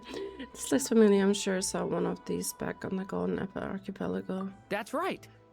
I understand she informed you about the relationship between the phantom phenomena and Teyvat's borders, yes? She wants me to help her with some more experiments on that front. She said that she'll contact me through this device with more information. Ah, I see. Following instructions and making observations. Pretty common research method. Takes me right back to Albedo's lab. Wait, then who exactly are you meeting? Someone you know. Albedo's met him too. But I don't think Miss Lauma or the Grand Master have been introduced. Wanderer! Introductions are overrated. Hi! Especially in cases like this. It's you! Right to the point. Or straight to the point. So, it's not like the academia has prohibitions against going abroad. Also, I applied for leave. I've been writing to Hat Guy since obtaining a human form. I've already brought him up to speed on everything that's been going on in Nod Krai. Hat Guy? Oh, I've missed that attitude. Turns out, I actually have heard that name before. Oh? Then why did you react the same way I did? I only knew the name, not the fella. But since we're all here, let's do some introductions for what it's worth. I'm Varka, Grand Master of the Knights of Favonius. Lauma, Moon Chanter of the Frostmoon Scions. And I'm a Drioche from the Vahumana Darshan of the Sumero Academia. Hat Guy. Good to see you again, Mr. Guy. I believe we last saw each other on the boat ride here. So they came to Nod Krai together. Yep. Just like, ooh, look at Columbina. Well, she's not supposed to know him. She shouldn't know him any longer. Yeah. And then Nod Krai.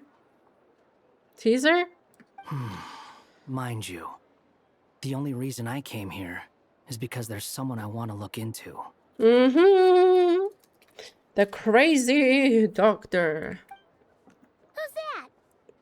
The Doctor, also known as Dottore, second of the Fatui Harbingers.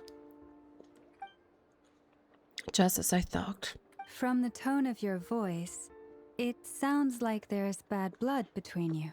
Inversion of Genesis was such a good quest and really heartbreaking. It was really heartbreaking to the point that a wanderer tried or attempted to eradicate himself. Well, obviously, that doesn't work. I was reviewing our archives and noticed that a lot of information about him was missing. Left a bad taste in my mouth. That's all there is to it. Dottore, or Zondik, as he was then known, once studied at the Academia, but he got kicked out before he could graduate. For valid reasons. I think that's only reinforced his disdain. And he's like an unfettered... Well, he simply has no moral compass to begin with, you know? It's all in sake of science. But now when I think of it, or think about it, like his Omega segment is not the only thing, like the only segment that exists. Since he erased the other segments in exchange for the electronosis, I believe. Yeah. Something I heard that name before back in the rooms when the Ibis King mentioned that student. Was it the doctor? So the Harbinger's #2 man is a college dropout? How embarrassing for them. Last we heard, he was planning something. We actually heard that a few times before, even coming to Nod Krai. But we haven't seen a trace of him since we got here. He only appears when something interests him. For all we know, he might have left already. He may have left already? I wouldn't be surprised if he, like, literally, if he appears during the Moon Knight's prayer because of that phenomenon, you know, with that Nod Krai basically reaches its peak of, like, Kuuhenkis concentration. But the fact he did something here at all is worth noting. It'll fill a couple extra lines in his file. Why does it sound less like a file you're writing and more like a criminal record? I remember when we were infiltrating the video, like the facility, there were, I'm not sure if those were his subordinates, but when we hijacked that robo vacuum, there were like two of them, you know, having like a chat and then questioning if Sandron doesn't know about what they are doing. Right, this is pretty much ordered by Doctor, but he keeps it a secret, which is, it is concerning. Yeah. Anyway, we were just about to meet two of the other Harbingers. Want to come along? You might learn a thing or two about him there. If only he will know. Yeah, never mind. Sure. Even though they're Harbingers, well, they're old acquaintances of ours, so, you know, when you talk to them, try to be... Paimon, please. Psh. I got it. The Frostmoon Scion's relations with the Fatui remain tense. Forgive me if I do not attend. In that case, we'll continue assisting Miss Alice with her experiments. Good stuff. Everyone's having a fruitful time. All right, we better get going. I'll lead the way. I'm scared.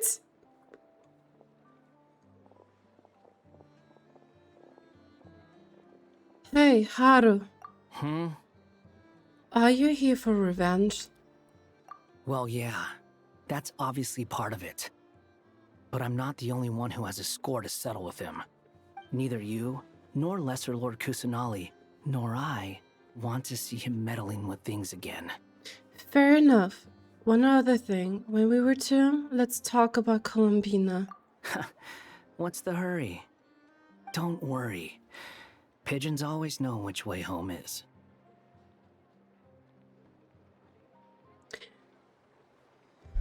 Weren't you concerned? Like, didn't you advise us not to approach her? Because she was like an unpredictable entity. Kind of paranoid. After the conversation ends, the coup splits into two teams led by Varka, blah blah blah, into the video. Look at them! You made it. Who is this? Okay. This is so interesting to witness this in the fact that they have been... Oh, this is so interesting. Like, honestly, they used to work together. A Wanderer or like Scaramouche was a member or like became a Harbinger before Arlecchino. A scholar from Sumeru. They call him Hat Guy. He's an old friend of the Travelers. Wait, this is the academia representative you wrote about? He doesn't exactly look the part. I believe this will prove my identity. You'll notice it bears the seal of the Sanctuary of Surasthana. Well, what do you know? So it does. All right then. My mistake. It's fine. I expected as much. What? So as I mentioned in my letter, the Academia's got its eyes on Dottore, but this matter remains top secret. Apart from those assisting in the investigation, The fewer people who know, the better. If anyone asks, I'm here in Nod Krai to pursue my personal academic interests. Gotta say, Varka, you did pretty well to keep all this under wraps for so long. Sounds like you got in touch with the academia about this way back. You flatter me. You're all Harbingers. What reason would you have to disclose information about Dottore? Where do I even start? Remember that time we fought Rerir at Star Sand Shoal? He sure let me have it then, didn't he? I'll bet Dottore had that all sketched out, with me as his convenient little pawn. He was also the one who intentionally issued that false alert. Like, you know, who pulled the strings, and when Varka went to the... What's it called? Amsvatnir? I'm not sure what it was called again. But yeah, we were already sure. Like, we were certain that it was Dottore's doing. He could not care less about us if he tried, but hey! The feeling's mutual. Does Dottore really strike you as the sort who values his relationships with his colleagues? If you serve for like a purpose in his experiments, yes, just for this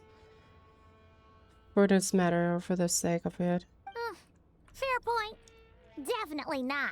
Yeah. Which is why I always keep my guard up whenever he starts making suspicious moves.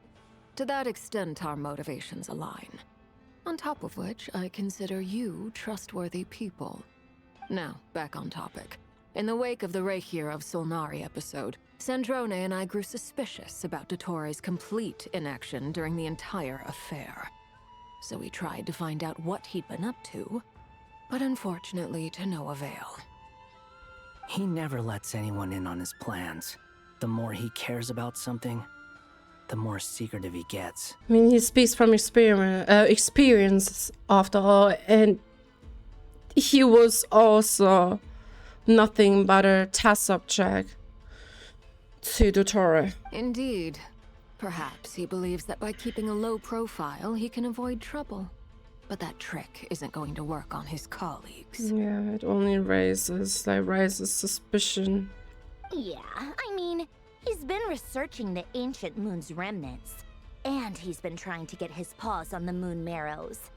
Only an idiot would believe he doesn't have something more planned. Sometimes it makes me wonder if he's trying to turn himself into a moon god. Like, you know, it's some sort of like morbid, but like this obsession with becoming a god or creating a god, like turning a human into a god. With this in mind, I returned to Snezhnaya and relayed my thoughts to Her Majesty the Tsaritsa, entreating her to have him recalled. I returned to Snezhnaya and relayed my thoughts to Her Majesty the Tsaritsa, entreating her to have him recalled. That's pretty direct. Did the Tsaritsa agree? Yes. Oh. I made it abundantly clear that the Fatui's business in Nod Krai is almost concluded, and we do not need 3 Harbingers in this territory. Oh. Her Majesty concurred. Well, that means he is prompted, or basically it's actually commanded by Tsaritsa herself that he should retreat. Accordingly, Dottore has returned at her orders. I imagine he is continuing with experiments, which no one besides he would ever have any interest in. According to Dottore has returned at her orders. I imagine he is continuing with experiments which no one besides he would ever have any interest in. Okay. Common sense might mean nothing to him, but he's not stupid. He knows that no good can come from opposing the Tsaritsa. The Tsaritsa. Smarts alone won't get him all the way. He needs the Rooster's resources and Regrator's Mora, both of which the Tsaritsa can strip from him by waggling a finger. But doesn't he have a track record of publicly following orders while going against them in private? He probably has it down to a fine art by now. Now when I think about it, doesn't the regretters like Pantaloons and Zandik's ideas kind of align? Because I believe Pantalon was like, he's like sick of the imbalance between gods and humans. Wouldn't put it past him. We worked together on a research project once. Only briefly, but it was enough to show me that we're fundamentally different people. He has no interest in doing things methodically, stage by stage. His thoughts jump all over the place, and the moment his curiosity is satisfied, or he gets the results he wants, he disappears. Or baby is stargazing and she listens to her friends' voice. The moment his curiosity is satisfied, he gets the results he wants, he disappears. The only similarity we share is that once we set our minds on doing something, we will see it done, whatever it takes. Well, he won't stop. He won't stop. Oh, we definitely saw some of that in your battle with Rerir. You got so competitive. Oh, very brave. Ugh, do not remind me. Then I believe we all concur. Dottore will not simply give up. True. Fantastic. Now this is turning into a whole day of unpleasant memories. Ugh. Are you talking about the moon marrow stuff? He also strikes me as the kind of person to disregard experimental regulations, ruin all the equipment, and go way over budget. Then leave the first person he can find to deal with the fallout. Exactly. This one time, he was running some high-temperature experiment and the substance exploded. But does he care? No. He orders his subordinates to open the device so he can observe the results, which causes the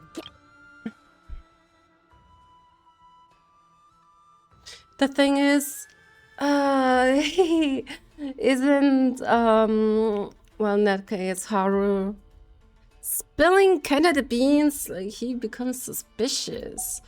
You need to keep your profile low. That gas was poisonous! If I hadn't been there, who knows how many people might have died? Yeah, but a life doesn't matter to him. This one time he was running some high temperature experiment and the substance exploded, but it's, you know, he orders his subordinates to open the device so he can observe the results, which causes the gas inside to leak out. That gas was poisonous. If I hadn't been there, who knows how many people might have died. And after all that, he left! While I was still cleaning up after his mess. What a waste of time, he said. Waste of time? The nerve! He wasted my time! Columbina's poking her. You've been bottling that up for a while, huh? Hat guy, I must say, you seem awfully familiar with internal Fatui affairs. Especially when it comes to Dottore. Uh-huh. Yep. Also, that was just so cute. She can do something now because she can do that. Because Signora, what am I saying? Why am I saying Signora? Sandra would never allow it. Maybe when she's sleeping. Alright, I want to see like a very emotional part between them. Like emotional moments would be so sweet to well, witness a side of Sandrone you're not really used to or familiar with. Thank you, Lady Harbingers, for providing such valuable information. I have no other questions for now, so I'll be on my way. No, he's dodging. Wait, what? You're just gonna leave? You're welcome to join if you want. Just when Paimon thought he'd finally mellowed out. He makes quite the impression. I'll say. I've met tons of headstrong people, but not many of them would join me in bad-mouthing Dottore. Well, you share mutual feelings. Anyway, back to the main agenda. Varka, you said that Columbina has gone missing? Or rather, disappeared. Yeah. We're working on building a connection between her and this world. The simplest method is to find out her real name. Her theme. I've actually asked her that question before, but she said she didn't know. Considering our relationship, I doubt she was lying to me.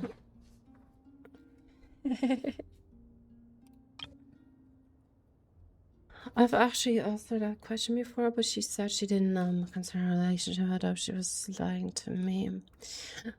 She could have just given you a pseudonym. What did she do when she was with the Fatui?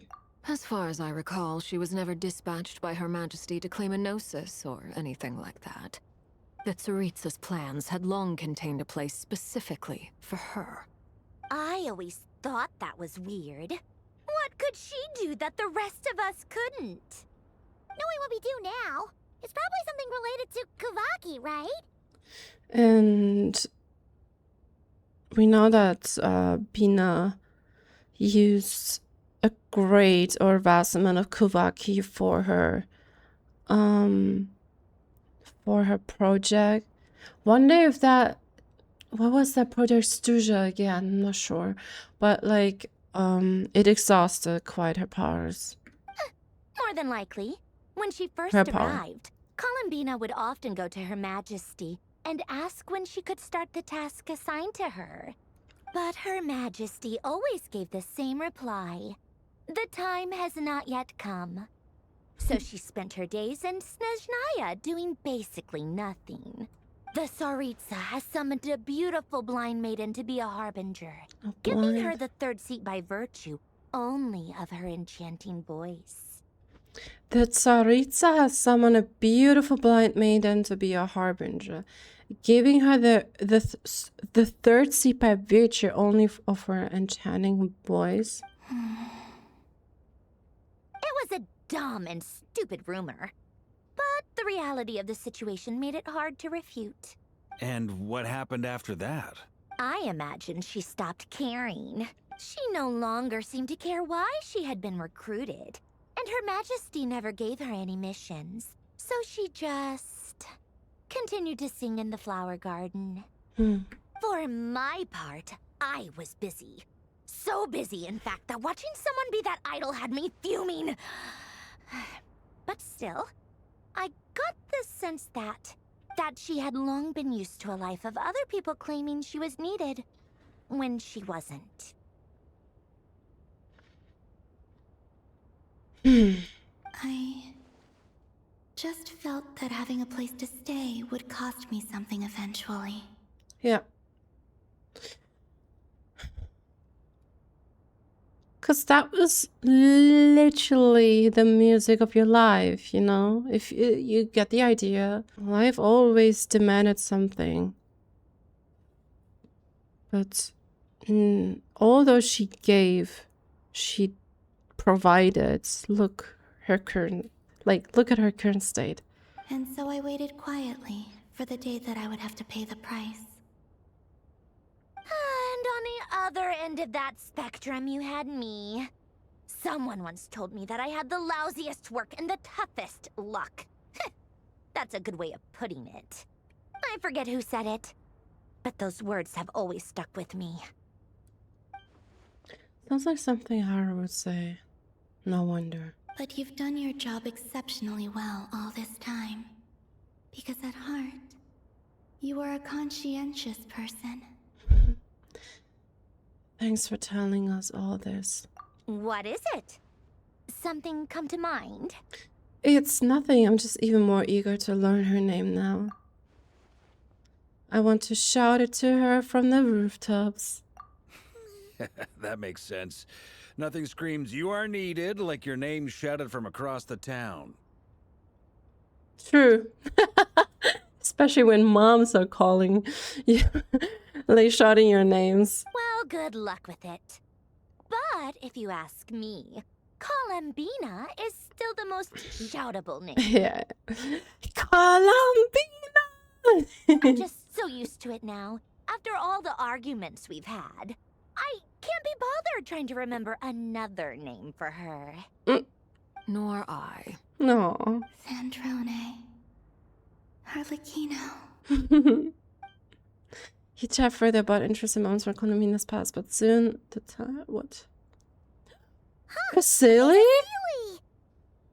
Does that mean Nicole has news for us? Ladies, I thank you for your hospitality. If the chance ever comes up, I definitely owe you both a drink sometime. Of course, always. The drinks are on the house. Custody of Varka. I'm sure it will.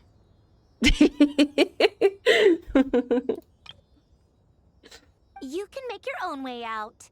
Heck, you've been here enough times, you probably know your way around better than I do. Take care, everyone. We'll be in touch if the situation changes. Okay, time to do what adventurers do best. Follow that Sealy!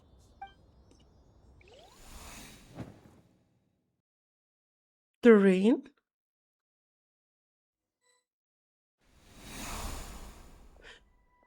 Here you are. Ooh, look, those projection.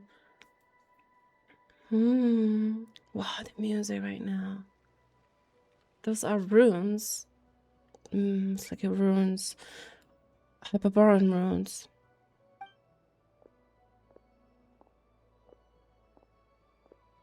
Oh, that guy.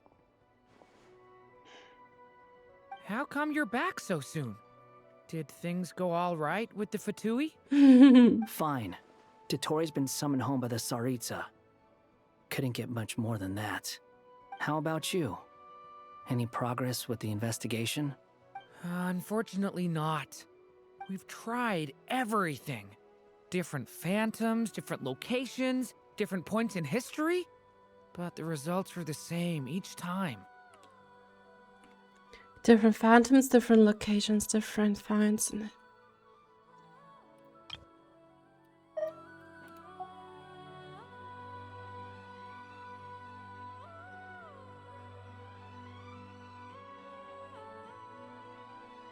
This is beautiful. I'm standing like hope. Abyssal monsters roaming the land. People crying out in despair, with no hope of being rescued. Kind of marks the cataclysm. Every time I see it, I can't help but think, is this what it was like in Mondstadt when Dragonspine Durin attacked? And if I fail in the task I've been given, will I create yet another tragedy? That's just meaningless speculation. When we encountered similar phenomena previously, I tried to interfere with those illusions, using sounds and lights to guide them. Oh. However, we could not change their fates. At most, we were able to extend their existences. Well, it's already set in stone. The events of the past are like fate that has been written into Irminsul. There isn't a living thing in Teyvat that can escape its past. Yeah, wonder. But Miss Alice instructed us to try to find ways to change the outcome that these phantoms face. It's an impossible task. Can't you just refuse? Since she asked us to do this, I feel like it can't truly be impossible. Or if it is, well, mages can make the impossible possible. Well, she certainly would not just assign you to that task. Or assign that task to you just to waste your time. I could not have been born as Durin otherwise.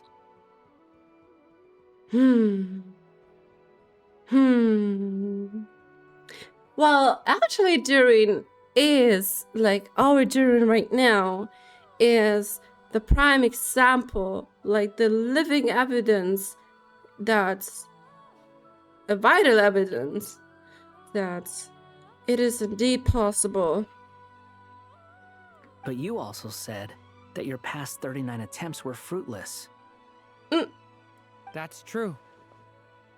But you're still going. Oh my god. Yes. That scene is so beautiful with the music right After now. this many futile attempts, surely you realize that you're not doing this because you still believe what some mage told you. No. Because you believe in it. It's because you want her hypothesis to come true. It's something you wish for deep inside. So, think for yourself about what you want to do. As long as you don't believe it's futile, it isn't. Oh my god, I love them so much. Yeah. Man. Not only a best friend, like a big brother. Teaching him life lessons that he can hold on to. Previous experience indicates that we cannot touch the phantoms, which limits the effectiveness of our interventions. If we want to clear this hurdle, we need to break this rule somehow. Same thought here. Following the same rules means repeating the same failures. Reducing ourselves to mere playthings of fate. Following the same rules means repeating the same failures. Reducing ourselves to mere playthings of fate. So you mean we need to figure out a way to make contact with them despite knowing that we can't? Yes, and I suspect that's something only you are capable of. Everything in Teyvat is logged in Irminsul, but the withering that once occurred in Sumeru was a sign that the Great World Tree was being corrupted. This corruption allowed things that should not have existed in Teyvat to appear. This is tantamount to rewriting reality to an extent. You're saying Abyssal Power might be able to affect those phantoms? No one's ever tried it before. If you're gonna try it, it'll take courage. And you have to be confident that you can control it. Is anyone there? Has anyone seen my daughter? Wasn't it Durin who said that even the darkness can help us in desperate times? Using that what is deemed as evil for a good cause. She's missing. I have to find her. Rasmus Bess. I hear someone inside. Spargana? Are you in there? If I can use my abyssal powers to warn him that there is danger here, maybe it'll change his decision. Maybe he'll stay away. Look, Celestia. Yes. The important thing is not the nature of the power, but rather how you use it. To intimidate and obstruct. Sounds about right for the Abyss. Let me try. I should be able to influence that thing.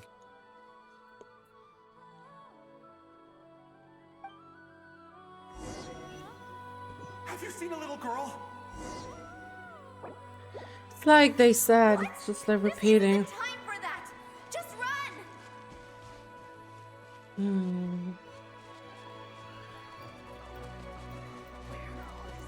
I hear someone inside. Spargana? Are you in there? Durin can use the power of the Abyss to affect the world in which the phantoms locate them. For example, using Understandable will create a barrier with the Intimidate and Obstruct attributes, which in turn will affect the choices and actions of the human phantom. What is this? Looks dangerous. I should get out of here.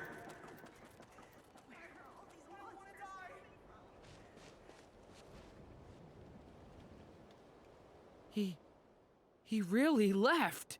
Ha! We did it! Took you many attempts, but it really did. Don't celebrate too soon. Follow him. See what he does next.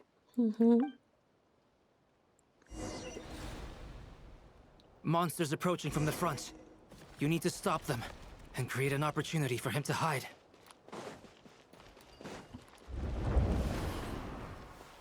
No! There's monsters ahead!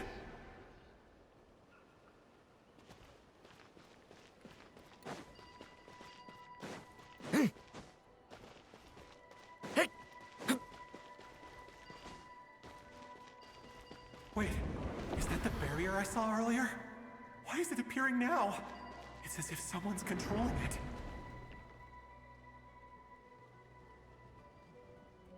The monsters are gone. Is it safe now?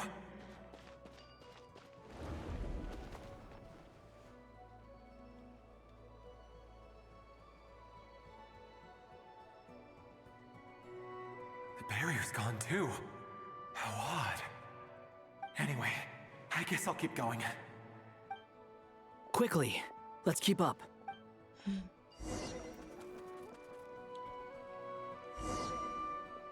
Wait, there was someone else here? Don't go any further. We've got anti-monster traps laid out everywhere. But my daughter must just be up ahead. I have to go.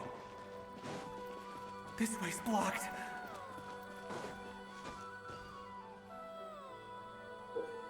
Durin's Abyssal Power can also affect the venting explosive barrels, causing explosions that can clear obstacles and damage monsters.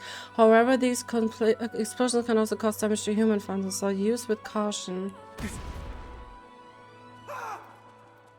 Oh.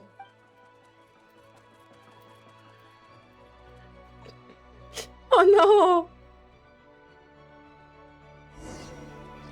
no! Oops, I'm so sorry. Wait, there was someone else here? Don't go any further. We've got anti-monster traps laid out everywhere. But my daughter must just be up ahead. I have to go. This way's blocked.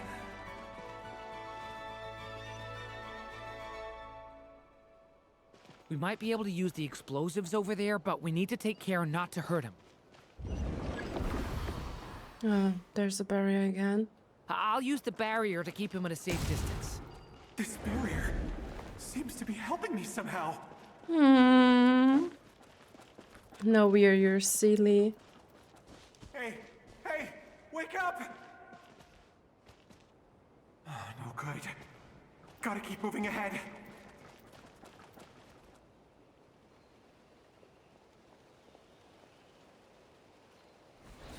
So many monsters! There's still a chance, Durin. Use the traps.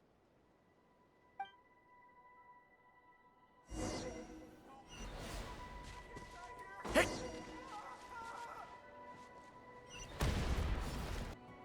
This is a new development. I've never seen this happen before.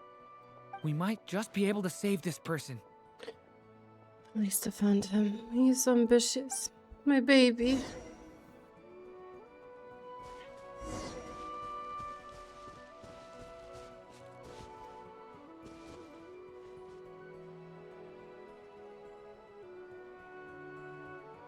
Hello there. Have you seen my daughter? Spargana's her name. She's carrying a large backpack. Get out while you still can, you fool. You won't find any survivors here. But I can't just leave her here. She must be so scared right now. Sorry. Wish I could help, but I haven't seen her. You'll just have to keep looking. Okay, thank you. If I do find her, I'll get her to shelter and come back for you. Don't bother. I've got nowhere left to go. What's that noise? Monster! No, if he goes inside, he'll be walking into a trap. Let's try this once more. This time, we have to stop him.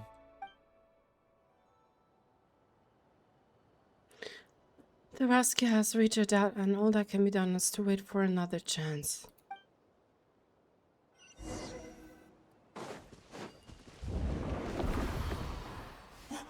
Why? How will I know where Spargana's gone like this? You know what? I'll trust this strange barrier. It's gotten me this far after all. What? What's this? Hey! Let us out! Spargana, are you there?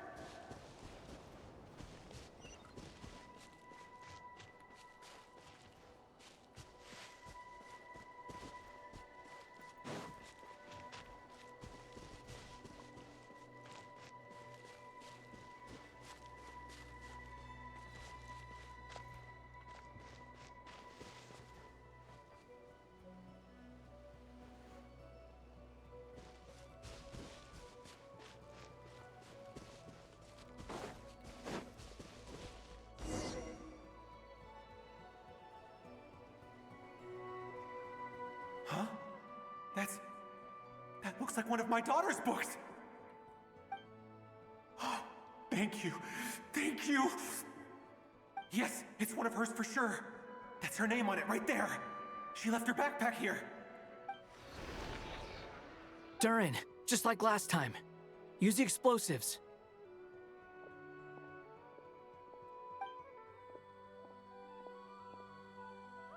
Goosebumps.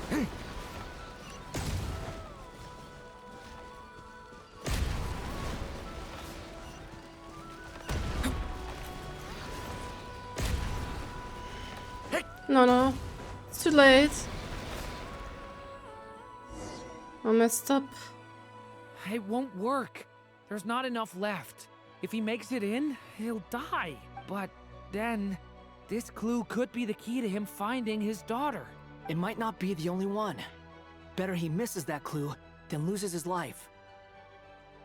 I guess so.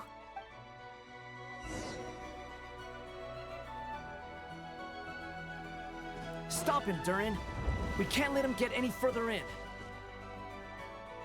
That's my daughter's book! She's passed this way! Why? Why won't you let me go in? I've searched and searched and searched just for this! But how will I find her without any clues? Don't lose hope. I no longer have anywhere else to go.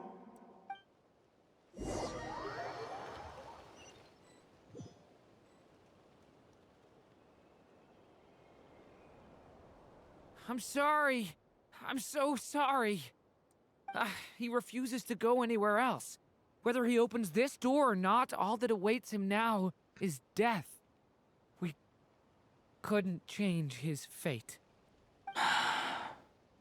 Albedo? Hat guy? Let's try one more time. I don't know how we're gonna do this, but I don't want to give up either.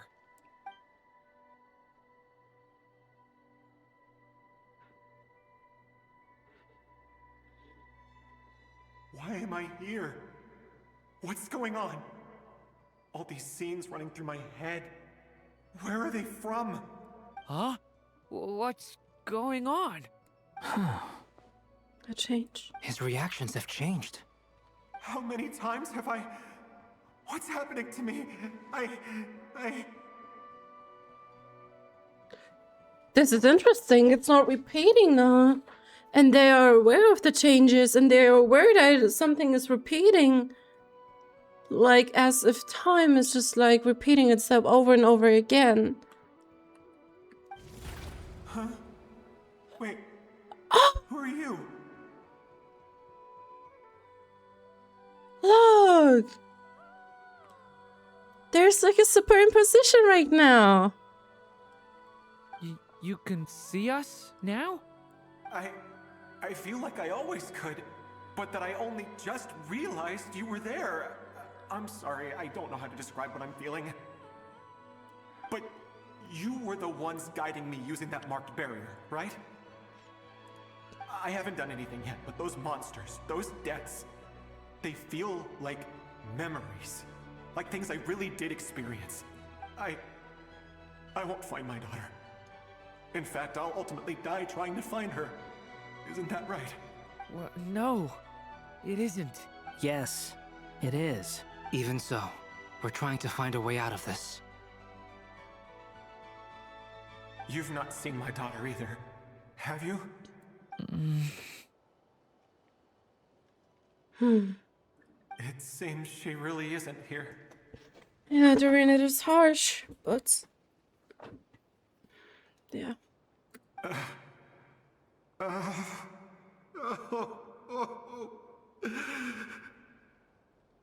I'm sorry we couldn't help you.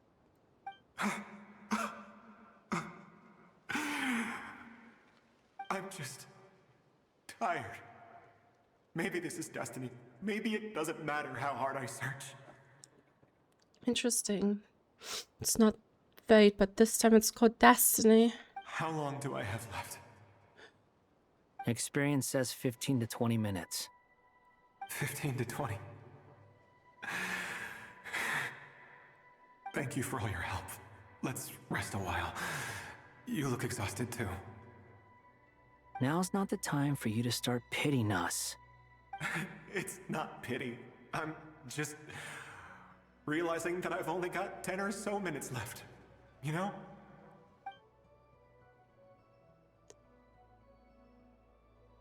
Oh, they're talking. You say you're from Mondstadt, yes? A place with windmills, where people enjoy limitless freedom? Oh? And you're from Sumeru, where they've built an academy into a giant tree? Yes. It seems you've never heard of either place. He's most likely from ancient civilization. Those names are unknown to me, I'm afraid. Yes. Have you heard of Hyperborea? I have, but I heard that it was destroyed in the distant past. I see. That was where my ancestors once lived. What about Delphi Pytho? Was it later rebuilt? Something with Enconomia. I've never heard that name. Then what about Salvindagnir? Oh my god, Salvindagnir. Ooh, now we're talking about ancient civilization. Others. Salvindagnir. A prosperous civilization that used to live what is now known as Dragonspine. But it was...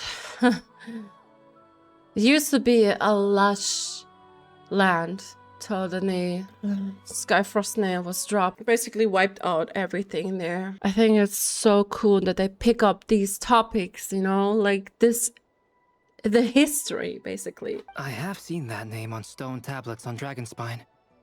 But I'm afraid the only things left of that place are its ruins. I see.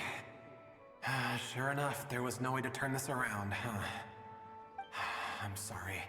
I was the one who asked to chat, but it seems like we're too many ages apart. There's barely any common ground to start from. It's all right. We did hear something new, at least. From how you speak of your lives, things must be going all right for you, I guess. They are. Mondstadt is a place of freedom and happiness. There's a lot of good people in the church and the Knights of Favonius, and even outsiders find that it's an easy place to feel at home. We have festivals a few times a year. Everyone gets together to drink, sing, and be merry. Sumeru is a lot more uptight. Not really the kind of place where you can relax. It's a nation fraught with problems wherever you look. But if all you want in life is to seek knowledge, I guess it's pretty much paradise. That's wonderful. In other words, after this all-devouring black tide passed, humanity did not merely avoid extinction, but rose to build prosperous civilizations anew. That reminds me of Capitano's words. I mean, I can see you all right now. That must mean the future isn't a total mess, right? That's true. Well, time's almost up. Let's part ways, I think. Might be best if you don't waste too much time on me.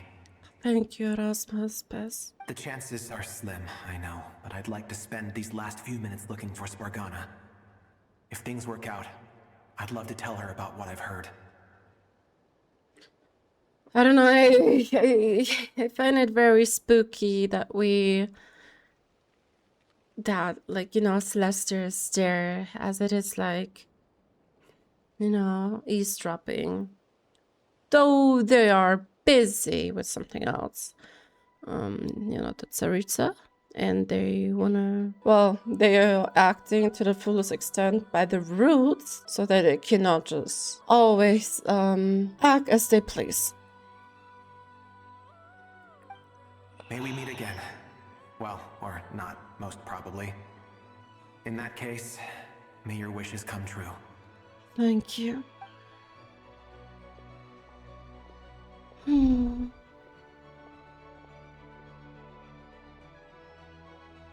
He's gone. In a few minutes, he will meet the end that was his to begin with. The ending of this tale did not change, but I believe that we've just made the most progress we have yet. May your wishes come true. If only it were so simple. Hat guy, could I ask you a question? You've never talked about your past. It seems complicated, and it weighs heavily on you, too. Would you be willing to tell me about it? I mean, sometimes it's better to get things out in the open. Take that guy we try to help, for instance. At least he said goodbye with a smile, right? I know about Albedo's past. Our experiences are very similar, and he created me. As for you, you're my first friend, and you've witnessed every step I've taken. But by comparison, I know nothing about you. Either way, I mean, we're still best friends. But if I knew more about you, I might understand your thoughts a bit better. Oh, baby wants to understand you. I've told you about myself. I'm a student at the academia. And what did you do before that? Prepared for the entrance exam. And before that? All right.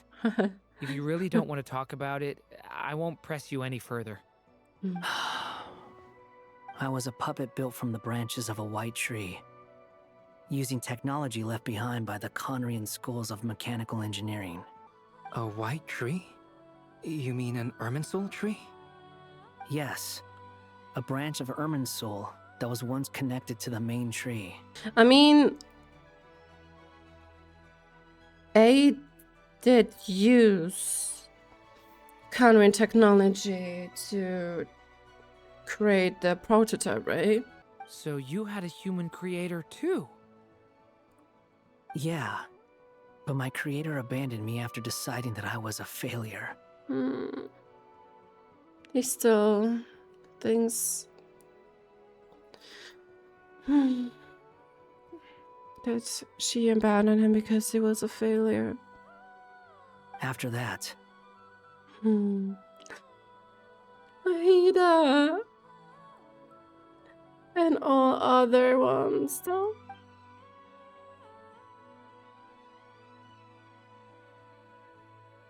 Durin. Resisting the influence of the Abyss, suppressing the urge to destroy, trying to do the right thing. None of these things are easy. But no matter how hard they are, trying to rewrite past wrongs is far harder. You asked me if you would create a new tragedy if you failed. I told you there was no point speculating about that. But the real answer is, yes, you absolutely will. That guy.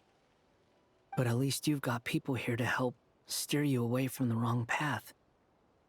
So, just keep aiming towards the light. I will. I promise. All right, break time's over. Oh. Alice? Hello? Durin speaking. Hello, friends, it's me. What have you been up to, I'm detecting some unmistakable fluctuations here at the border.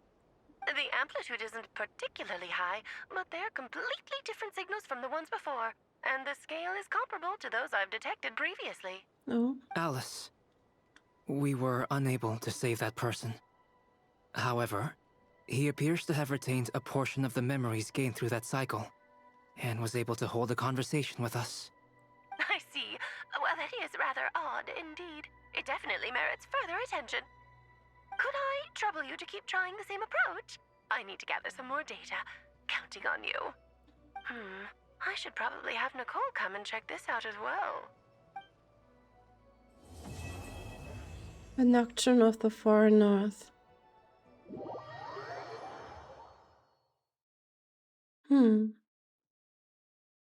Oh. There you are. I was worried you might stop to collect treasure chests opened by the Seelie along the way. It would have taken you so much longer to get here. So you may stop to collect treasure chests open by the seal in the way it would have taken so much to get here. Another conversation I cannot hear.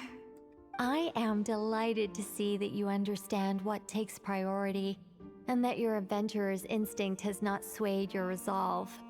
Really, I must applaud you for it. You should know. Paimon's head. Okay, I get it now. Okay, I'll try and keep it short. My senses are telling me that this is where we shall find the entrance to the ruins. Oh, she's so pretty. Oh, cool! Well, what are we waiting for? Let's open it up and see! Patience. This was a sanctuary of great importance to the Hyperboreans. A special process is required to open the gate. I sense dragon. See, yeah, dragon source technology. Also, like the runes, with the pattern. Oh, like the place that housed the Eternal Moon's Marrow? Seems like the ancients were very fond of making intricate gate puzzles. Okay, so what's the plan? Need us to do anything? And just the short version, if you can. Ah, alright then. I was planning to start with some background on the invention of these techniques. Are you sure you don't want to hear it? It's quite informative. Remember what you were saying about priorities? Fine. Simply put, we need 3 human representatives to successfully undergo a process of Kuuhenkis resonance. Oh. And those 3 represent the moon. Think of it as a test from the 3 moon goddesses to see if the entrants are qualified, with the most recognizable qualification being Kuuhenkis. Pretty sure Lauma would ace that test. Oh, wait. But we need 3 people. The Traveler? I also have no doubt that the Moon Chanter would be qualified. But we would need 2 other people with the same constitution. Therefore, the most feasible method is not so much to follow the rules, but to figure out how the test functions and find a workaround. I've done some research, and it turns out the mechanism is rather crude. We'll simply need humans to stand before it who have sufficient Kuuhenkis energy within them. Oh, this is so beautiful, you know. You know, it's funny. It appears as though light is streaming through it, refracting into the spectral lights that are like reminiscent of like the elements, you know. I think it's really interesting. I was wondering what if we like separate them, but the moon memory is not human. What about Varka? I'm with you so far. How do we get the Kuuhenkis in them? The easiest way would be transfusion. Take some Kuuhenkis from Nod Krai's soil, put it into the bloodstream, and get it circulating in the body. Okay. So we're going to cheat on the test? Precisely. There are other methods, but this is the simplest one. Cheating the system is much easier than trying to hide from it. Huh? Sorry? Does the idea of cheating upset you, Miss Lauma? No, that's not it. I suddenly had an idea. Oh, what is it? It's about Moon Prayer Night. I figured out a way for Kuutar to join in the festivities. Huh? But as Paimon said, we need to have our priorities straight. Let's get back to the test. I'll follow up with Nefer on the festival arrangements. Oh! Wait, speaking of cheating, maybe her idea has something to do with people are like cosplaying or disguising themselves, all of them disguising themselves as Columbina, the moon goddess, frame her as the actual moon goddess. Oh, okay. Anyway, is this really the best method we have? A Kuuhenkis transfusion sounds dangerous. Yeah. No matter how you slice it. Just inject some dirt. If you think that's dangerous, wait till you hear the other methods. I'd be more than happy to go through them if you'd like. There are several. No need, we're good. Let's go with this one. Very well. Kuuhenkis transfusion it is. Now, I should mention that the risks can be greater or lower depending on individual compatibility. Okay. It would be rash to simply infuse the Kuuhenkis and hope for the best. If the body rejects it, the reaction can be quite severe. The symptoms are similar to another condition that some people living here suffer from, known as congenital Kuvaki sensitivity. Like Katheryne, I think Kapi's daughter, her name was Katheryne. So, before we execute our plan, I will perform a simple test of my own to see who is compatible and who is not. Once that is done, we will have to complete the resonance process as rapidly as possible. The participants must remain stationary while the Kuvaki circulates and bonds with them, and they mustn't eat or drink anything. What? No eating or drinking? That's some hardcore fasting. They'll all be monks by the time they're through. How long will I have to keep that up? 3 days. Oh. Oh, that's so long! And we still need to find 2 more people who are not just compatible, but also willing to volunteer. Anything, like anything for Columbina. Fasting? What are they talking about? I'm willing to volunteer. Really? Don't you want to think this through? Haha, count me in too. 3 days without food? I can handle that. It's like detoxing your body. Miss Nicole has made it clear that this is the easiest way. The way I see it, there's nothing else to discuss. It's time to step up. Compared to having Columbina disappear completely, fasting for a few days is nothing. Baby! Make sure to mark these words. Yeah, you're right. In that case, Paimon volunteers to be Captain of Logistics. She'll keep the fires lit and grab some spare clothes to keep you comfortable. Good work, Paimon. Then we'll start with you first, Traveler. Please step forward.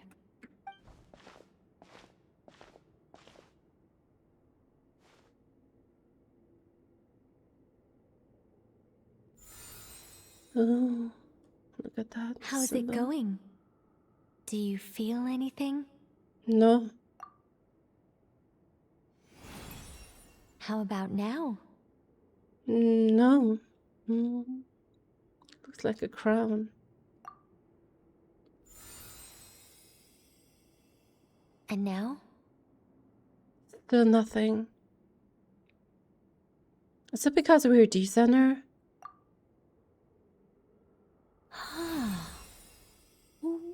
What about now? Nothing at all. Did you do something? Or is it because of the moon mirror?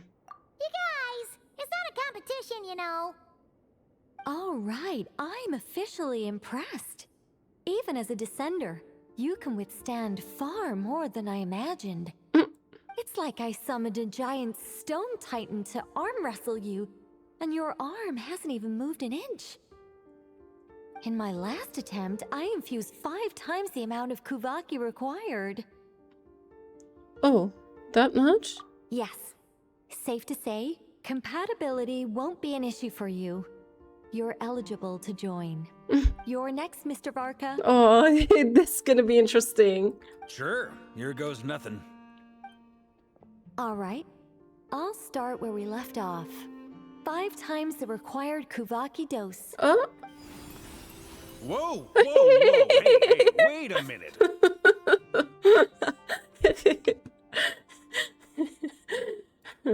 Well, she wasn't really careful. That was harsh. She's vomiting. How's it going? Well, she sped up that process. Ooh, no, not great. I kind of want to puke. Feels like I've been drinking too much. A few bottles of wine, then a big stein of Dark Horse, with some hard liquor from Liyue mixed in. Where are the horses? She's purple. You think this is funny? I just lost to a young lady in an arm wrestling contest. I'm never gonna live that down. My apologies. I'll lower the concentration and try again. No, thank you. Oh. How's it going now? I'm not as dizzy as last time, but I can still feel it pulsing around. Well, that is primordial pure energy. In that case, you wouldn't be an ideal choice, Mr. Varka. Let's try someone else. Okay. Let's go ask some of our other friends then.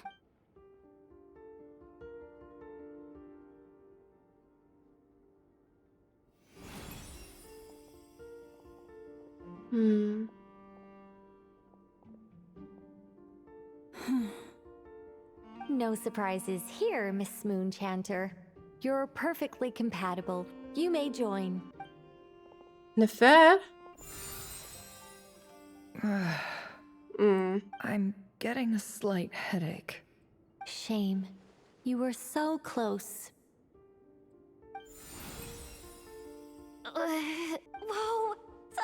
Time itching all over! Allergic reaction. We can't have that. Huh? I know. Well, are you gonna start a what? You're a child. The Hexenzirkel is an organization that cares for and protects children. We will not have them do dangerous things. Not even tests.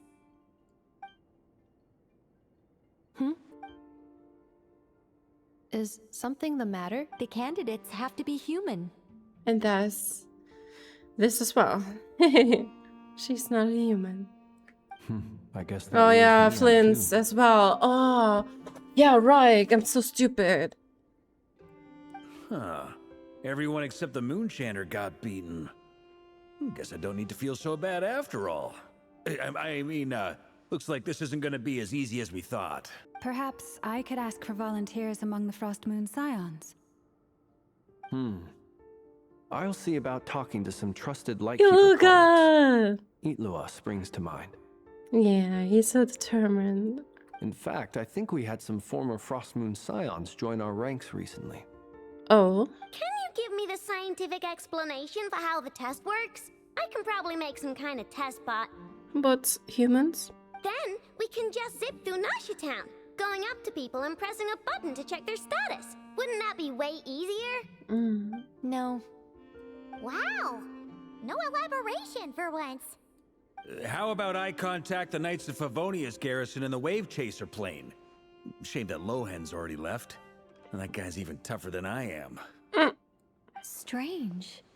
The moon goddess is clearly revered by many people. So why is she on the brink of disappearing? She mentioned that the world has rejected her from the very beginning. And when we fought the Reikir of Solnari, it seemed like she exhausted her power for our sake. Also, Paimon's not sure revered is the right word for how people feel about her. It's not a word. We love her. She's our friend. Gratitude, certainly. For my part, anyway. It's basic reciprocity. She helped us, so she deserves our help in return. It's the favorite. Look at please look at Jahoda. Yeah. Even though she looked like she didn't care, she still saved a ton of people. A review of the relevant data leads me to conclude that Miss Columbina is a good person. Oh, look. Still here, Columbina. Yep, you bet. They really think so? Oh, this plays a crucial part. Look at her. I'm super surprised that Columbina isn't her actual name, though. I think it really suits her. It's light and graceful and... yeah, just a really pretty name. I know, right? Unfortunately, that's not our decision to make. Columbina. That was the code name the Fatui gave me. But it also came up in the song I heard when I was born. It means little dove, right? But is that really all there is to it? What do I truly think of my own name?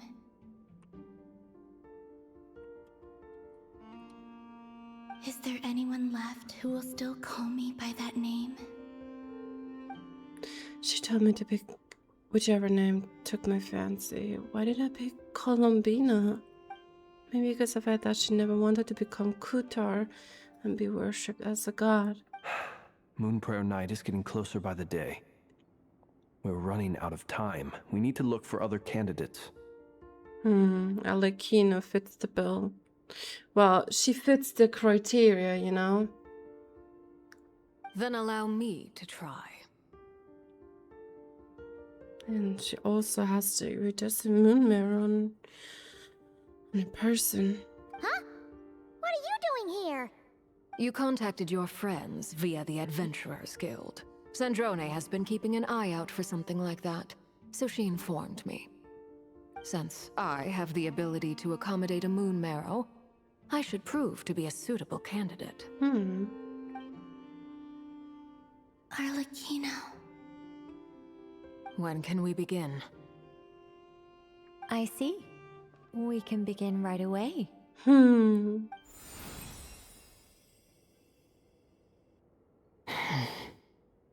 How was it? Did you feel any discomfort? Not at all. Then it seems we shan't need to look for additional candidates after all. Okay, I gotta wait for 3 days now. Cool. All right, like Paimon said, the rest of us can take turns making sure the three of them stay warm and comfy. Then, my job is to take care of the caretakers. I will ensure everyone receives food and accommodation. Let's do this. No time to waste. I'm ready as well.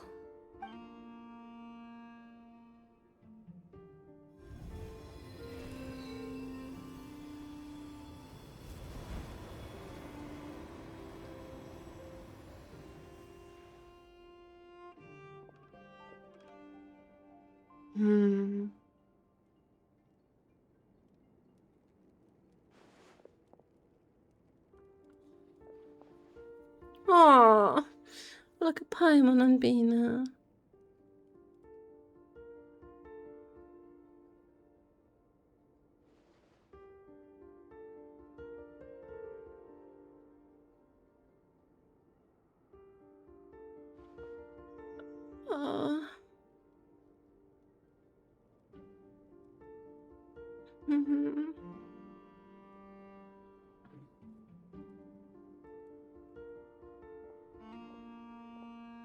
The work is done. The sacred scroll shut. The stars grow dim, the people silent. The white sun sets, the silver moon rises. O path to the temple, appear now before us.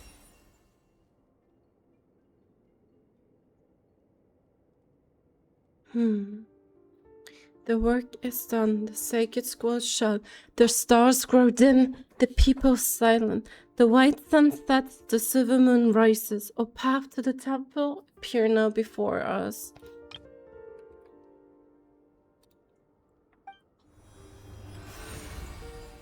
Wow, it really opened.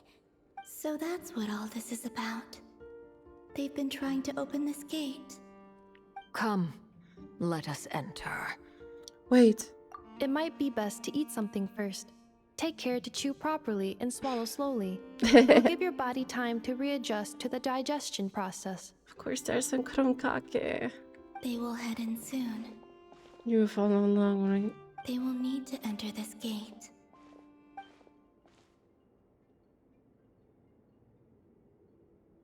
Huh? I cannot pass through. Is it because I have no physical body?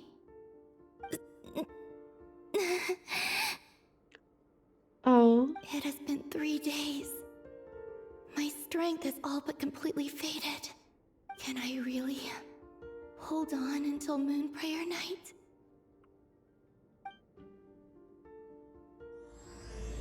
What time am like in the morning, miss?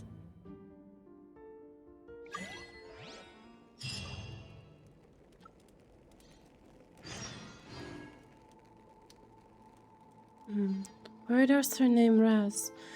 Go through the gate and call Albedo once you're ready. I have confirmed that you are all in good health. With that, my work is now complete. Congratulations are in order. Thank you, Nefer, for looking after us. It's good to know you're all well. Puts me at ease. It's the next day, and I must admit, I had to digest this all because it's not really, it wasn't hard to follow along, but I think the methods that are used to, well, create that gate that will lead you to the moon, well, beyond the false firmament, I don't know. Yeah. I was also thinking about Durin, now that I think about it, that the Abyssal Power can't, well, technically, it does distort the order of like, Teyvat's order, basically, the foundation, or like the fundamental laws. And as we have seen, when he could like manipulate the scenes, or like the moments, why he added that barrier, like when he added that barrier, and also that entire process, like he didn't give up, and those failed attempts did result in that the Phantom realized it was kind of stuck in a loop, and suddenly recognizes, he suddenly realized that we are here, and we didn't, well, ultimately we did not change his fate, since his fate is set in stone. But that exchange we had, like when we were sitting at the bonfire, was really interesting.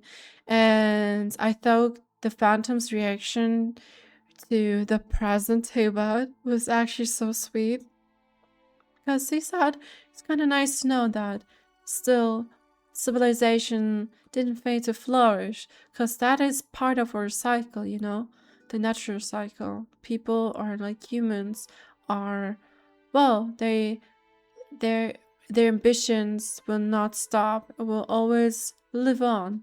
And yeah, when I think about it, like Durin can wield Abyssal Power, he can also wield Elemental Power, like, with his vision that grants him Elemental Power. I think it's really funny, like it's quite of an irony, because those are also powers that oppose each other. Since, if I remember correctly, Primordial One did use Phlogiston as a blueprint to create something that we know of, elements now, that serve to counteract against the abyss. It's like a more refined version of it, basically. And I think that's really, really interesting, and I wonder how that does affect him. In fact, like, I really wonder how it does affect him. To what extent? I mean, he seems fine now, but still, it's really interesting. Okay, so we have successfully opened that gate, thanks to Lauma, Arlecchino, and our Traveler. That was kind of interesting. They were imbued with Kuuhenkis, and it took 3 days for the completion. And other thing which is also quite interesting, and it was kind of risky, because nothing guaranteed it, there was no, but they made it thanks to our friends who were taking care of us. I'm really excited to explore that area. I wonder what else lies behind it, like what we will bump into. Okay, let's go. Ooh. Oh, that looks interesting. It's kind of giving off like Enkanomiya vibes. Phantom of the Sanctuary. Once a sacred place of the ancient Hyperboreans, its grand architecture stood as proof of their devotion to the moons. Yet now, even these crumbling ruins have turned to ash. The travelers should be well aware of the fate that befell them, and the new beginnings born in its wake. Huh, interesting. I think they used a pillar as a sanctum, right? But we should not forget, Hyperboreans used to practice in eugenics to keep the bloodline pure. And they were hoping for the destined heir that will bring forth like an Elysium, you know, like prosperity and such. Hyperboreans were insane. Like you can't speak of sanity at this point. But Isla did break this sad, well, insanity, to say the least. No, she reformed the faith, abolished the rites. Yeah, it was pretty absurd. Yeah, the Dottore should be well aware of the fate that befell them and the new beginnings born in its wake. After the fall of Hyperborea, that became the refugee, like Nod Krai became home to them. And then the cataclysm surged as well, which was another catastrophe they had to face. Okay, I'm nervous. Ooh, where does her name explore the space ahead? Yeah. Yeah. I mean, obviously the structure is identical, because after all, it's all part of the unified civilization. Ooh, it's so pretty. Look. Are these people... Judging by their clothes, they appear to be phantom Hyperboreans from the distant past. Mm-hmm. That could mean they have some clues about the moon goddess's name, right?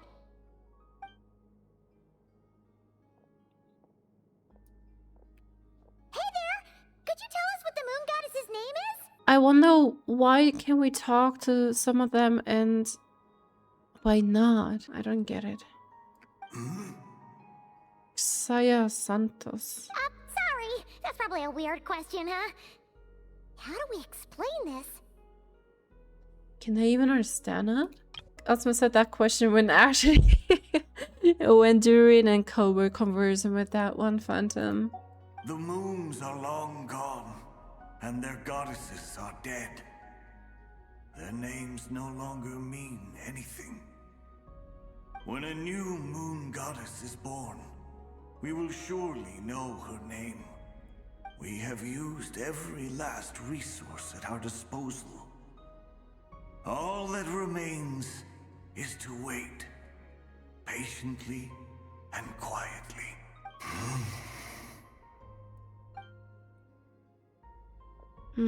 Were the people of the past all this devout?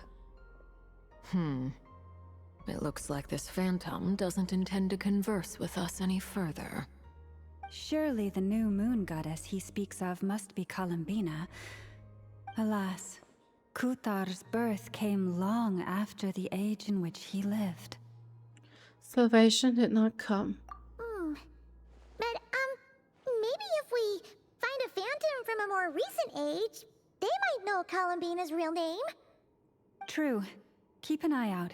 We should be able to tell which era they're from by the clothes they wear. Nicole, nothing to say on the matter? Yeah, you've been pretty talkative this whole time. What changed? Oh, nothing. I'm fine. You all make good points. She's so beautiful. It's kind of sad because she used to guide them after all, you know? Or she was one of them who guided them.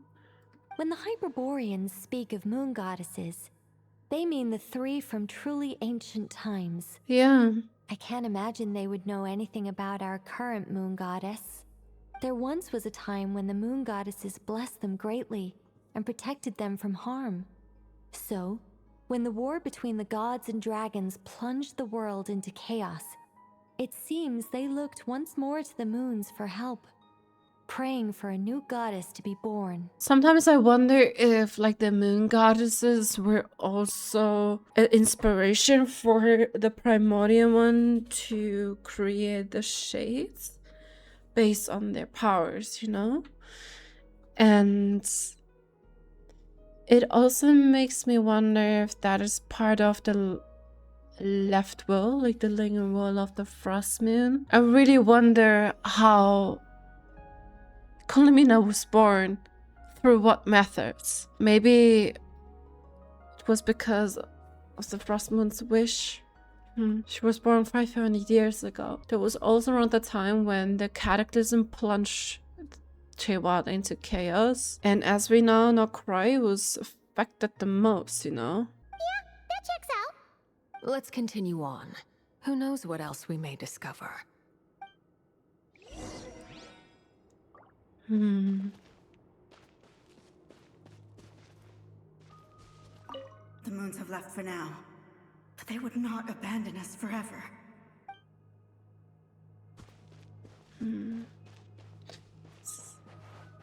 Was like the only belief they not blind, yeah, kind of blindly, but you know, those are all devotees and they totally relied on them. When the moons rise again, we shall receive their protection once more. Even in the darkest hour, there is always a way out. And I don't know, when I think of the Hyperboreans, it always reminds me of that Nod Krai theme. The lyrics had lines that said, "The song of my homeland." And it was directly mentioning the Golden City. Well, Hyperborea. Oh, that's not our dead end. Ooh. There's a door blocking this path. Not a problem. Try this. Whoa! How did that door suddenly collapse? This device was maintaining the door's integrity. Remove the core, and the device stops working. Her voice is so beautiful. Yeah. It totally reminds one of... Is this our destination? Economia. Impressive. More precisely, this is a device that will help us reach our destination. Let's go. We still have a long distance to cover. Thank you, our guiding angel. Interactions, like... I just find it interesting that it has like its own night sky. And yeah, whenever I see those rubbles, it always reminds me that time. It's still, you know, it's frozen, not moving. Oh, we're so beautiful.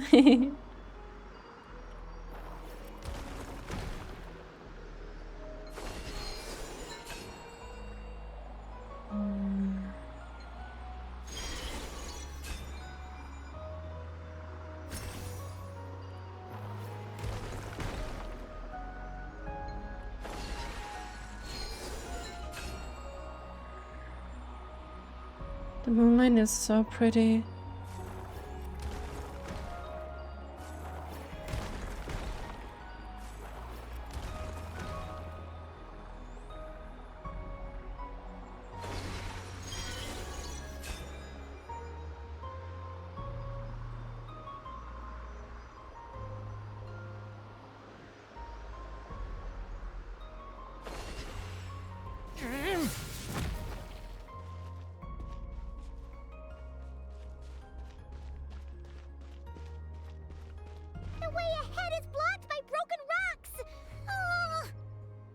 Let's try that device again. Remember the door from earlier?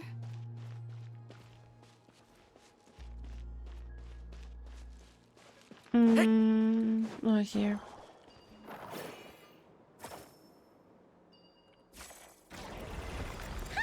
So it works in reverse too. Oh, I see it. Murus already. Okay. There's King Nibelung. The moons. Those are the moon goddesses on the left, right? They also kind of look like the shades now. Two of them are shattered. The iridescent moon, the eternal moon, and there's the frost moon. Are they imprisoned? The humans we see are all phantoms, but the monsters are real. What a fascinating place. There'll be plenty of time to admire it later. Ooh, there's a whole bunch of artwork in here. Seems pretty old. Nicole, this is probably your area of expertise. What do all these paintings mean? They're so pretty. Let me see.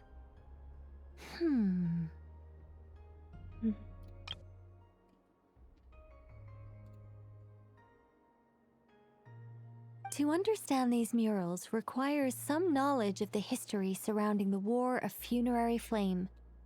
I shared a little of this with Lauma before. Yes, I think I follow. The dispute between the Moon Sisters, the transformation by Nibelung. Sounds like a long story. Maybe it's one to save for when we get back. No, I want to listen to it now. I still wonder how he did create the spirits of them, you know? Like the Moon Sisters themselves, not the moons. We know the moons were made Teyvat's soil, but what about the Moon Sisters? That's so sad. Sounds like a story. Maybe it's one to save for when we get back. Oh no, it's no trouble.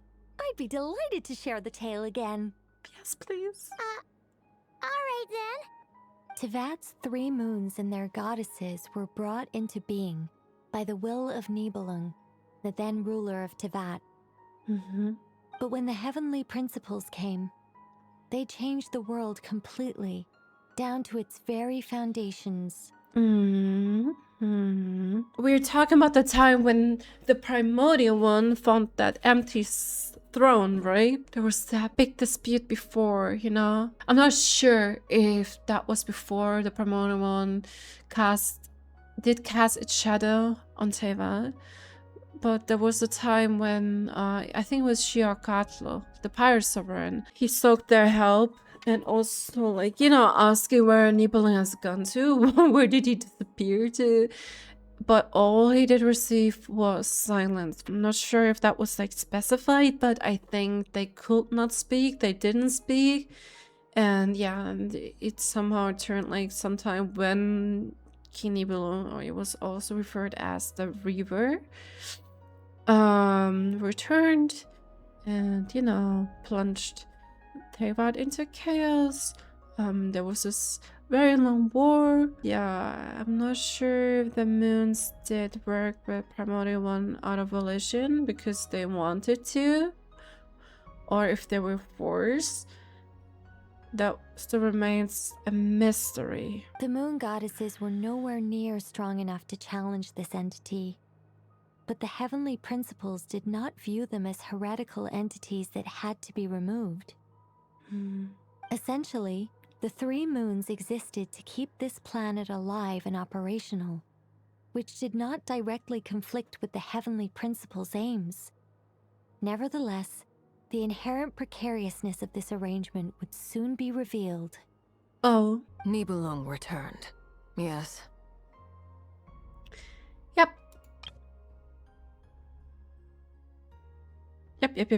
Nibelung returns. He was infuriated because of the fact that they sided with Primordial One and basically backstabbed the dragon. Nibelung was beyond sanity. He was totally engulfed by the abyss.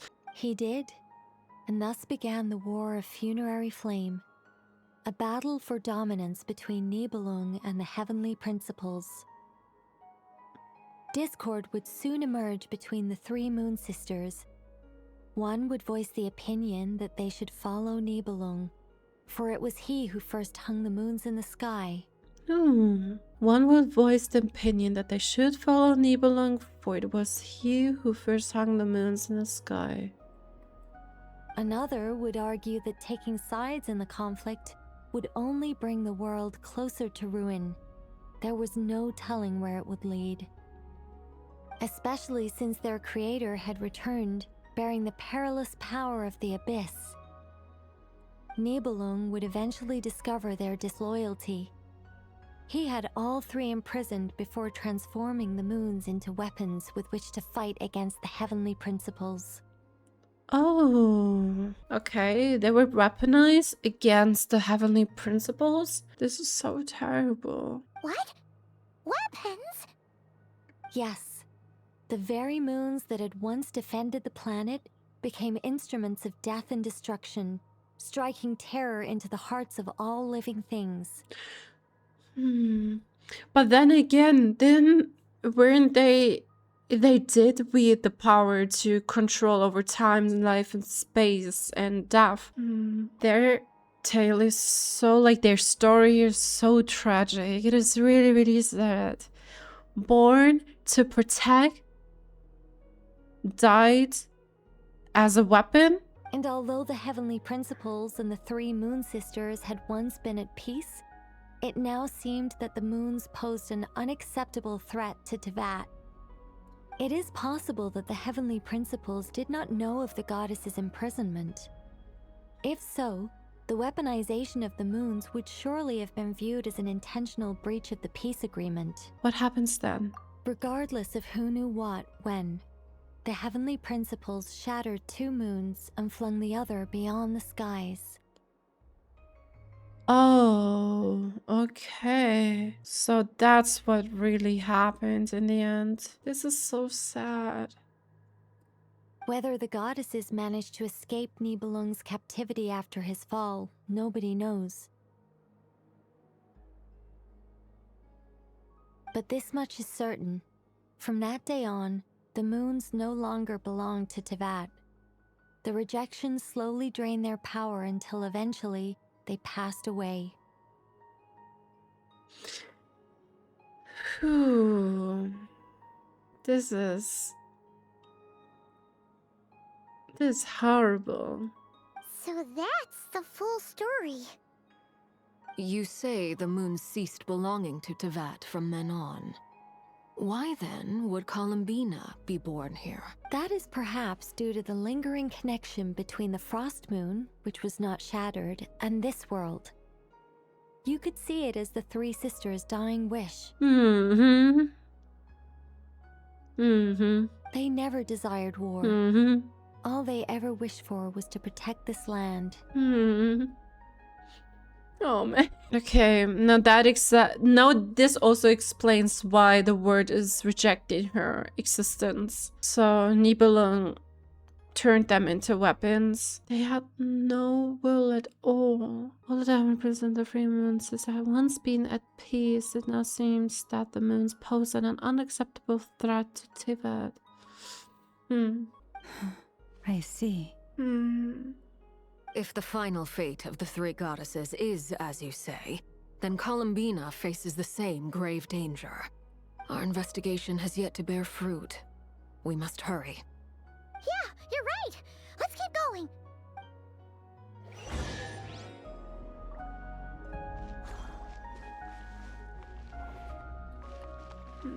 Well, of course we will be rewarded with goodies and trinkets.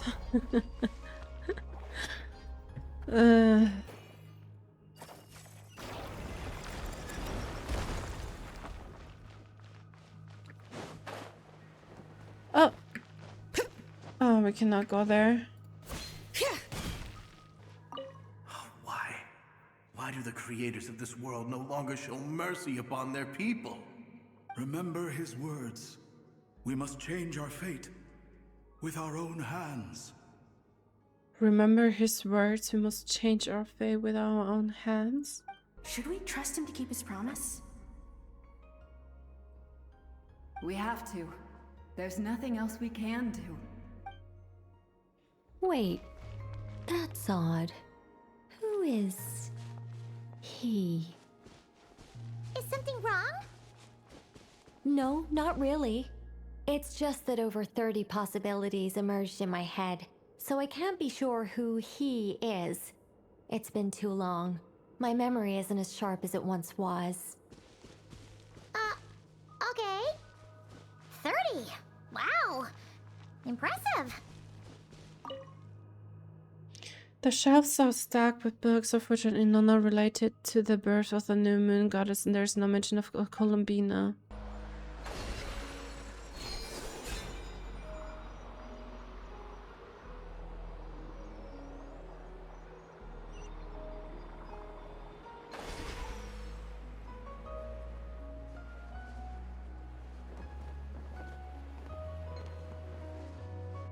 Wow.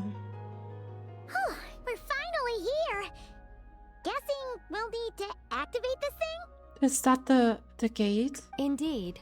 I was a little worried about that at first, but as we got closer, I sensed that the Kuvaki within it flows unimpeded.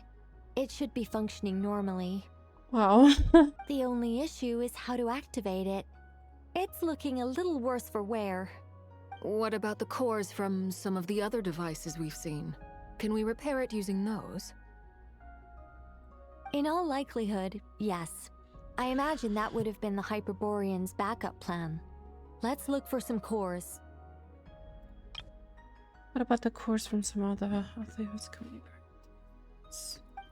Okay. Let's do some fixing. Of course, whopper flowers. Mechanism here looks really interesting, like the inscription.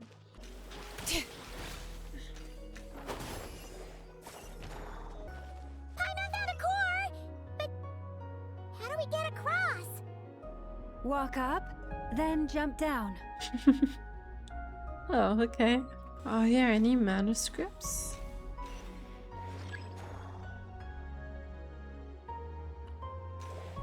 No, they're not. Okay. That should be enough cores. Let's head back.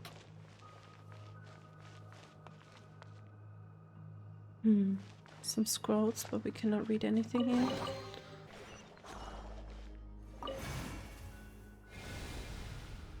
The device is up and running. It's hard to believe that the ancients were capable of constructing such things. Paimon sees our destination!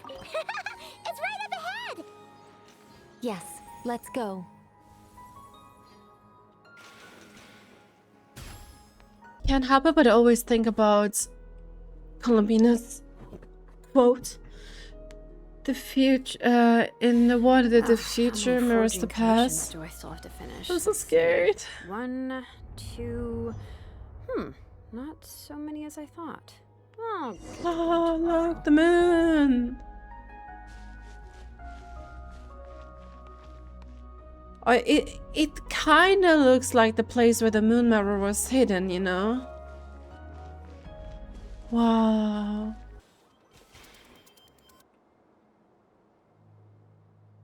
All their heads got destroyed, like of these sculptures. This is where the people of Hyperborea communicated with the moons. Oh, okay. We need only place the moon marrow upon this platform on Moon Prayer Night, and we shall be able to open a portal to the moon and send our moon goddess back home. The assumption being, of course, that we can find her first. I've got a question. The moon is beyond the sky, right? That's right. You want to know if it's safe there, don't you? Yeah, that was my idea as well. Because I might have been corrupted by the abyss. And yet, she has no choice but to return. You know this. Oh, that's not the only issue here. This is the end of the line, right? We've explored everything we can. And despite looking at historical artwork and talking to people from Hyperborean times, we're still no closer to learning Columbina's name.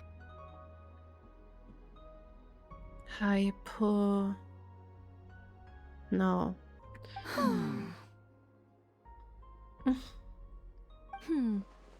If it's not too much trouble, could you tell me exactly what Alice said to you about finding her name?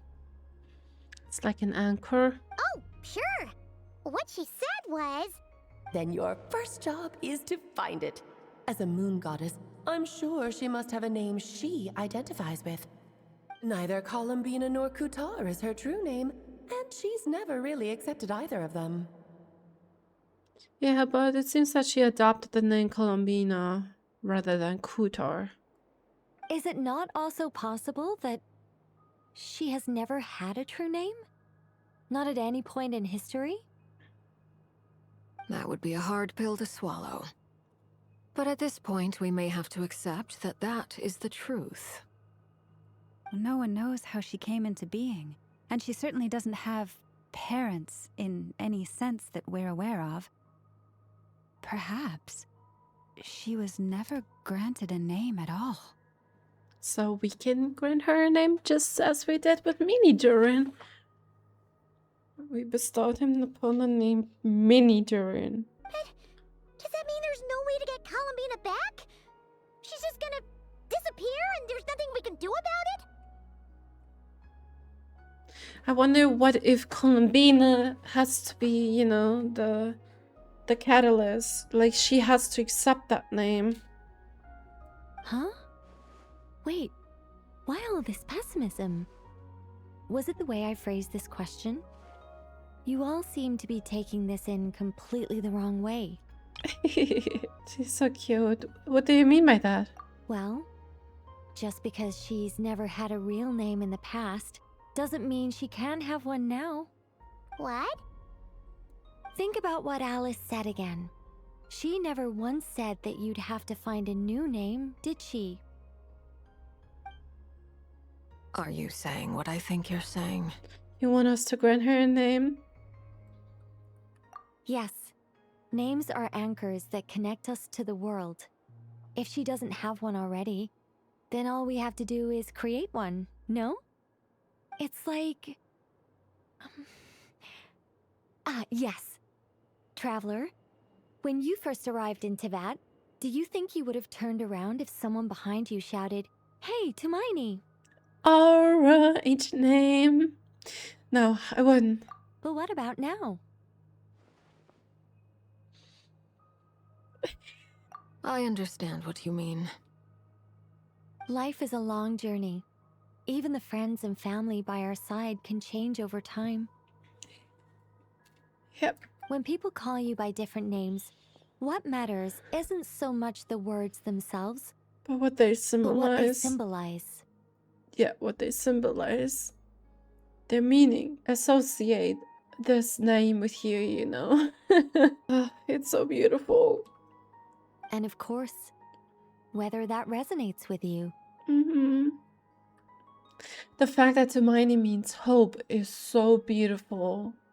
It's really, really beautiful. Ether.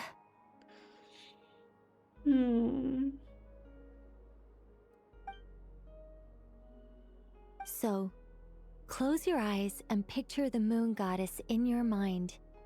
If you were to call out to her in this moment, what would you say?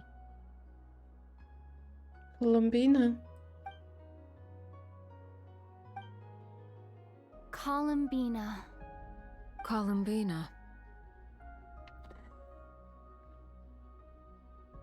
Paimon would call her Columbina too. Well, she has long forsaken everything that Kuutar represents. I think from now on I should call her Columbina too. Columbina is such a beautiful name. I know we are being very philosophical right now, but I mean, names are beautiful. I mean, of course we're being philosophical here. I think what is so beautiful is that when you think of a name, the name is popping up in your mind, it's not only the name, but like slowly everything that reminds you of that name, the person, and it's like slowly like searching and shaping that vision, you know? It can either evoke something beautiful or the opposite of this. This is so beautiful right now. Well, it sounds to me like you found your answer. Are you sure? Is it really that simple? We haven't found her this whole time, and not for lack of trying. As we said before, Columbina has to accept that name as well. She has to resonate. It has to, like... There's no harmony right now. It has to click with her. For a journey like this, the process is every bit as important as the outcome. Had you not searched far and wide, rejecting every other answer you were offered? How could you have come to an answer you felt was finally correct? Had you not searched far and wide, rejecting every other answer you were offered, how could you have come to an answer you felt was finally correct? True. Oh, it all makes sense now. This has Alice's fingerprints all over it. Are you suggesting that Mage knew from the start that Columbina never had a real name to begin with? This is Alice for you. I can't say for sure, but I can definitely imagine her chuckling in satisfaction somewhere right now, saying, "Ah, what fun." Yeah. Lauma! Your antlers! Oh. You should hurry. The festive moon has begun to rise. Yeah! It is about time! Do not worry, for when you called the name Columbina just now, I could sense that the power within was enough to summon back the moon goddess. Okay. Power within what? The name? Yes. So, the thing is... What's wrong now? This is so annoying. I really want to explain how that whole thing works. Starting from the founding principles of Teyvat and... Oh, I could talk about this for hours. And we could listen to you for hours. You're literally... Nicole is literally the mascot of the lore. Yeah, of the lore keepers. Let's say love keepers, listeners. Yeah. But deep breaths, Nicole. Deep breaths. You're an angel. A sober, sensible, solemn angel who has her priorities straight. Okay then. Sorry for asking. Clearly a bad call on Paimon's part.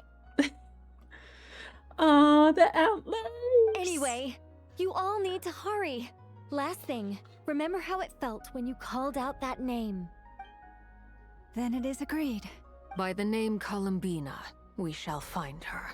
Then we'll throw her the best Moon Pair Night party ever! And at last, we will send her home. Something will go wrong! Ah! I just... No, it's okay. The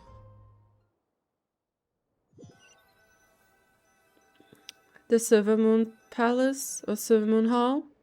I can barely move anymore. Baby.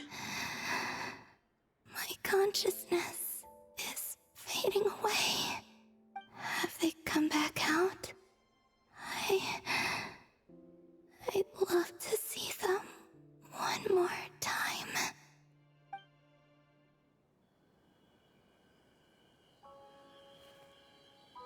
They didn't make it.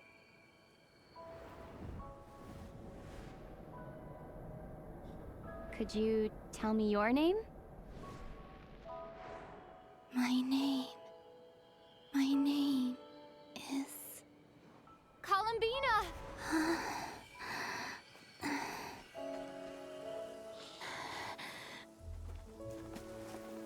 Columbina! Are you here? Columbina! Wow.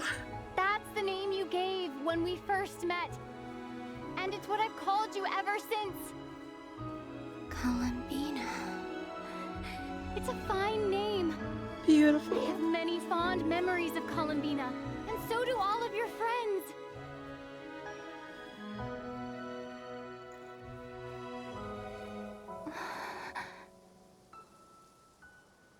If you like this name,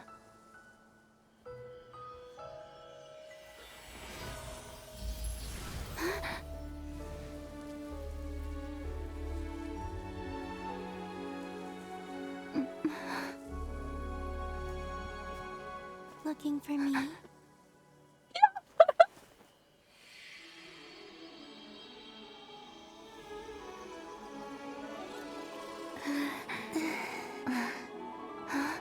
I like it. You can carry on using it. My name is Columbina Hyposelenia.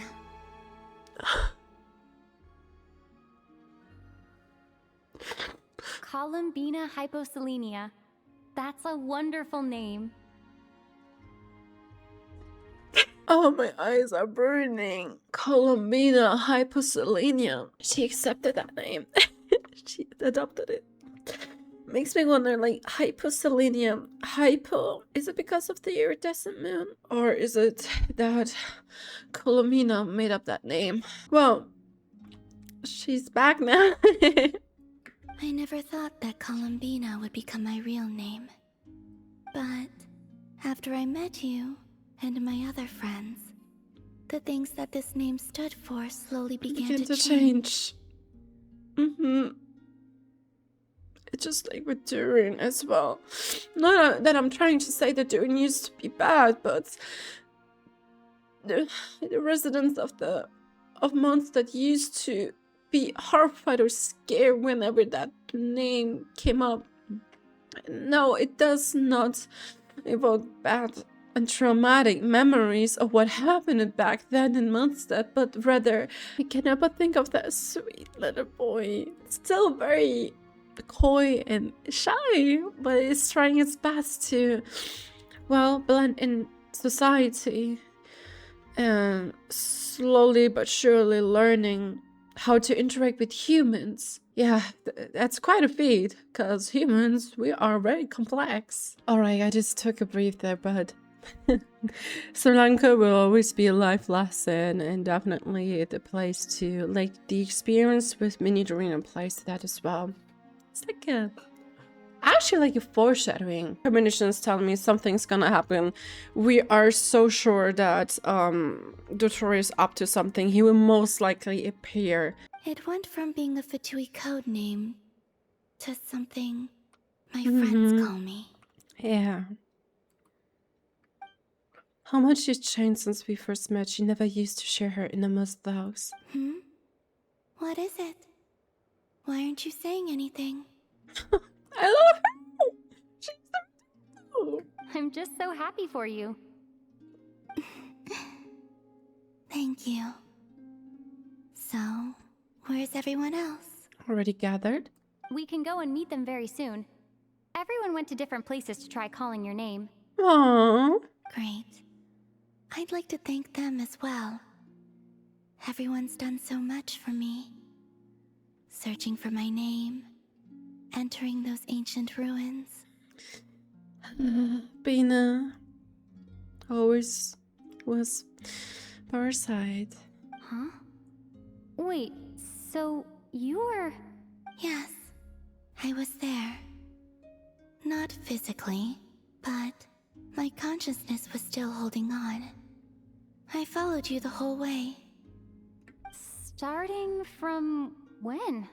You turned around and called out my name while you were in Nasha Town. Do you remember? That scene was so beautiful. Ah, so that's what it was. I could have sworn if had someone pat me on the back, and deep down I think I knew it was Columbina. Let's go. We don't want to keep them waiting. Sure. In that case, come with me. But... No worries. I think Llama already? Before that, could you call my name one more time? Aww. Columbina. Sure. Come with me, Columbina Hyposelenia. It also rhymes. Columbina Hyposelenia. Columbina spreads the good news to your friends by a way of small animals and Kuuhenki. But since not everyone speaks critter sign language, some friends took longer than others to get the message. Columbina. Oh, this truly is wonderful. Aww. Llama, I can't breathe. There are 3 moons gathered right now. Ha! Just in time for Moon Prayer Night. It's good to have you back, Miss Columbina. Yeah, we were worried sick. Thank you, my friends. With your help, I now have a name that belongs to me. Columbina Hyposelenia. Where's the second half from? You added it yourself? That's right. It means... born beneath the moon. Okay, so she came up with it herself. Born beneath the moon. Yes. And by extension, it can also mean born beneath this world. A fine name. Now, as much as it pains me to interrupt this beautiful reunion, I feel obliged to remind you that the Moon Prayer Night celebrations in Nasha Town have already begun. Oh, she's now here, present as a Dodoco, Nicole Dodoco. Don't you want to enjoy the festivities? There's so much to see and do. And some of the ambient lighting and entertainments were sponsored by the kind souls in the Hexenzirkel. Her voice, so gentle. Nicole? Why have you turned into Dodoco? So you're Miss Nicole. Thank you for helping us. And for helping me find my name. It's nice to finally hear your voice.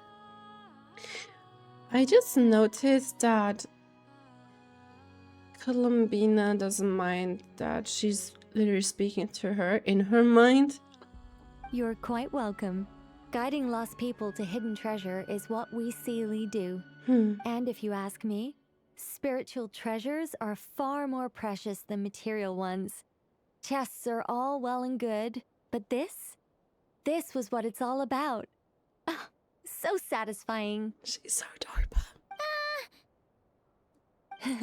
Anyway, I had to go help Alice. It seems like she ran into some trouble. That's why I couldn't be here in person. But don't worry, we're with you in spirit. We'll be celebrating right along with you. Keep an eye out for the Hexenzirkel's festive stalls in Nasha Town. I think you'll like what we came up with. Alice said she even managed to rope B in this time. The old hack? The Frostmoon Scions have also prepared various attractions. I believe Aino and Effa and their crew are setting things up as we speak. Oh. On that note, Nefer, about that request I made. It's all in hand. Jahoda is on site to ensure that everything goes off without a hitch. Oh. Wonderful. In that case, Traveler? Got it. Huh? Come on, Columbina. It's time to celebrate the best Moon Prayer Night ever.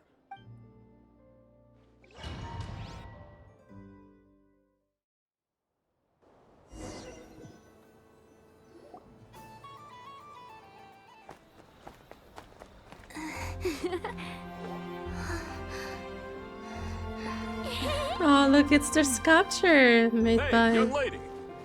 Would you like some Moon Prayer Night candy? Happy Moon Prayer Night. Remember that, man? I almost forgot to say. Welcome home, Moon Goddess.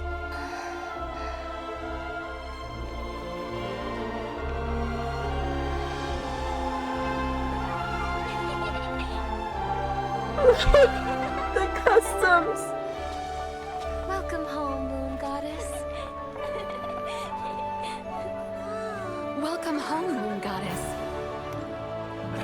That was Lauma's idea. Turning Nasha Town into her home is a festive gift. A rather brilliant idea. Perhaps this is what Nod Krai, Columbina's home, should have been like all along.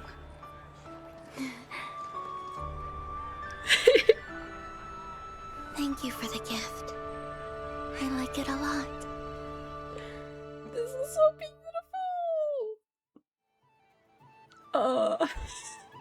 This feels like the surprise of my life. The surprise of my life. Oh, and look at the carousel with the Dodocos. We have so many cosplaying as the Moon Goddess. It's so adorable to keep her identity hidden. Do you like it? I do. I never imagined I'd ever get to enjoy Moon Prayer Night with everyone so freely. If you're happy, we're happy. Quite a strategy you came up with. Hide the tree in the forest. It's not your usual style, Lauma. Is there something about Moon Prayer Night that enhances what's in your head as well as the antlers on top? Apparently so. It even inspired a perennial penny pincher to use their resources for a greater cause. It truly is a magical festival. It even inspired a perennial penny pincher to use the resource for a greater cause.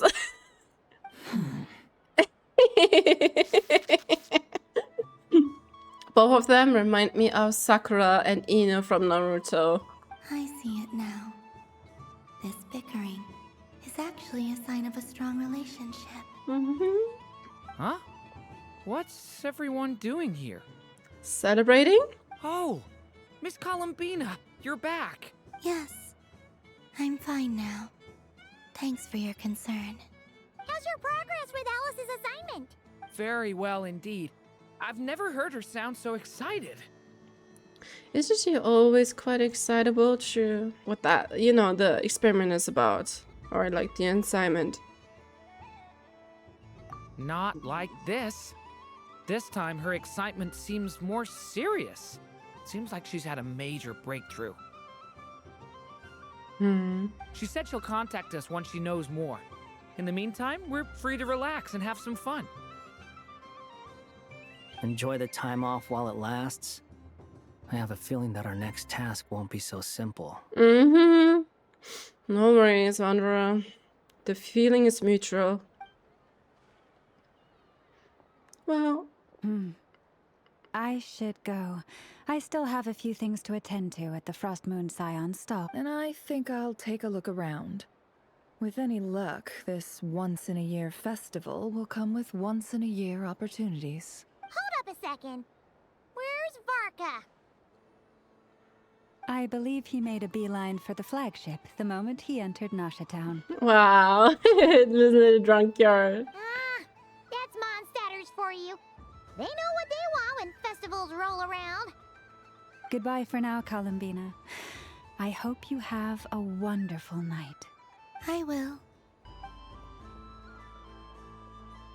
Well, in that case, don't just stand there. Get out there and have some fun. You'll definitely get a warm welcome at every stall. Oh, also, take this map with you. It's a guide to the festival.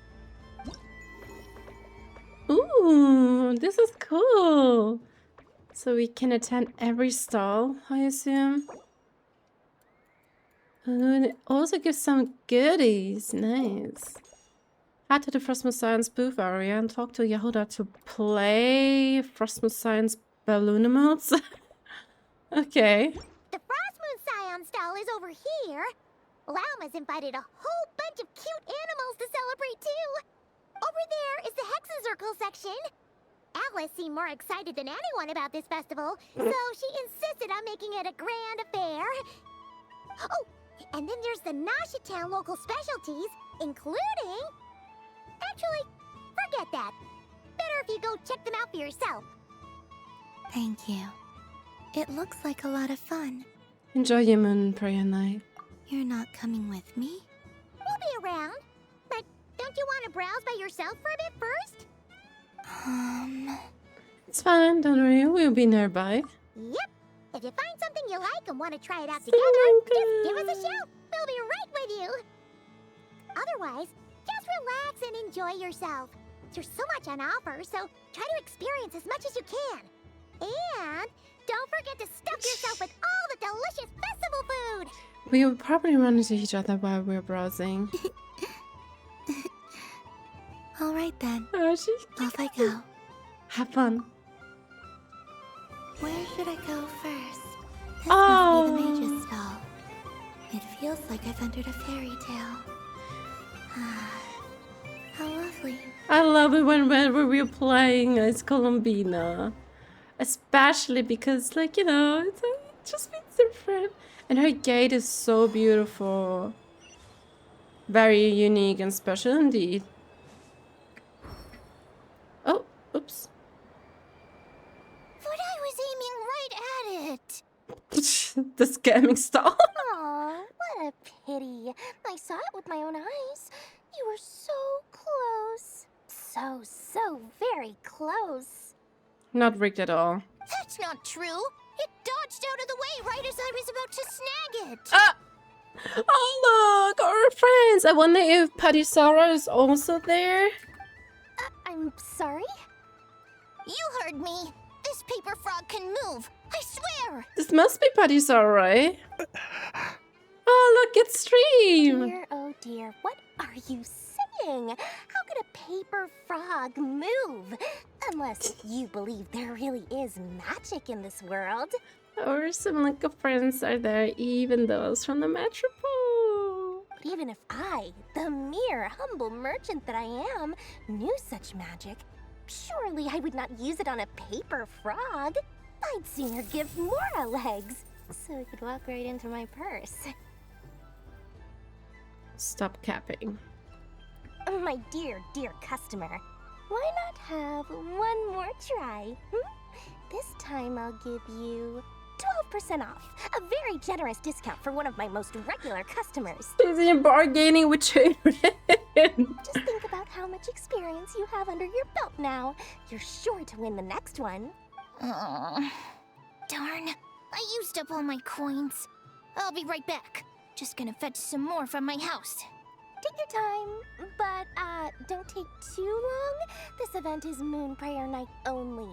Miss it, and you'll have to wait a whole year before I'm back. And so you attract your customers. Next customer, please. Welcome. Hello. Whoa, what's this big one doing over here? How do I tell my employees not to go running around this time? A glance won't work. I haven't known them long enough. Dory?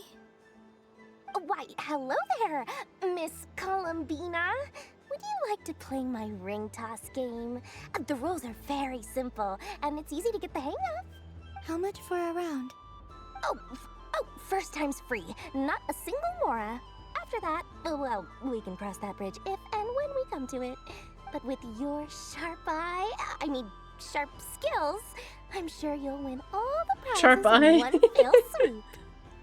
That was an obvious enough hint for them, right? Right? I mean, sharp senses for sure. Hold the ring toss button to aim at the prizes. Columbina will toss a ring when the button is released.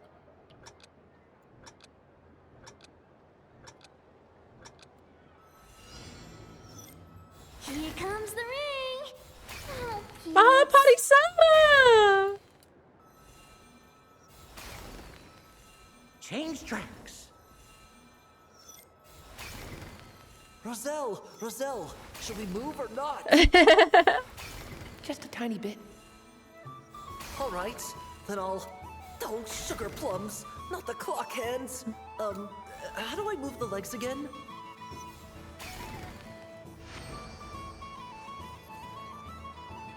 Let's see now. Let's see. Wow, very good. That's the highest score we've had all night. And here's your prize. Now, how about another round? As for the cost... No, thank Happy you. Moon Prayer Night, Miss Columbina. Thank you. Helping us in that financial predicament. Happy Moon Prayer Night, Durin and Hat Guy. Are you here to play the game? Yes.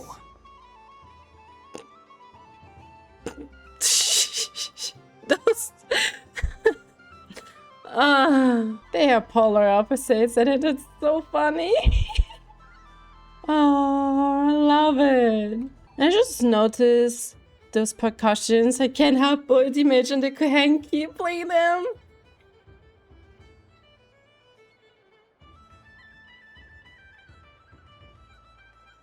It's so beautiful.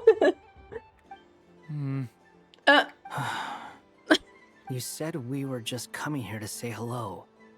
I did, but then I recognized a few more people as I got closer. Yeah, hello, those are Durin's friends. Do my eyes deceive me? Is that... It's our little dragon. He's all grown up. Someone's popular. Bear with us. You came all this way. Why don't you try out this lovely game we have going? First try is free. He'll have a go. I'll pass. It's only one free try per customer. You can't give your try to him. I'm aware. How has Elder Almond been lately? Yeah, how is our hamster doing? He's in great shape. He goes for a run in the forest every morning to stay fit and healthy. Great. He tried to go boat racing with Firecracker a while back, but he couldn't even make it onto the Lotus Leaf. Firecracker was in fits of laughter. How about you, little dragon? Can you still fly? Yes, I can.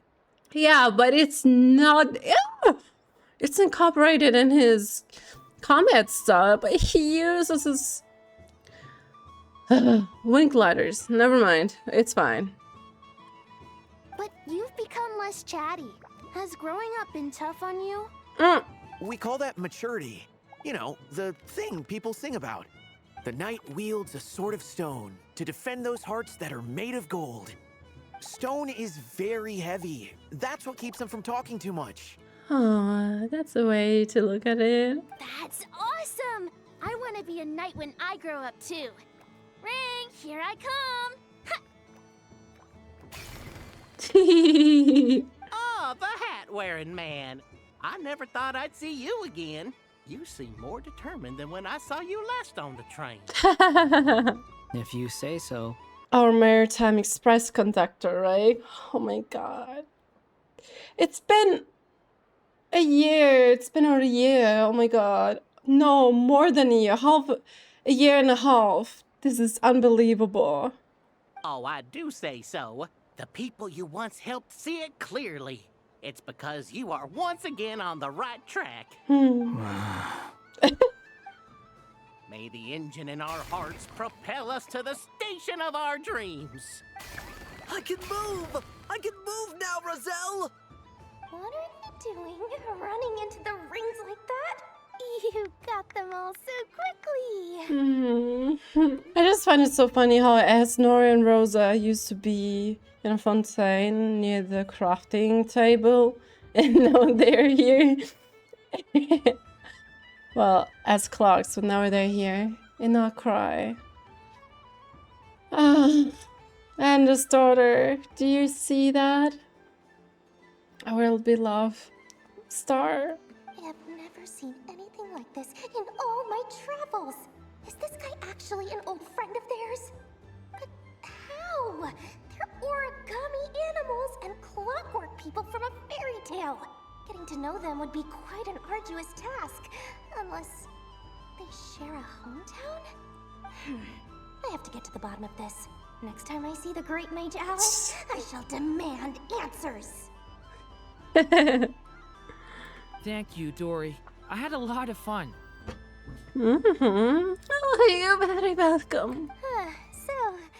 Now for your prize. Where did I put it? Give me a moment to dig it out. Oh, sweet grand prize. How I wish I didn't have to let you go.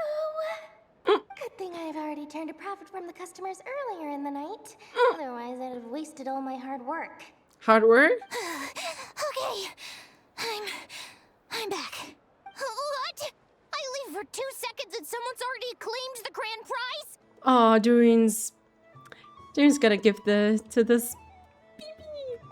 Oh, well, these things happen, you know? Perhaps you'd be interested in one of the other prizes instead.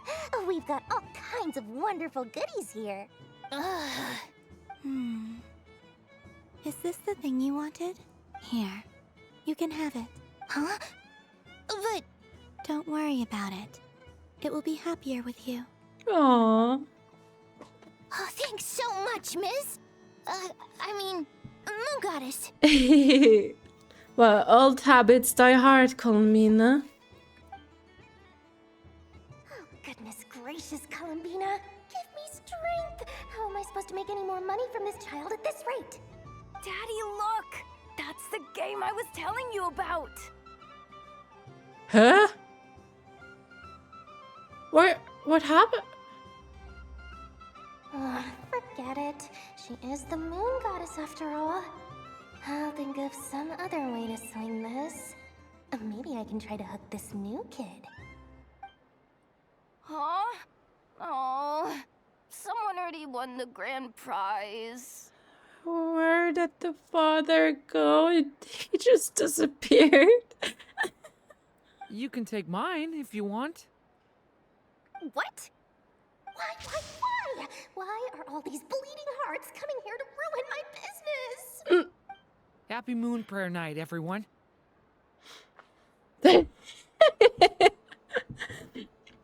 But goodbye to the Mora. This is so beautiful. Happy Moon Prayer Night, everyone. Happy Moon Prayer Night. Hexensaga, the Tearing Saga. Oh. If all the prizes are gone, I might as well close up shop for the day. But you haven't had your fill of fun yet, right? So the next time a customer shows up, you're going to have to run faster, all right? And remember, run out of the rings, not into them.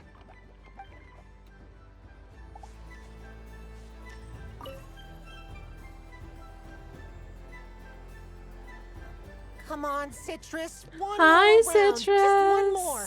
Hope your neck is doing better. But my neck. Oh, never mind. It's acting up again. No. You should take a break. Health comes first. Yeah, don't push yourself. We'll find someone else. Hey, don't look at me. I'm the referee. What are we gonna do then? Chestnut. Do you need any help? Yes, we do. We need one more player for our game. All right. Could you teach me how to play? It's really simple. You just throw the dice and move by that number of tiles. First one to reach the finish line wins. Rolling a hamster means you move one tile. A paper frog is 2 tiles, and a flying squirrel is 3 tiles. 'Cause they go the fastest. Okay, I get it. So, we're all set? In that case, please take your places and let the game begin! I just find it so beautiful that Columbina person is playing these games. Oh, it's What's so this? deep, beautiful. Should I give it a try?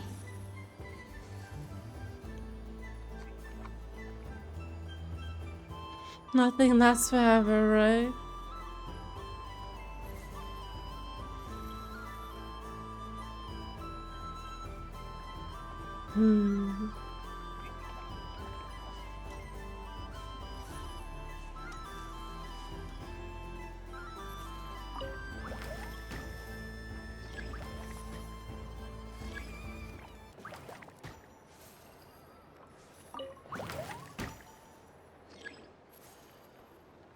One. And one. One. Come on, frog. 1, 2. Oh, 3. The Moon Goddess! Congratulations! It's a pity that my good friend Faro Bear is busy working on a training program for Princess he missed. If he could have been here, the victory might have been his. No.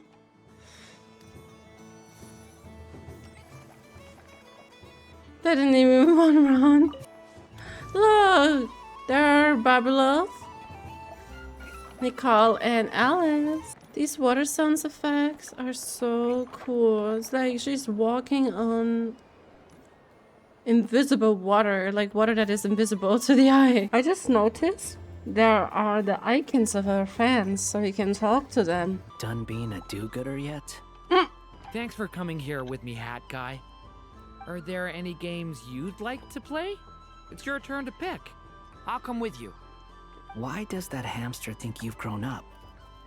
You haven't changed at all. I know you don't mean that. You're just taking the opportunity to make fun of me, aren't you? Even if you won't admit that taking some time to compose yourself is important, I can see that you're doing it in practice. Otherwise, you'd have taken off your hat and flown away by now. Looks like Albedo's socialization program has been far more useful to you than all those Vahumana textbooks. Happy Moon Prayer Night, adventurers. May you have a lovely evening. Thank you, Catherine. May you also take some time off to enjoy it. Stand strong, letting your employees work overtime. There are so many attractions here. Since I rarely get out, I might as well make the most of it. Syndrome.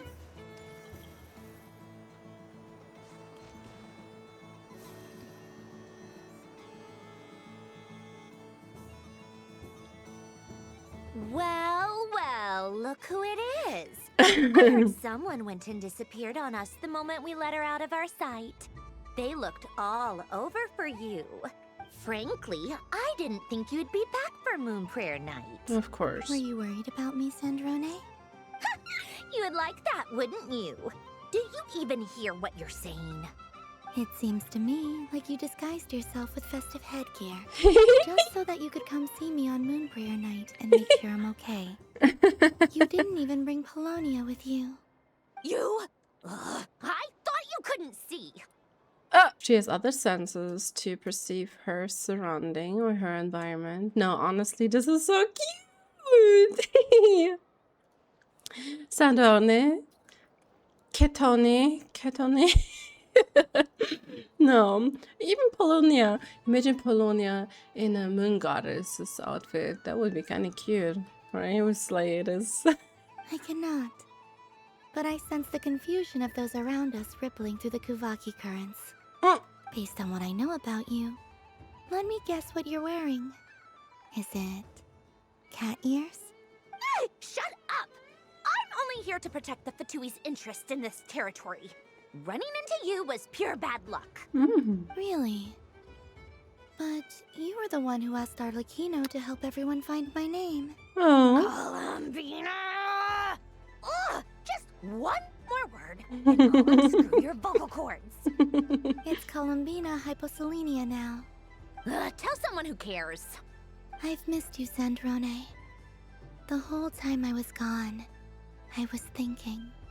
I hope I get a chance to say some ugly words to you. Is that supposed to be a joke? Anyway, let's go play that game. What? You mean that Frostfin Whale?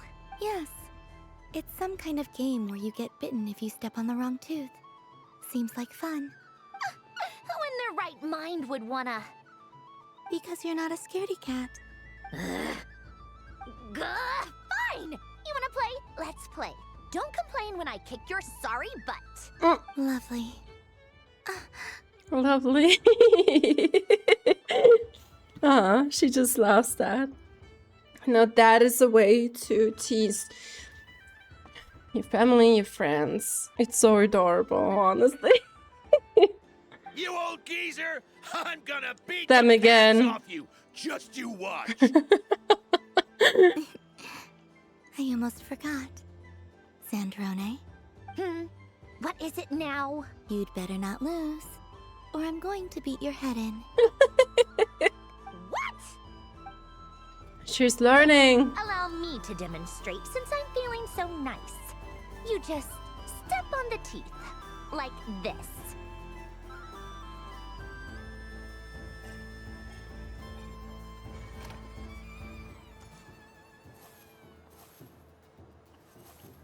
Which should I pick?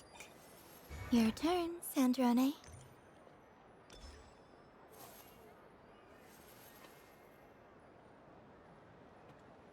Look how elegantly she steps on it.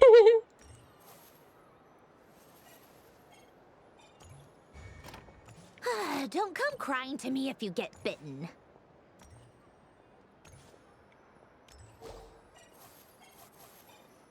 There are less and less teeth remaining.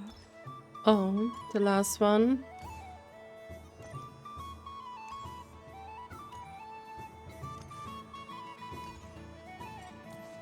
Huh? What's that noise?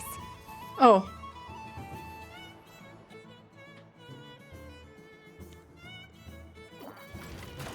Enjoy the meal.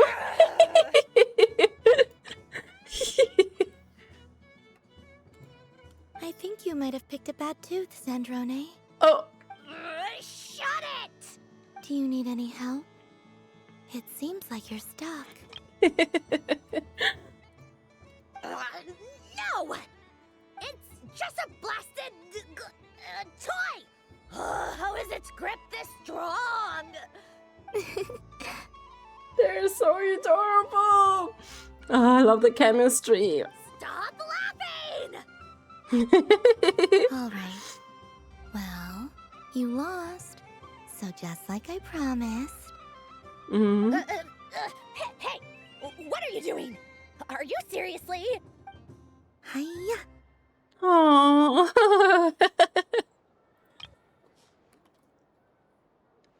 Just a self pump. This is adorable. Why you? Oh, just you wait. She will just consider it as simulation. Rematch! Are you alright, Sandrone? That was quite a strong bite. Are your clockwork parts? Quit your fussing. I don't need it. Alright. I'll go first this time.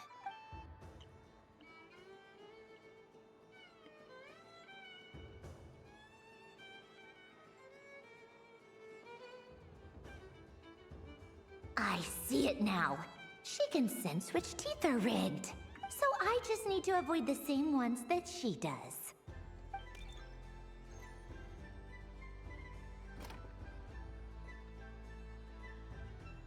This one... Seems fine. She avoided that one then? Oh, now no. I've got you. She going right into the trap. All right, my turn.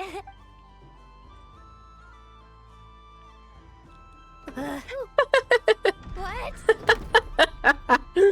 And again. Looks like you lost again, Sandrone. Wait! There's more than one bad tooth! Bonk.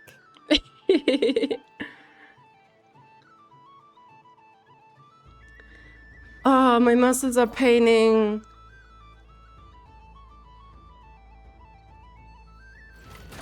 Again. Stupid game! What idiot came up with this? Are you alright, Sandrone? You said some nasty things just now. Oh, I'm peachy. She's so petulant and I love it. Should I let you bonk me on the head as well? Ah, forget it. Come on, bonk away. It can be your consolation prize for losing so badly.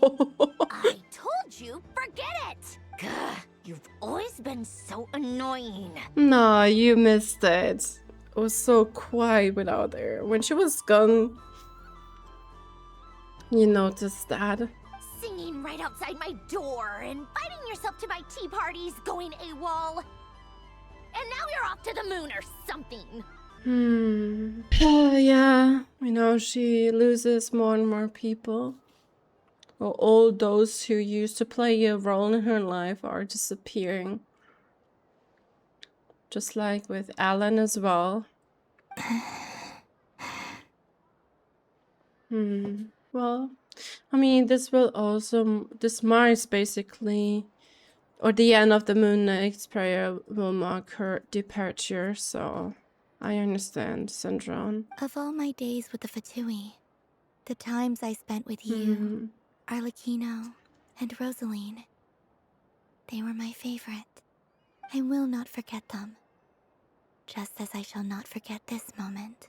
I just love that Columbina is literally sharing. She's transparent with her feelings, with her thoughts, and doesn't shy away from sharing it now. We'll always be friends, no matter where we are, right? Who'd want to be your...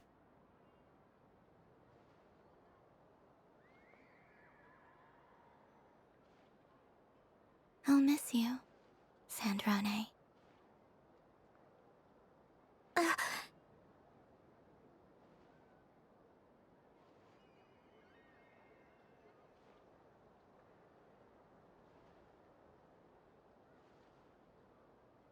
Goodbye, Sandrone. All those giggles and then this. Wow. I'm actually at loss for words right now, especially when she was trying to rub her like her arms around her as well, but was just like not really hesitant, but was kind of too late. You know, now when I look at it, when the winding key will ever stop while moving, I don't know, that would be so painful. She's quite a character, or she's quite the character. It's always painful to part ways. It's like her light is growing dim.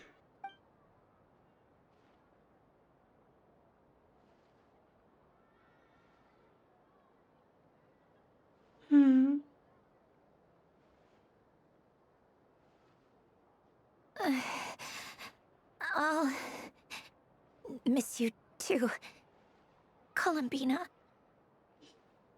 Oh my god, goosebumps. Shares of you also have that kind of a friend who acts that way, but deep inside they do care for you. Especially when you can identify with certain characters and it's like mirroring certain versions of you, or like, you know, some traits of your personality. It's sad. Sorry, what was that? Paimon! Yeesh! No need to freak out. What's wrong? We've been looking everywhere for you. What do you want? Excuse me? You just interrupted that emotional scene right now. Oh, nice ears. They don't match your vibe. They really suit you. What do you want? This. Huh? It's your turn to draw something. You're one of her friends too, aren't you? Oh, is that like a departure gift? Doesn't know how lucky she is. Sorry? Nothing. I'm done. Take it. Oh, that was fast. Oh, and one more thing. Last time we spoke, you mentioned you were interested in the Narcissan Kreuz Ordo's research. Remember? There were too many people when we last met, so we didn't get the chance to do this. What are you talking about? Would like to have a look at this. Oh, the picture.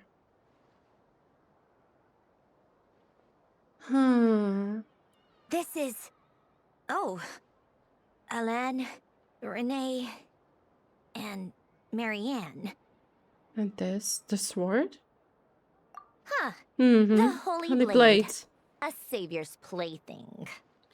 You don't approve of their goals. It's not about whether I approve or not. These people, they would sacrifice themselves for the sake of the world. Especially Alain Guillotin and Renee. Yeah, we already chewed that entire topic. At the end of Act 4, yeah. That is something I would never choose to do. Still, I didn't know they had any pictures left from that time. If I'd have thought to bring a camera, I'd have... It's okay. We snapped the photo. What? Yeah, of you being bitten by the Frostfin Whale and Columbina bonking you on the head. Tear it up! Now!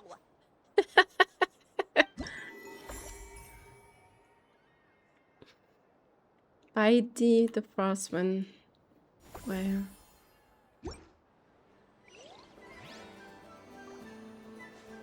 It was so sad. What's there to see on that moon anyway? Let her go up there and cry alone. See if I care.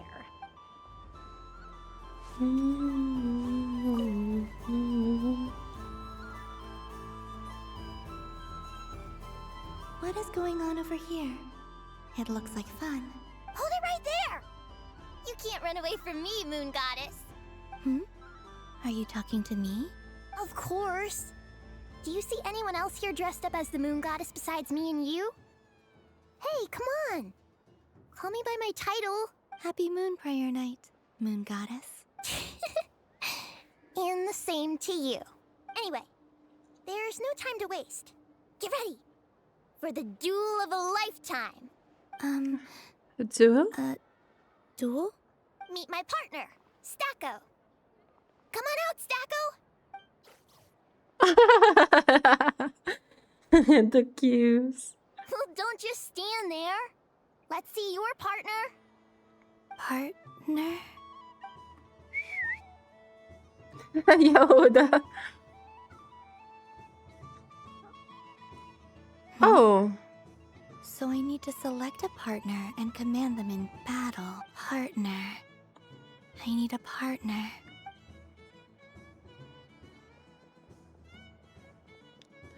Ooh, look. I wonder where's our Luonnotar? Didn't see it since... Was it the beginning of Act 5? Okay, our team includes a Kuuhenki, a Rhymeheart deer.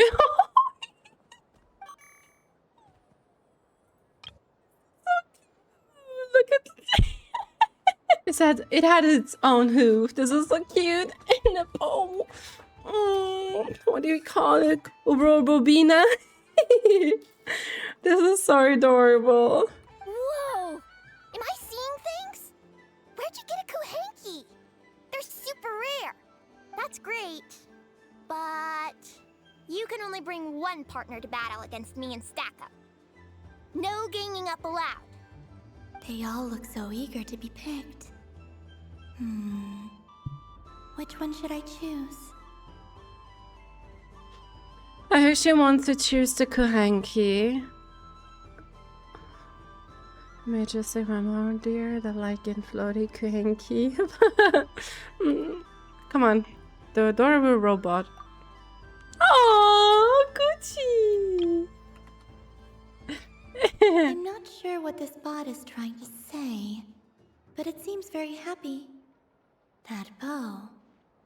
Does it want to dress up as the moon goddess too? Oh, I want to give this a Martha. They all look so eager to be picked. The like of floaty Kuuhenki.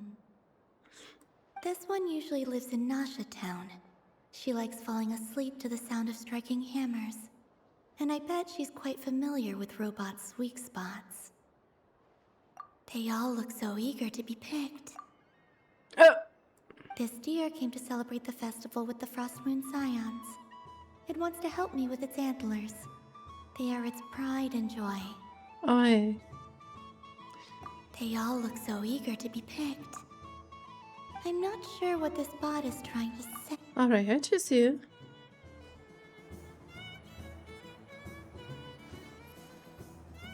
Testing! Testing! Oh, this is an emergency broadcast! An exciting battle is about to take place right here at the Nasha Town Special Arena! Jahoda, amazing mod. In this corner, we have the Moon Goddess and her robot partner. And in the other, we have the Moon Goddess and her other robot partner. Amazing commentator. This announcer stuff is harder than I thought. Why does everything I say sound so dumb? If I could cringe any harder, I'd fold in on myself. Only one Moon Goddess can be victorious in this ultimate battle of destiny! But who will it be? There's only one way to find out! You should apply to become one, like a host or like a commentator for the stadium in Atlant.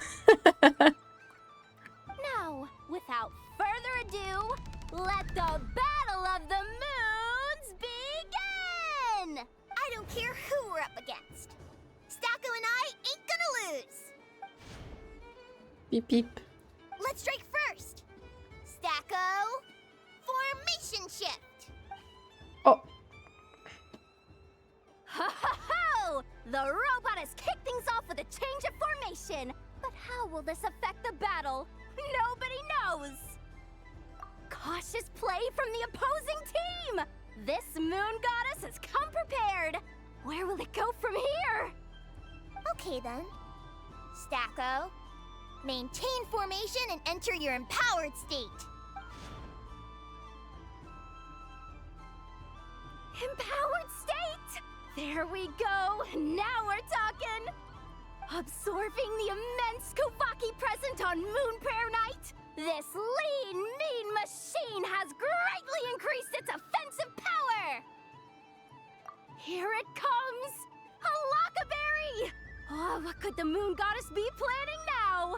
Frankly, I don't have a clue, so your guess is as good as mine. The battle is heating up fast! I'm about to start sweating machine oil over here! Go for it, Stacko! Set Kuvaki to maximum! Can their opponents withstand this blow? And what will this Moon Goddess do? Don't be afraid. Fight however you wish. Beep. And it's the empowered state! Both robots empowered now! The attack comes in, but oh, attacks repelled! Opposites attract, but likes repel. And now you've seen it in action! What a powerful repulsion! The robot crashes into the wall! Can it keep going? What are we calling? Oh. Defeated. Stacko! Stacko is down for the count! Our winner is the Moon Goddess! The slightly taller one, I mean. Aww. You did your best, Stacko. I'll take you to Ainos for a checkup right away, don't you worry. Beep. Well, you beat me fair and square, I guess. Honestly, I underestimated you. Won't make that mistake again. I think my partner deserves most of the credit. Just you wait. When I'm a little bit older, I'm gonna come back a whole lot stronger. Be ready for a rematch. It makes me so happy, you know? She's like socializing and engaging in these human interactions with every kind of like, regardless of the age, you know? It's adorable.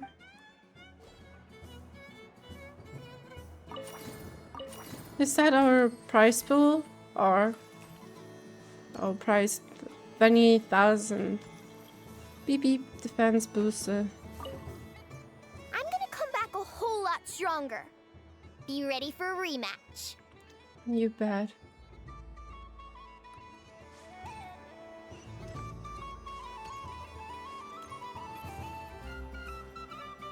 Moon Prayer Candy! Beautiful, tasty Moon Prayer Candy! Buy a whole box, share it with your friends and family! You know that scene when she had no physical body? And she thought that he was talking to her. And yeah, she was holding out her hands to catch the candies. But then, that was sad. And now look, when she arrived, he was the first one to hand her some over. Candy? To share? I wonder what flavors everyone would like. Yeah, I noticed. No, what did she say? She said like when people never cared to share food among the tribe, you know, among the Frostmoon Scions. Welcome home, Moon Goddess. Fancy a box of Moon Prayer Candy? Sure. I knew you would. Now, what flavor would you like? I'm not sure. What flavors do you have? Is this for yourself or as a gift? A gift for my friends. Ah, I see. In that case, I'd recommend apple, lockaberry, or midsummerberry. Those are the most popular. Those are indeed exorbitant candies. Do you have nocturnal blossom flavor? Nocturnal blossom? Huh. I've seen couples give those as gifts before, but I did not know they were edible. No? Okay then. Moonfall silver? You did say this was for friends, right? Maybe Smetana. Smetana then. Smetana. Hey, now that's a creative idea. Never tried it before, but if you're happy to wait, I can see about whipping up a batch on the spot.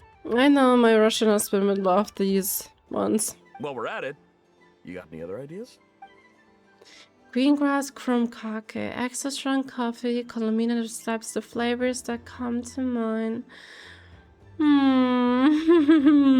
The scent of exotic candy soon draws over the nearby children who are excited form a line, befalling everyone is brainstorming new ideas for flavors. Smoked fish steak, berries and fried meat, rain-soaked moon prayer blossom.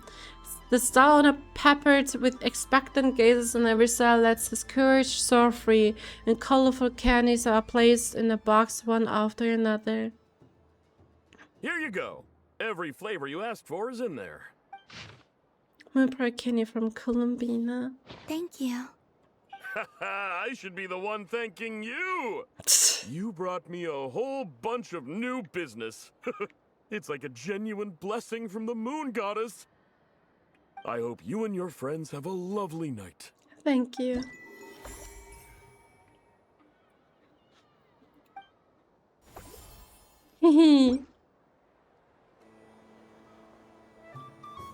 Assorted moon prayer candy. All your favorite flavors in a box. All right, kids, just line up over here. Wow, isn't that nice?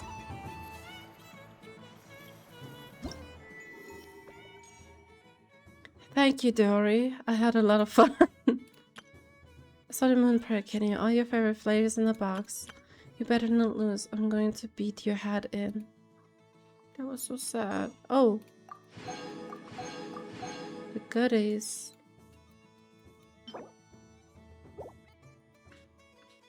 We have 6 left.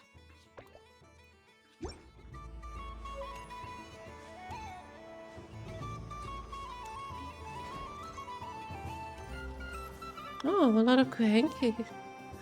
Those stickers. I know that's not a little kiss. How are you losing every single time?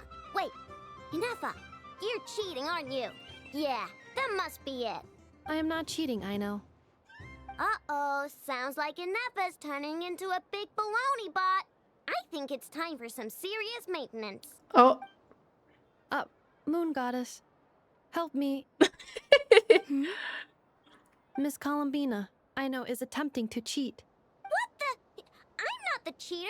You're the cheater. How dare you throw it back at me? Yeah, bickering.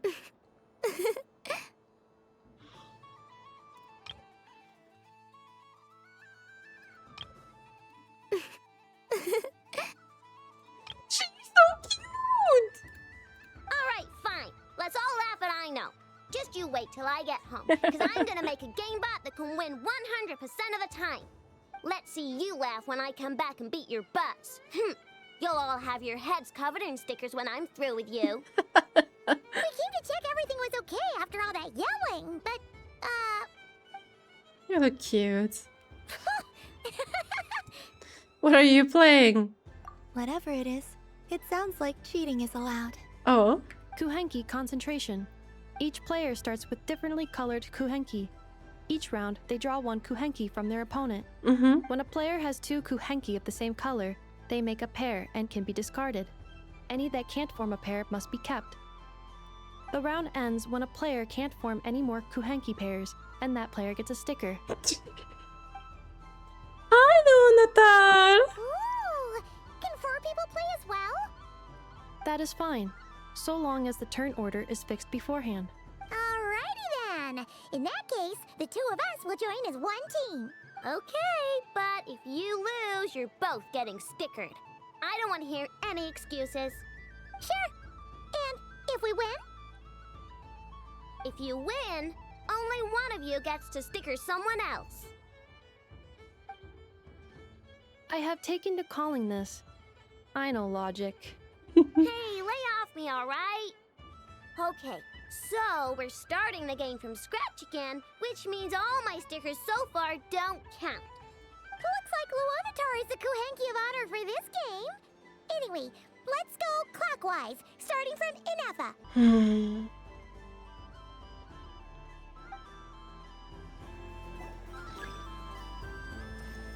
Waiting for your companions to choose their boxes.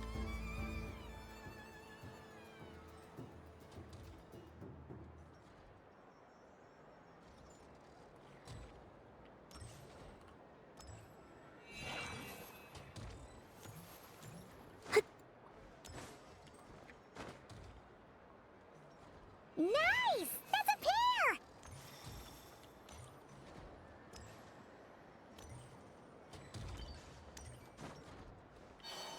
Go, go, fly!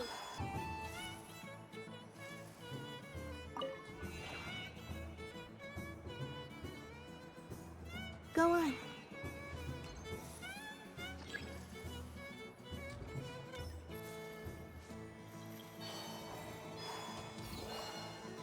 Oh, I have a pair. The urge to click, like left click all the time. We gotta pick up the pace!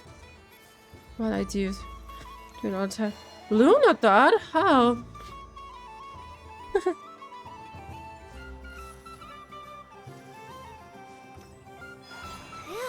that was too close. I thought I was gonna lose.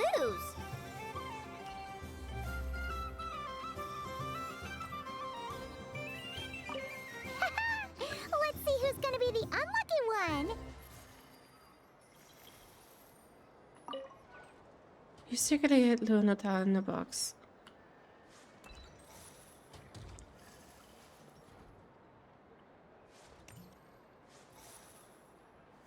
This is so funny, actually, standing right next to our traveler.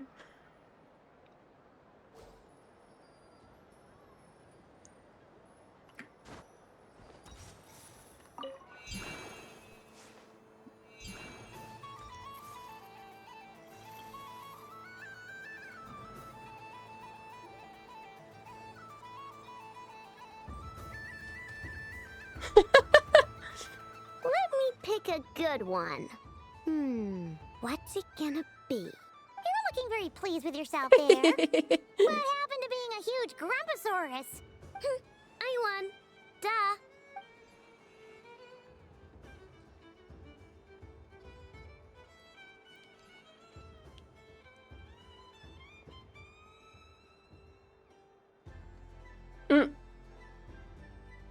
Oh, me again? Don't fidget too much, Ino, or the sticker's going to fall off. I don't care. If it falls off, it falls off. That's cheating. If a pair of Kuuhenki get discarded, why not a pair of stickers? Huh? Huh?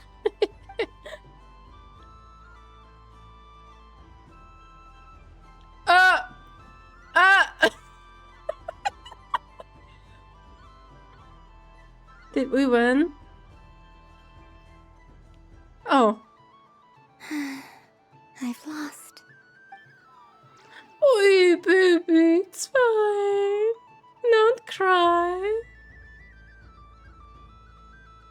Sticker, sticker, sticker! Ready? Here it comes. Cute!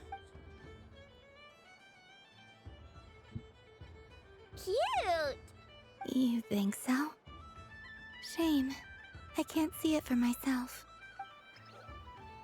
What did Luonnotar say? She said it looks so cute that she wants me to lose a few more rounds. After many more runs, everyone's hats are covered in stickers. Except for one. Who put these stickers on Paimon's eyebrows? Ugh, she can barely see! Alright, now, I think we got Enough for enough one. evidence to prove that there's a serious problem here. Agreed. Yes, I agree as well.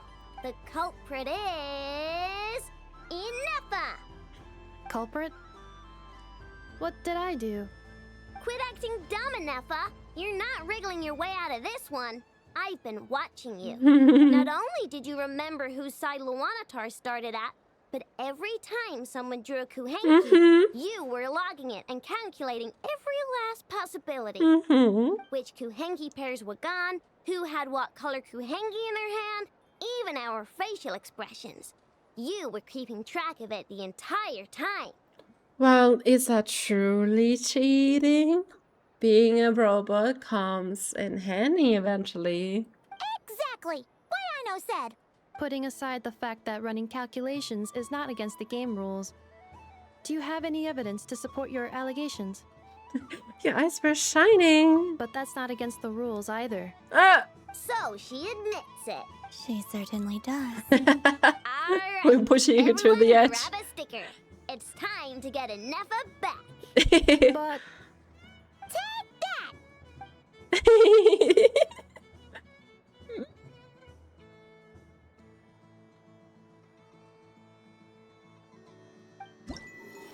This is too cute to handle.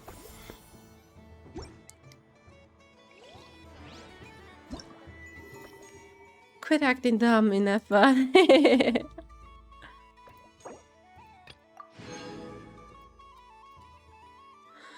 Man, I'm so sure something will happen. When we at the venue badly, like it is so beautiful. Look at me! It's Aina Stucky. No, really, I love the music.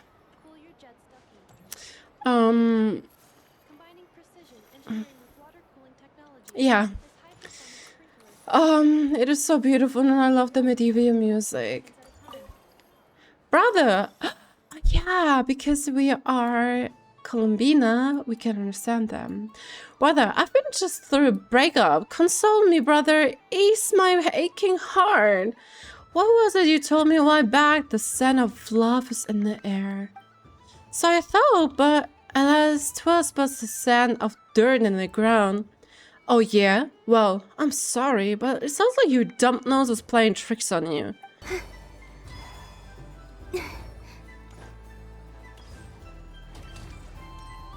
Ding dong. Ding Aino dong. is throwing a tantrum again. I believe it will take 3 crumb-kakes to constitute a suitable peace offering. Would you like some Moon Krai candy? Scanning candy composition and ingredient ratios. Selection confirmed. I would like the crumb-kake flavor. Flavor profile simulates real crumb-kakes with 27% accuracy. This is a non-viable substitute for Aino's afternoon snack. One moment, please. Done. Please sample this freshly baked crumb-kake, Miss Columbina. Thank you, Inefa. Ding dong. The next robot show. What's there to see on that moon anyway? Let her go up there and cry alone. See if I care. Would you like some Moon Krai candy? You're giving me candy? That isn't like you. This had better not be some weird prank. Coffee flavor? I thought you hated coffee. I knew it was for her. You didn't do all this just for me, did you? Hey! Don't take it away! I never said I didn't want it. I mean, you can't unmake the candy now.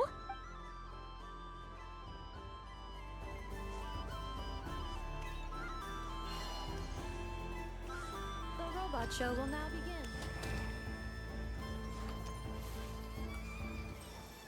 Oh, we cannot talk to her.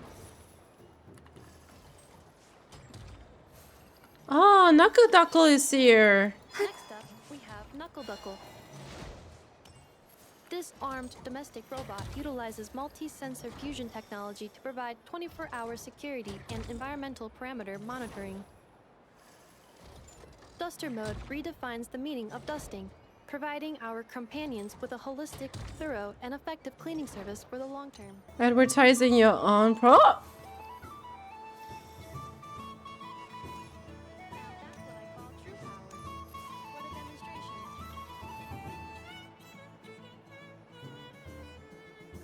What did just happen? Okay. What just happened? I just turned around for a moment. Durin, would you like some Moon Prayer candy? A moon prayer candy for me? Huh, thank you. It smells like baked apples and butter. Okay, you should maybe provide him some meat candies. Reminds me of Good Hunter, a restaurant in Mondstadt. I always have to resist the temptation to go there unless I'm ordering food. I understand your homesickness, Miss Columbina. I have a double dose of it, because both Simulanka and Mondstadt are my home. That guy, would you like some Moon Krai candy? Then I thought you'd actually spend your precious time doing something more worthwhile. Everyone has to take one? Well, fine. I'll take mine. Thank you. I hope you enjoy it. Wish we could give Katheryne one as well. Happy Moon Prayer. Would you like some Moon Prayer candy? Oh, a gift for me? Lord Sangamabe really is going up in the world. Wow, candy from the moon goddess herself. If I back this up... Of course! Box this up in exquisite gift boxes? That's her thou. Yes, I could make a fortune. Maybe I don't even need to go to all that trouble. Any old boxes will do. I just need to tell my customers that this candy is blessed by the moon goddess. Yeah, that ought to do it. Sounds like a plan. Time to have Irwa earn his keep when I get back. I mean, technically she's not lying. It is blessed by the moon goddess. Traveler? Dodoco's Whirly Gig! Come check out Dodoco's Whirly Gig! Ah, welcome home, Moon Goddess. Might I ask what this is? Ah, it's a very special amusement sponsored by the great mage herself. Ride on a soft and furry Dodoco and embark on an unforgettable adventure. This would be paradise for Klee. I say that, but I'm just following a script here. Who is this mage anyway? And what the heck is a Dodoco? I'd like to ride. No problem. But, are you by yourself? Yeah, let's join her, Traveler. Is that not okay? Oh, no, it's fine. It's just that each Dodoco can accommodate 2 passengers. Would you like to bring a friend along? My friends. That should do it. Now, we just need to get everyone else to draw something on it too. But we gotta keep it a secret from Columbina. Secret? Traveler. Yes? I want to go on that ride. Will you join me? A spinning Dodoco? Ah, you see, it's a ride for 2. Sure. Let's go then. One moment. Don't worry. Paimon will do the rounds. You go have fun. Thanks, Paimon. Nothing. Let's go. All right. I think we have to wait in line over there. Please take your seats. For safety reasons, you mustn't try to leave the ride before it comes to a complete stop. All right, you're all set. I wish you both a wonderful journey. You can always rely on Alice for weird and wonderful gadgets. What did you think? Not bad. It reminds me of riding a moon lane. Sometimes, the Kuuhenki circle around me like this, playing their beautiful melodies. Oh, that sounds sweet. Yeah. I'm going to miss them. I wonder what Columbina will find on the moon. Perhaps even she doesn't know. Does it scare you at all? It does. Understandable. You don't know what's awaiting you there, or what awaits you. I've felt scared in the past, too. But this is a little different. You know something? I got to see a lot of fascinating things during my disappearance. I saw how the Frostmoon Scions act around their families. So different than how they used to act in my presence. And I also saw how they interact with their friends. It made me curious at first. Why do people act so sincere when they're worshipping gods, but save their truest, warmest feelings for each other? Slowly, I came to realize that it's because they trust one another. They know, deep down, that they'll be accepted for who they are. All of it. The good and the bad. Your friends accept all of you too. I know. I knew it the moment you started calling out my name. What I fear now is the end. I fear losing all this the very night I have gained it. You won't lose us. Hmm?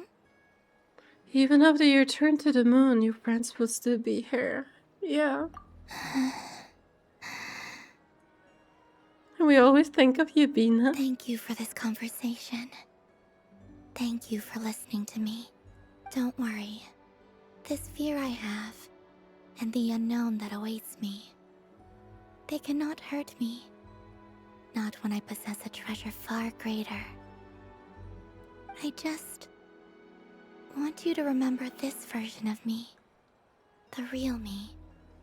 On this final night together. Dear passengers, Dodoco's awesome adventure has come to a close. Please leave in an orderly fashion, and we look forward to seeing you again in the future. Don't want the journey to end, huh? Don't worry, you two. There's always another adventure waiting just around the corner.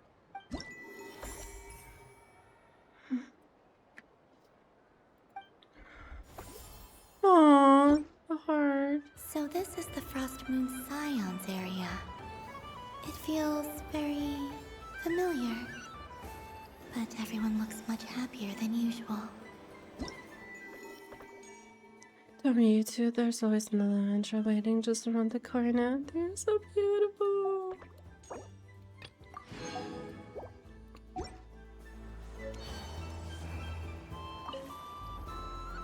Fun ride, huh?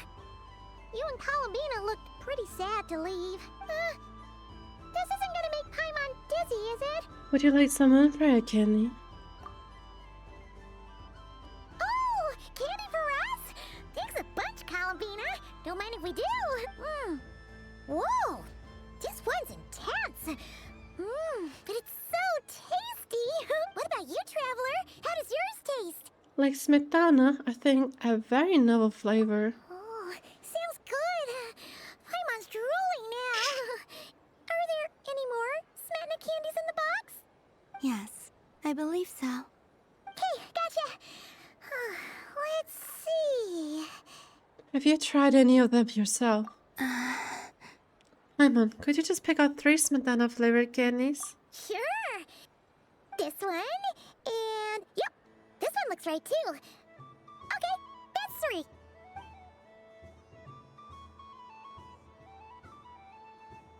Here we go. 1 per person. All together then? It's so sweet. It's so sweet. Wow, the Frostmoon Scion stall looks kind of plain, but it's pretty cool once you get into it. I don't go to Hisi Island much, but it's got that, like, old world cultural feel. And if culture means we get more festivals. She's so adorable. Hello, Jahoda. Columbine. Hello, Moon Goddess. That was too close. I almost gave the game away in front of the staff. Oh, wait. What's the deal with her shoes? They don't make a sound when she walks.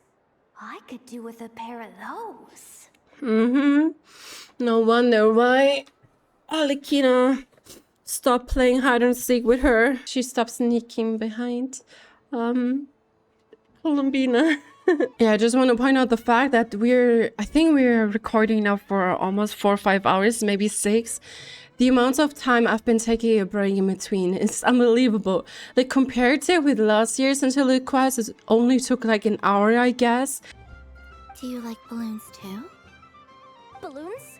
Oh, you mean those? What's so fun about balloons? I'm not a kid anymore. They're probably more up Aino's alley. Yes. The animals seem very curious about these strange flying objects. I was drawn here by their voices. I recently learned a fun new game you can play with balloons. So I decided to come and give it a try. A water balloon fight. A new game? Huh? Oh, goodbye, balloon. Welcome home, Moon Goddess. Here to buy some balloons? Yes. Could you give me a few that haven't been inflated yet? Are you sure? I guess it's not a problem, but... Yes, please. Thank you. Uninflated balloons? But those are just little rubber pouches. What does she want with those? Would you like to play the balloon game, Jahoda? Huh? Sure. I guess. How do you play it? Wait here a moment. Oh. This is so weird. What have I got myself into now? I thought I saw Columbina nearby. Oh, hi, Arlecchino. Uh-oh! That's the fourth Harbinger! Although she's helped us out quite a bit, she's good people, right? Is she looking for Columbina? Oh, guess that's my ticket out of here. I'm not sure my heart can take being sandwiched between two Harbingers. Which stall is she checking out? Oh, it's that other Frostmoon Scion's one. Try on the headgear, see what it's like having antlers or animal ears for a day. Please put on the cat ears too, just like Sandrone. At first I was thinking if she's bringing some, you know, souvenirs for the children of the House of the Heart. I wouldn't be caught dead wearing that stuff. So embarrassing. I have enough gear to carry as it is. Why is it embarrassing? Hello? It's never embarrassing to feel like a child again. To act one either. What? She put it on? How peculiar. This would take some getting used to. I wonder if this is what it's like for Lynette. Arlecchino, Caturere, or Purere, but Caturere. It really suits you, ma'am. Yeah, definitely. I second this. What is this? She was so intimidating a moment ago, but now, dang, she's really rocking those ears. How does she make them look so cool? I suppose I may as well keep them on for now. All part of the festive experience.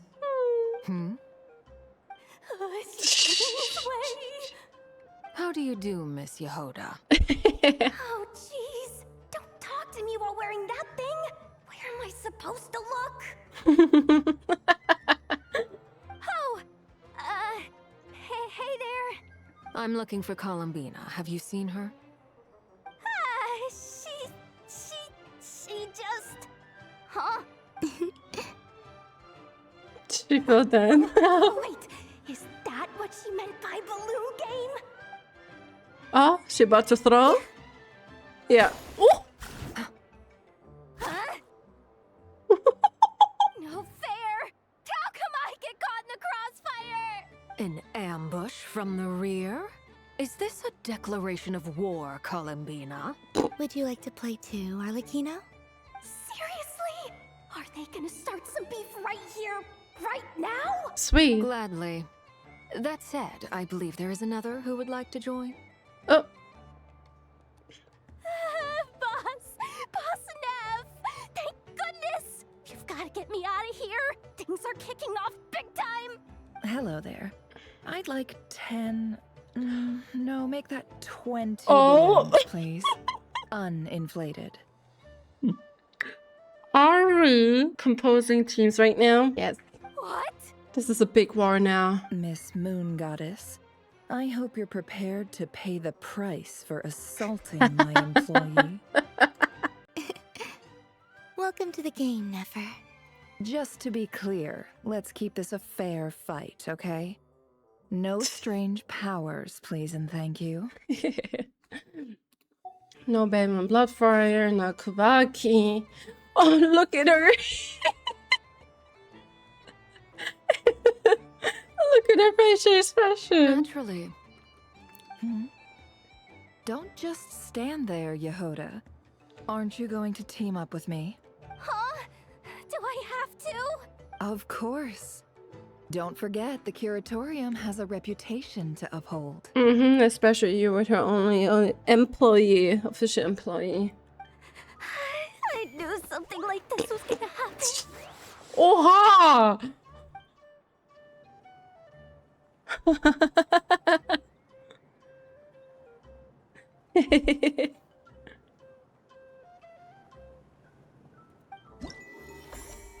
Aww. 3 left. Would you give me a few that haven't been inflated yet?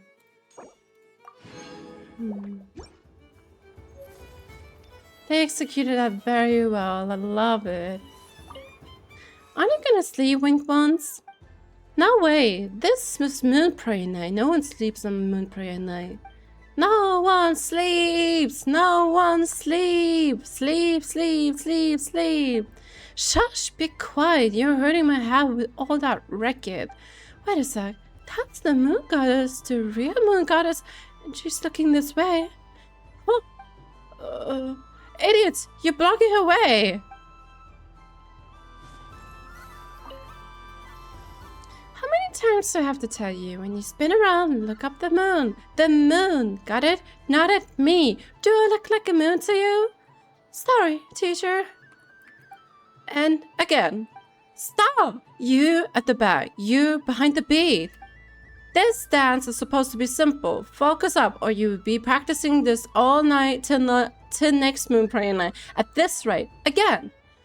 Let me guess. You're angry because of what I said, right? I can tell because now you're going too fast. You're ahead of the beat. Sorry, teacher. It's so noisy here. I can't hear the beat. Huh. Miss Kuuhenki, are you sure it's no trouble? Then, thank you. Yes, we'd love to have you play the accompaniment. Alright, look sharp everyone. Time to step it up. Show me your best moves. 5, 6, 7, 8. What's this? Should I give it a try? I've seen Linny and the other children play this game before. It would seem that it's not a bad way to relax once in a while. Would you like some moon prayer? Not candy. Candy? Would you mind if I took a handful extra? I'm sure the children will enjoy them. Always having the children in the back of her head. I must say, Columbina, you really have changed. You never used to show this much consideration for other people, even when prompted. I'm sure Sandrone would agree when I say, I like the present version of you better. I don't want to cry all the time. Why am I so prone to tears every single time? Oh, look!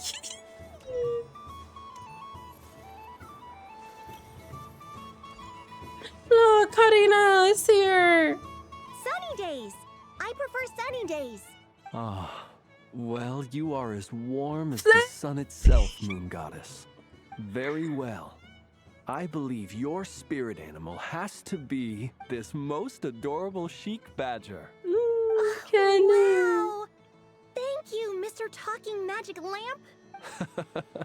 Have a very happy festival, Moon Goddess. Flins? That's you, isn't it? Shh. It's our little secret, my dear Traveler and Paimon. Okay, sure, but why are you here selling sugar sculptures? You're a Lenten thing. Why are you here selling sugar sculptures? Everyone celebrates in their own way. After gazing into the abyss and spending time around gravestones all year, what better way to relax than to see sunny smiles on the faces of the living? Besides that, I like to think of myself as a fair judge of character. I dare say matching personalities to confection suits me rather well. That's not what Paimon was talking about. Aren't you afraid that your true identity might be exposed? Should I be? There is all manner of magic in the air this moon prayer night, thanks to the work of the great mages. I see Miss Columbina is hiding in plain sight. Why should I not do the same? Why miss this rare opportunity to enjoy a special evening in my true form? Fair enough. You got a point there. People who don't know you will probably think you're just a talking lantern. Well, now that we see eye to eye, what brings you here? Not a search for your spirit animal, I presume? Ah, well, actually... Here, see for yourself. Oh, this is... How wonderful. A beautiful idea. Flins, I love you. And the voice actors just... just covering and embodying this character so well with his voice. We just met Varka, and he said that having everyone draw their own section was kind of boring. So, he did your bit for you. Varka. Ever the maverick. I see his artistic skills are truly one of a kind. In that case, I shall paint something on Mr. Albedo's behalf in a short while. What? Why not now? Ahem. Welcome home, Moon Goddess. Phew, that was close. Hello, Flins. She recognized you right away! What keen eyes you have, Miss Columbina. Especially considering they are shut. I did not see you. Rather, I sensed you. I can sense the fluctuations in Kuuvaki all around me. One would expect no less of the Moon Goddess. Might I interest you in some candy? Yes, please.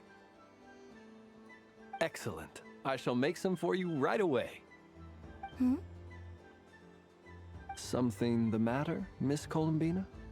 What about my spirit animal? All the other children carrying sugar sculptures are talking about it. Wait, is she taking the test seriously? My apologies. How could I neglect that? You are quite right, Miss Columbina. Every one of us has a magical creature living in their heart. Would you permit me to help you find yours? Yes, please. Do you prefer the day or the night? Night.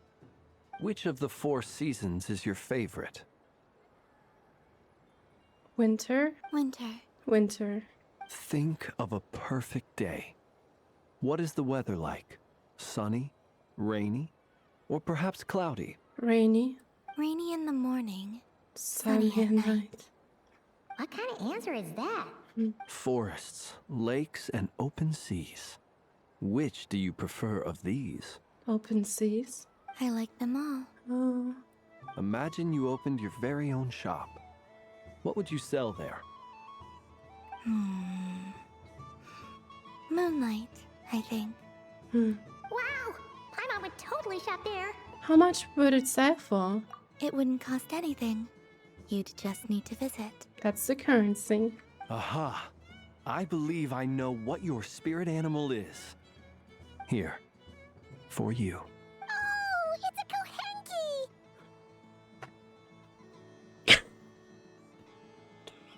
Kuuhenki! Gonna sue Hoyoverse one day for trampling on my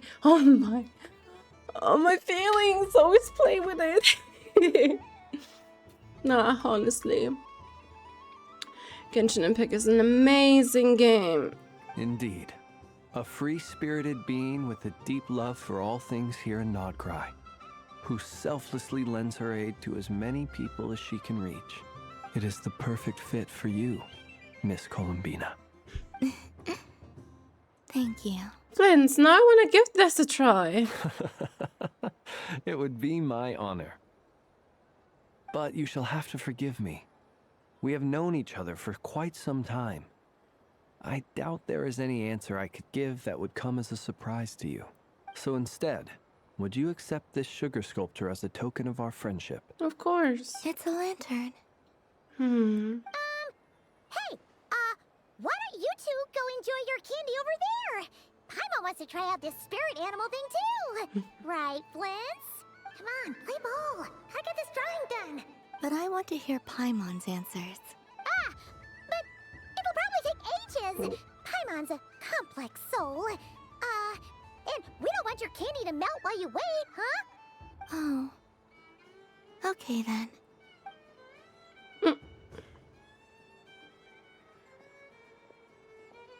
Phew. Nice excuse, Lady Paimon. That was some quick thinking. Yeah, no thanks to you. Although, help next time.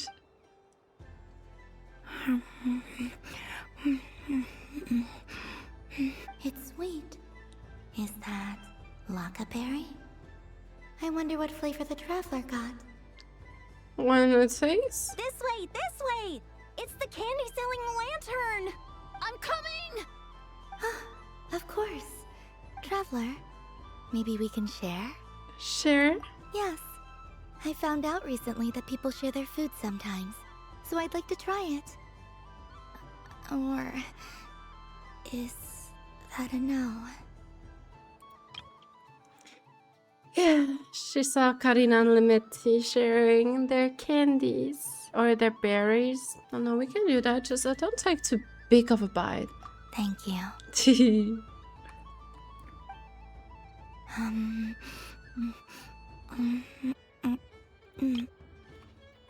She's so adorable. Yours is a little more sour than mine. Here, you try it. Don't mind if I do. Amazing. What is? My sugar sculpture has shrunk, yet my heart is filled with feelings of sweetness.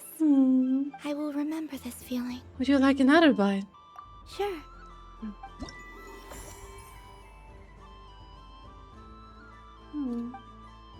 Two more left. I just feel feelings of sweetness. Miss Laliki! A kitten's been following you all this time. Oh, so it has. Hello there, little kitty. May the moon light your path. Did Lady Llama send you? Or was there something you needed? You'd like some moon prayer candies? No? I believe it wants that box. The one with the moon prayer candies in it. Oh, I see. Here, kitty. Come on. Here you... Oopsie. Thank you, Lady Huh. Mr. Cantor, did you see that young lady dressed as the moon goddess? When did she leave? Sorry, no, I was looking at... I was watching the... cat. I see. The resemblance was uncanny. She seemed like the true Lady Kuutar, the one who guides souls. Those two lovely birds. We're being romantic here. Huh. Mr. Cantor, did you see that young lady dressed as the moon goddess? When did she leave? Sorry, no, I was looking at... I was watching the... cat. I see. The resemblance was uncanny. She seemed like the true Lady Kuutar, the one who guides souls.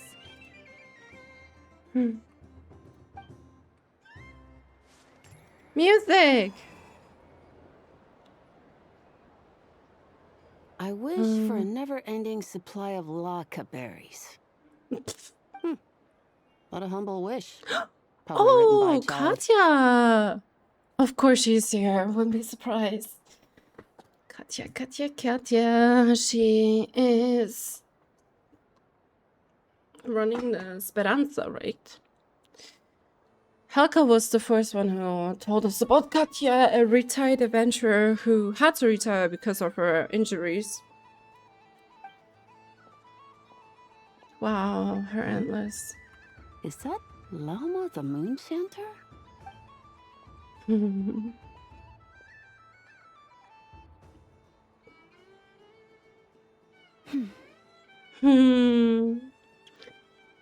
I hope she's doing well.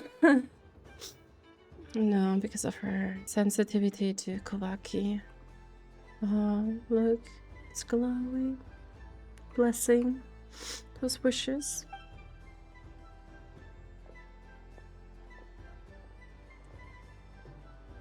I I wish that the long plume ibises would stop biting me. Oh dear, poor Lauma.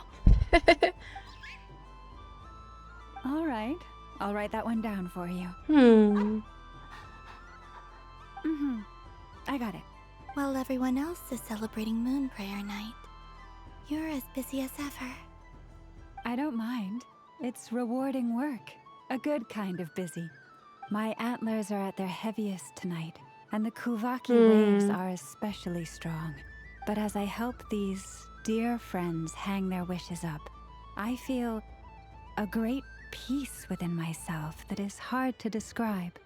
You see, they are all such beautiful wishes, and they are ones that we can fulfill by our own strength. Do you blame me, Lauma? I want to hear your honest answer. It is by the help of so many people that I can return to the moon. But I feel as though I've hardly done anything in return. You've done plenty, Columbina. I say this in earnest, both as someone who knows your history, and also as a friend who has seen what you've been through. What about as a moon chanter? I feel proud to honor our moon goddess's wish, and I'm sure any moon chanter in history would have felt the same way. Thank you for your kind words, Lauma. But... Since you asked for my honesty, I won't lie to you. My feelings are mixed right now. Besides pride, I also feel... sadness? I suppose it's a reluctance to let go. This is not even selfish, I believe. But it's important to be honest with one's feelings. Once you return to the moon, we will be far apart and separated by a false sky. I'm sure those of us left behind will gaze up at that sky, yearning for the moon once in a while, just as you used to do. I will miss you, Lauma. I will miss you all. I hope to stay in touch. I will try and find some way to send messages down from the moon. Perhaps you could use Kuuvaki. I've heard Jahoda say that signals can be sent using long and short waves, or strong and weak lights. That sounds a little complicated. What if we forget what the signals mean? We could prepare a codebook beforehand, but... You're right. It wouldn't really suit you. Still, whatever happens, I believe that you will find your own unique way of communicating with us. And now that I think about that, my heart feels lighter. Maybe the Luonnotar will become a Because you trust in me? Luonnotar. Communicator. Yes. I have faith in you, and in the power of truth. As someone who used to walk the path of concealment, I can... I'm so proud of you, Lauma. In my experience, the truth tends to be difficult. But that's what makes it stand out from what is false. So I'm confident that your thoughts and your love will shine through the curtain of lies. We will know it when we see it. The curtain of lies. Thank you. Now, could you help me hang up my wish? Is this? I wish that all who dwell in this moonlit world can find a place to belong.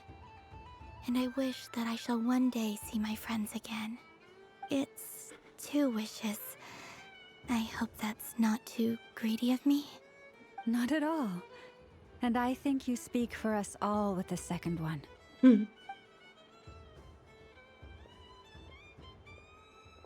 I shall continue to pray until the day that all of these wishes come true.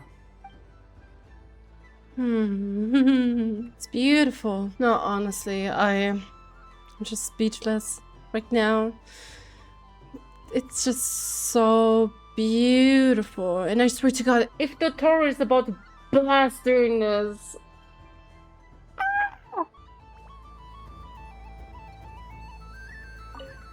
I I wish that all who dwell in this moonlit world can find a place to belong. And I wish that I shall one day see my friends again. If only Miss Lilicki would notice me.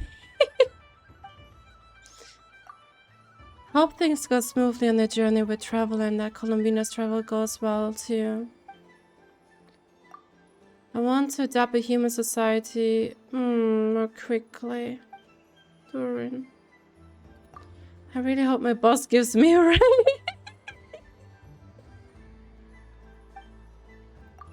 Wish that the long plum ibises would stop biting me.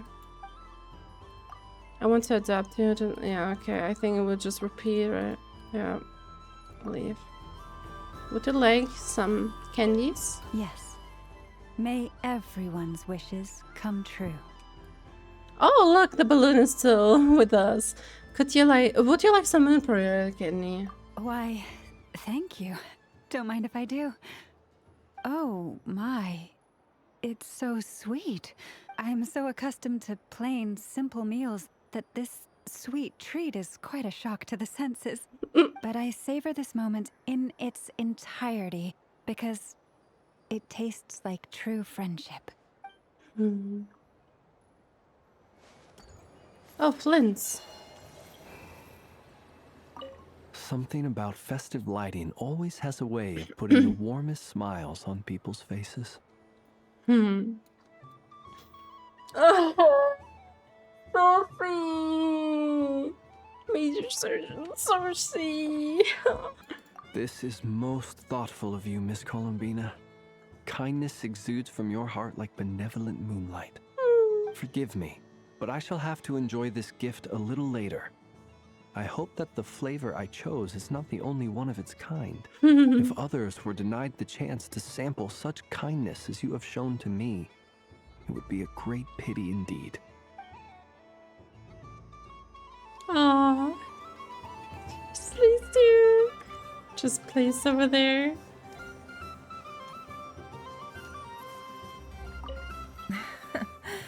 That was fun.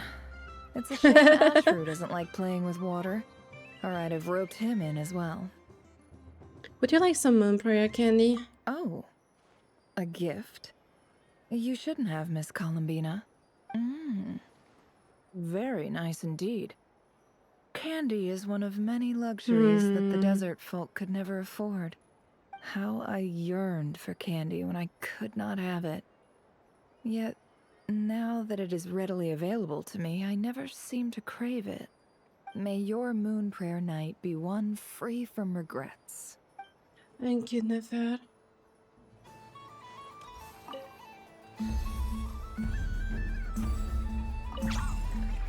Okay, everything will go well. You will safely go or return to the moon. With no obstacles, hopefully.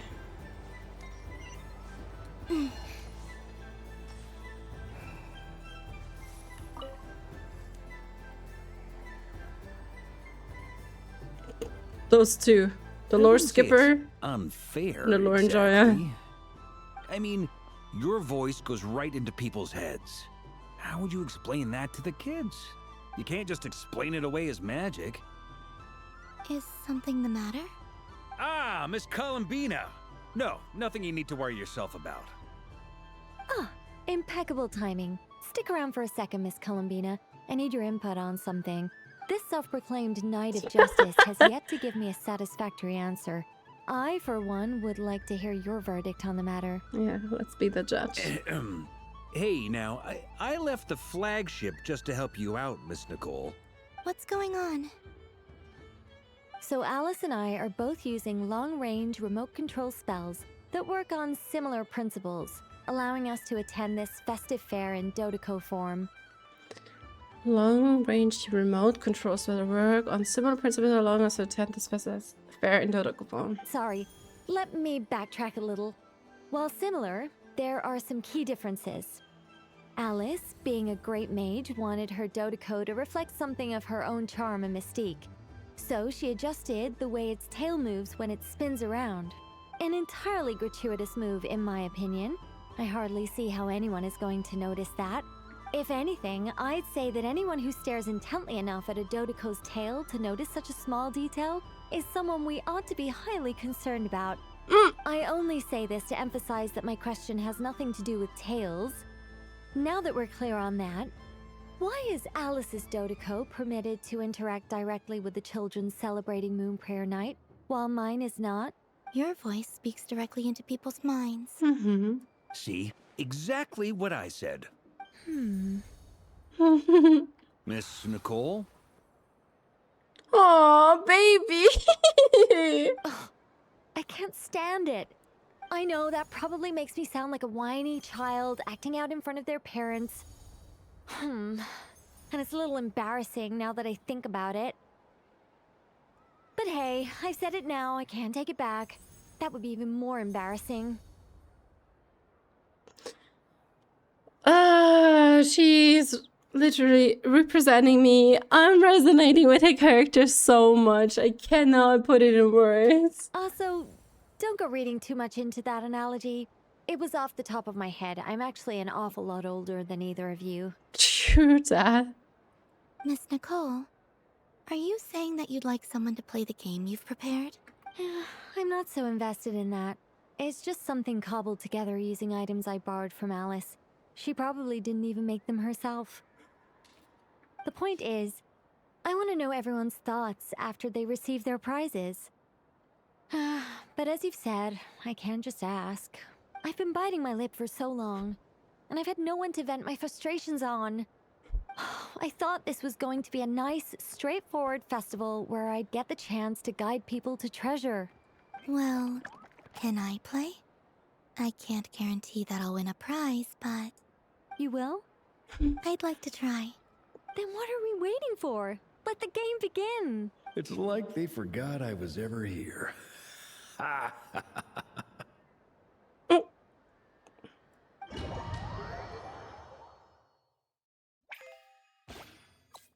Just the immune lane left and right, and then press the launch button once you've selected your desired direction to fire the bounce and Dodoco ball.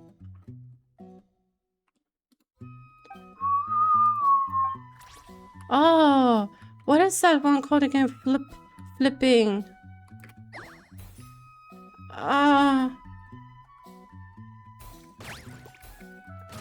used to love it as a child. Paintball? No. I was eagerly invested in it. I've also been sponsored by Varesa. Nicole's Bing Bang Dodoco Nicole's Special Edition.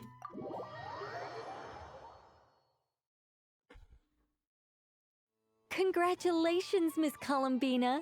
With your great wisdom, you have overcome every obstacle in your path and conquered the great challenge posed to you by fate. Thank you, Miss Angel. Fate? Well, something to that effect. If you'd prefer something more poetic, it could be the icy winds or the dawn. Anything you like, really.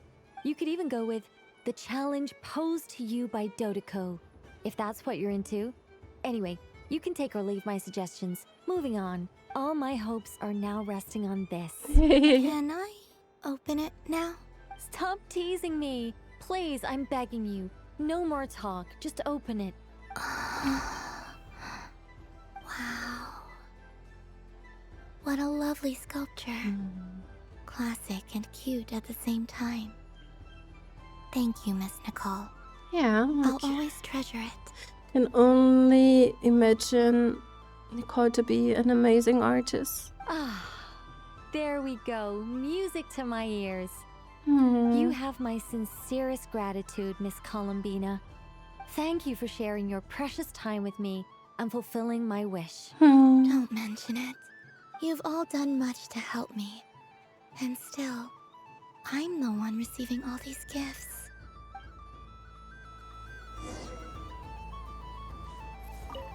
I don't suppose you'd like to play again, by any chance? Oh, it's not a Lunar Don't get me Arcana wrong, thingy. once is plenty. You're under no obligation to indulge me any further. And besides, I don't have any other prizes for you. Would you like some Moon Prayer candy? Oh, I love the color of this wrapping paper. But the bow on that one is just so perfect. Oh, this is a tough choice.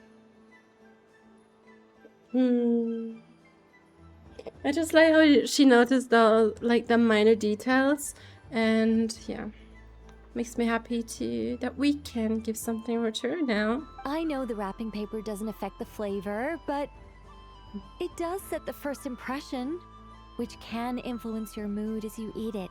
And actually, that does affect the flavor. I have to listen to my heart and pick the one that I can really build a bond with. It's the only way to eat candy. Oh, but look at the shape of this one. How lovely. This choice is getting harder and harder. She is so cute.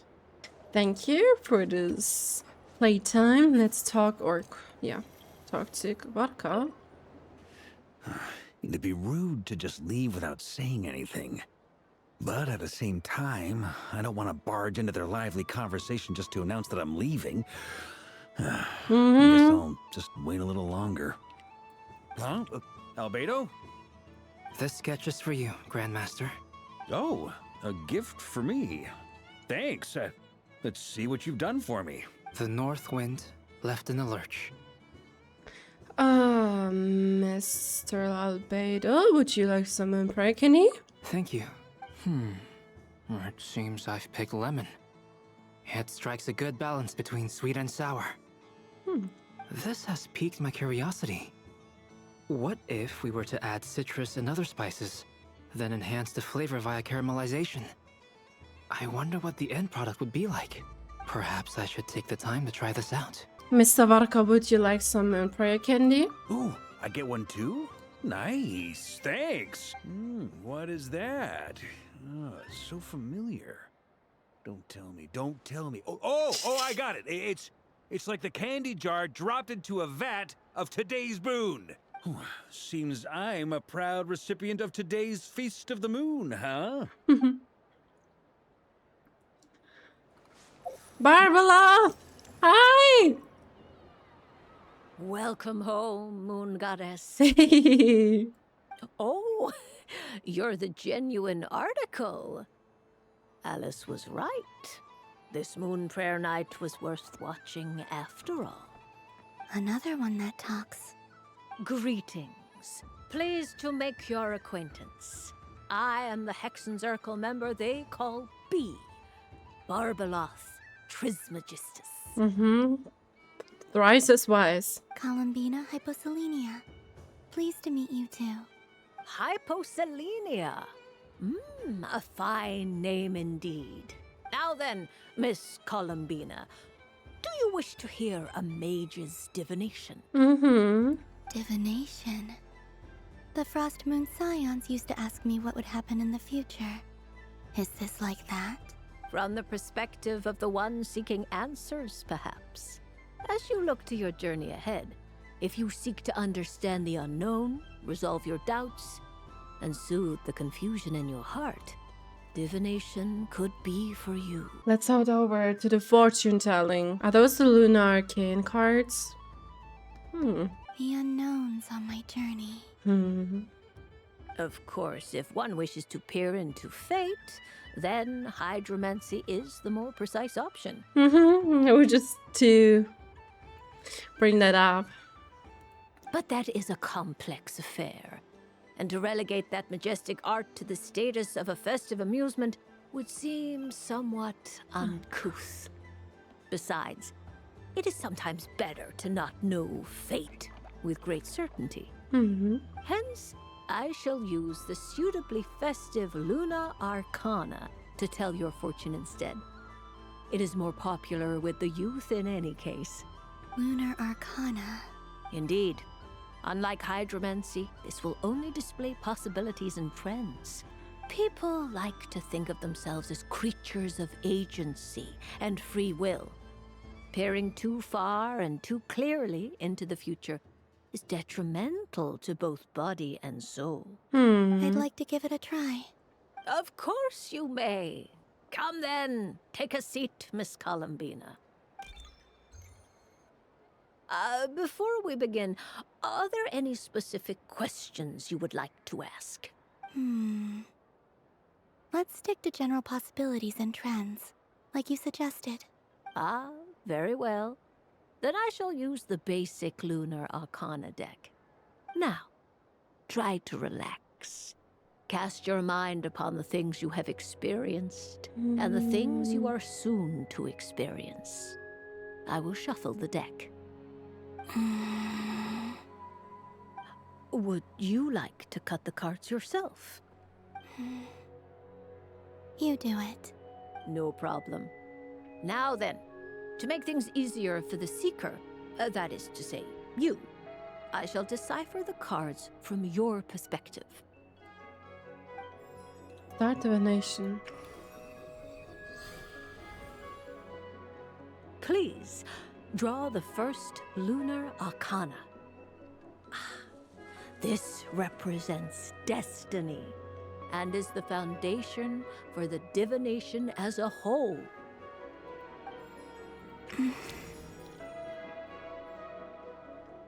Now, draw your second card. This will stand for the past, the sum of all your experiences that have come before. And now the third Arcana. This is the present, your interpretation of the current moment. Destiny, past, and present.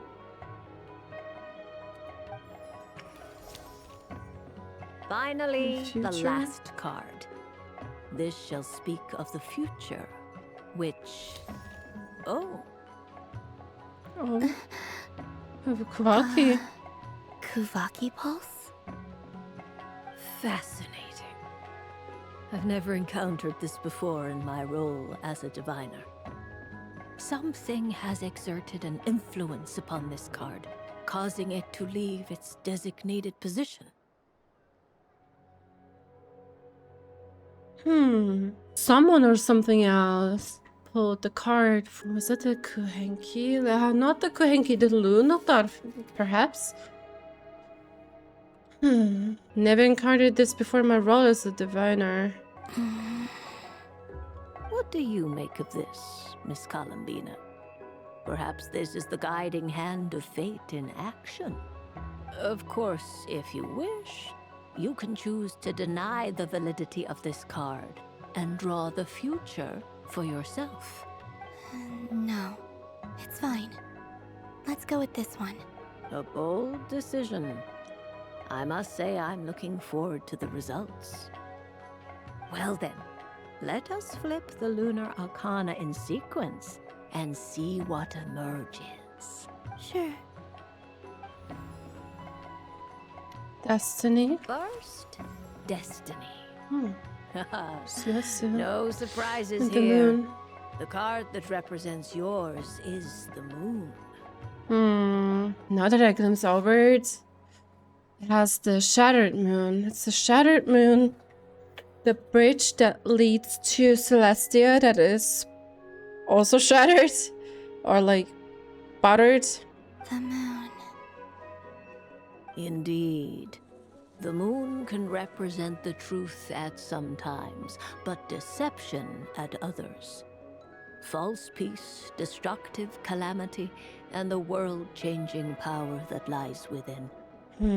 Like Columbina also said, the moon can be deceptive. Like, take care. The moon can deceive you. When the moon is placed on the destiny tile, it indicates that your destiny is not what it may appear on the surface. Instead, it may yet have a hidden side.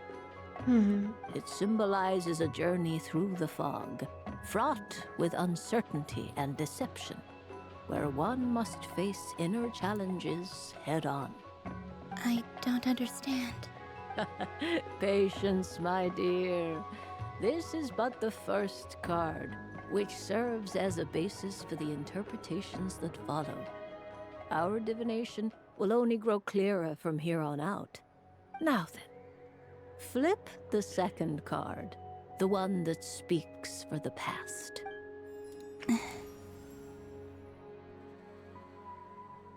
Oh. Ah, the Hermit, but inverted. Hermit? Inverted. I wonder why it's inverted. Inverted? Yes. The hermit symbolizes solitude, introspection, and the pursuit of truth. When inverted, it represents isolation, truth out of reach, and a path that leads one astray. Combined with the moon as one's destiny, the hermit inverted represents a choice you made to stand alone in the past. It was a choice made not out of fear or arrogance, but for reasons that others could not perceive. You fumbled through the darkness without a guide, but you did not find your way. Rather, you went astray. More than once, it would seem. Is this about how I became Kuutar despite not wishing to become a god? And how I joined the Fatui because I yearned for a place to belong? I suspect only you know the answer to this question. All is not lost. The past is in the past, and so it shall remain.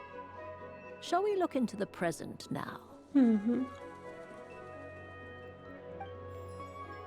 Oh my. The lovers. One of the most interesting Lunar Arcana. Lovers. What does this one mean? This means that you have had an unprecedented emotional experience. The joy of finding your soul becoming intertwined with that of another. A precious and wonderful thing indeed. I wonder if this represents Ivanovna. Like there's the mage. And we know that she has tied the knots. I don't know, man. Like she was married. It's true. I've made a lot of friends recently, and they are very good to me. I like them a lot. That sounds lovely. I am most delighted for you. The lovers can also represent important decisions, perhaps related to a parting of ways. Now, if I were to guess... Yes. My return to the moon. I understand. Parting with friends is never easy, Columbina. Yeah, someone speaking from experiences, right, Barbalov? But rest assured, this is not the end of your journey. There is always another story waiting to be told. The future always lies ahead. The future. Well now, it's finally time to flip this most mysterious of cards. Why did it appear? And what does it wish to tell you? I'm ready. Very well. Flip this card and see what lies on the other side. Oh. Death?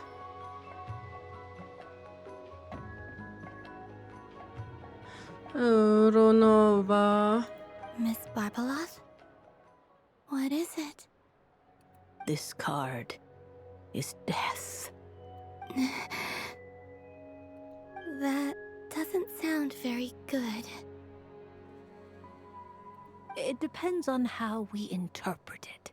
We know that death can also mean something is dying to start anew. I mean, this version is called the Wacky Moon after all, you know. So... It is true that it can represent an agonizing death. Yeah. A complete and utter end. But, at the same time, it can also represent rebirth. Maybe it has something to do with the lingering will of the Frostman.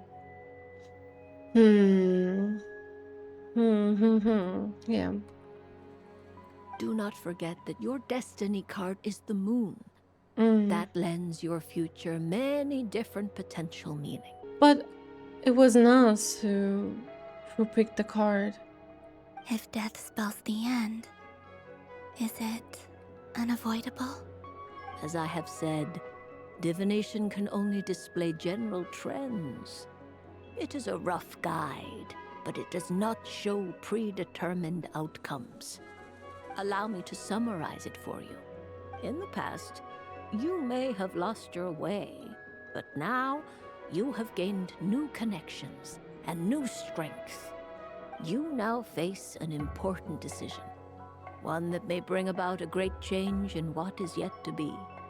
This change might, in turn, be the end of all things, or their beginning. But remember, everything is subject to change because of the moon present in your destiny. You must see the truth clearly and face your innermost thoughts. The truth. My innermost thoughts. Thank you, Miss Barbeloth. Don't mention it. Some people dislike divinations, for fear of glimpsing an ending to their story that they wish was not so. But I can see that you're different. The result of this divination will not sway your decision. Perhaps there will be fortune and misfortune. This is a rare quality, and one that diviners always hope to see in the seeker. We are here merely to guide, not to exert undue influence. I understand. Go then and illuminate your future, Miss Columbina. The moonlight that shines from you now is most captivating. We can surely trust her words. The death card made a most enigmatic appearance. The moon for which Miss Columbina is bound, I fear. Fretting is of no avail. I will have a chat with Alice about it sometime. Would you like some moon pie candy? Ah, you're such a polite child, Miss Columbina. But we elders have already partaken of our fair share of stories in this world. Enjoying candy, keeping up with the hip and groovy trends of the day. Oh, these things should be left to youngsters like you. I hope you don't misunderstand me. I do not intend to lecture you or reject your kindness. It is simply that the mere sight of this candy is starting to give me a toothache. That's adorable. You know, the moon has different phases, so I'm not so quite sure. Okay, Alice. Let's talk! Last but not least.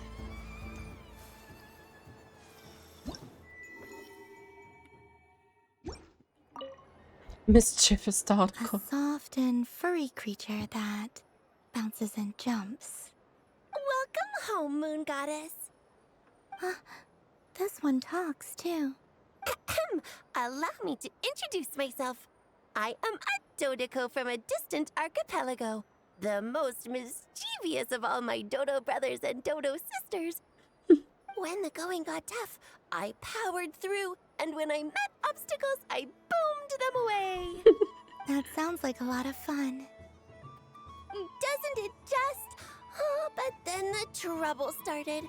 Recently, I found a lovely beach, the same beautiful jelly color as my hometown, and so I dove in to have a look.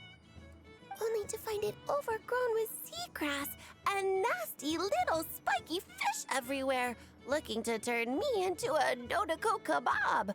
I made it back to shore by the skin of my teeth, but my tail was sorely hurt. Oopsie. Couldn't you just Boom them away. Oh, I wanted to, believe me. But I've heard that you, Moon Goddess, can understand animal speech. The last thing I wanted was to cause a gigantic fuss and get taken to court by a school of spiky fish. I'd be driven out of these waters for good, and my winter holiday would be ruined. And so, dear Moon Goddess, I was wondering if you might lend me your allegiance. Alice. Are you roping me into a crime?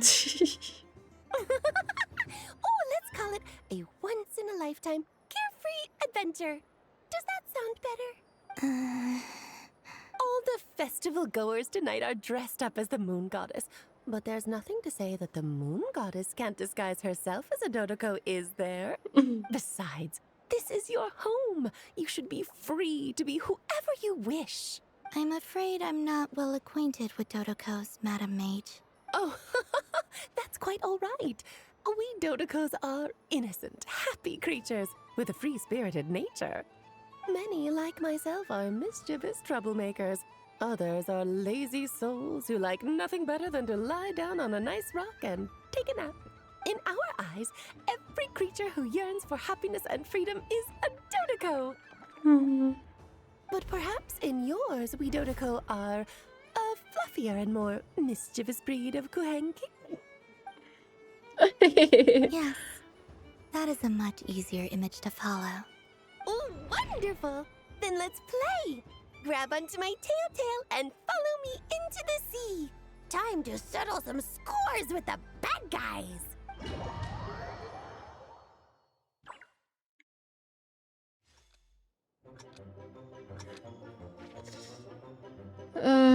Oh no.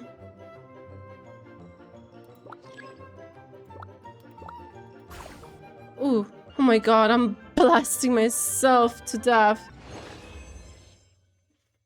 Successfully chased away the spiky fish. Chased? Or dust to dust? I think another one bit the dust. Ooh, a remarkable talent! So, what do you make of it? The use of Jumpy Dumpties doesn't come as naturally to me as Kuuvaki. But their unpredictability makes it fun. I think they call this... Novelty. Novelty? Indeed! And how did it feel blowing those pesky nuisances away? Not bad. Any guilt? What do you mean? Oh, wonderful! Lovely answers to all 3 questions. You've passed the safety test. Now I can give this special bomb to you as a souvenir. Remember, if you find any meanies living on the moon, you can use this to boom them into oblivion. I will. Okay. If it's like Alice who has handed her over some explosive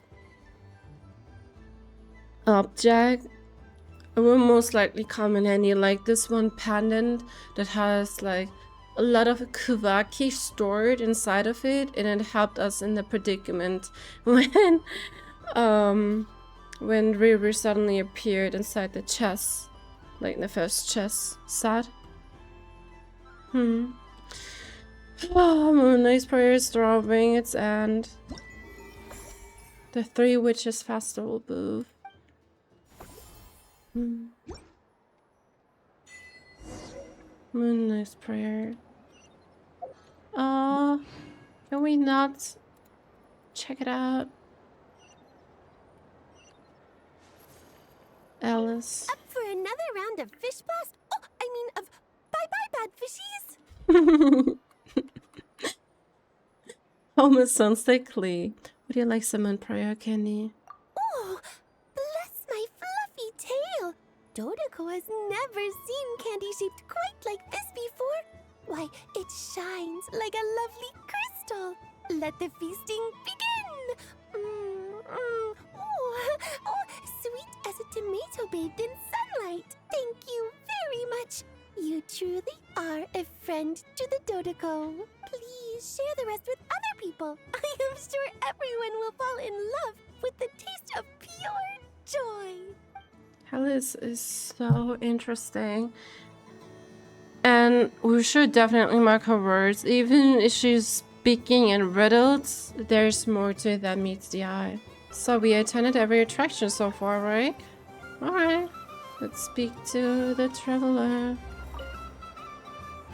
Traveler. Hey there, Columbina! Are you done checking out the festive amusements already? Are you sure you don't want to look around some more? You might not get another opportunity like this for a while. Right now, what I'd like to do is... Actually, I'd like to have a bit more fun. You're right. I'm not ready for this night to end just yet. Yeah, that's the spirit! Take your time, Columbina. The most important thing is to have no regrets. I'll be right here if you need us. Okay. Thank you.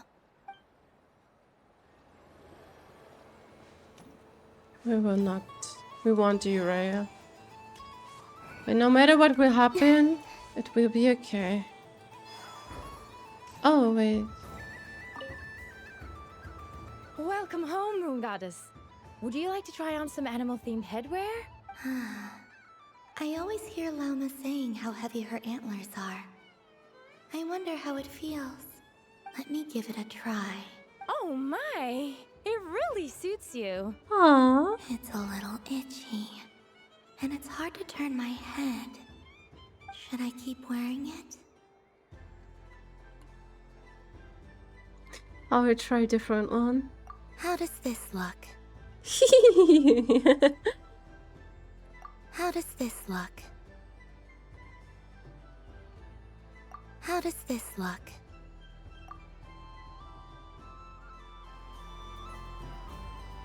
Aww, look how beautiful our sweet Columbina Hyposelenia looks.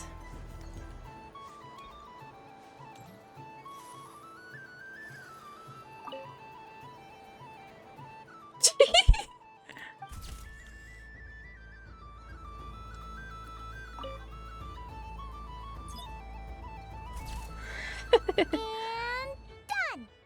Here, take a look! I think it looks quite funny. Well, Paimon thinks it's super cute.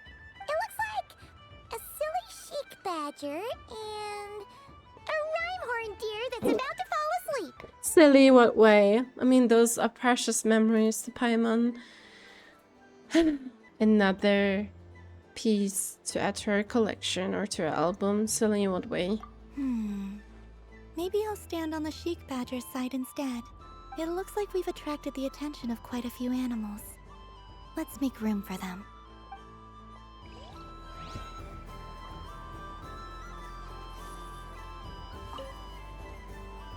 If this were any other day, I'm sure it would make for a great photo opportunity.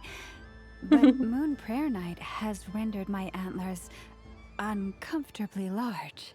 Doesn't it look like this rhyme-horn deer has 2 sets of antlers?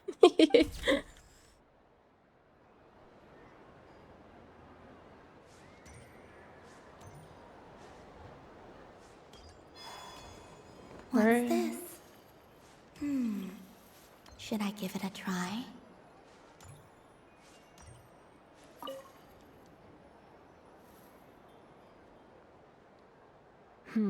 I don't have enough data.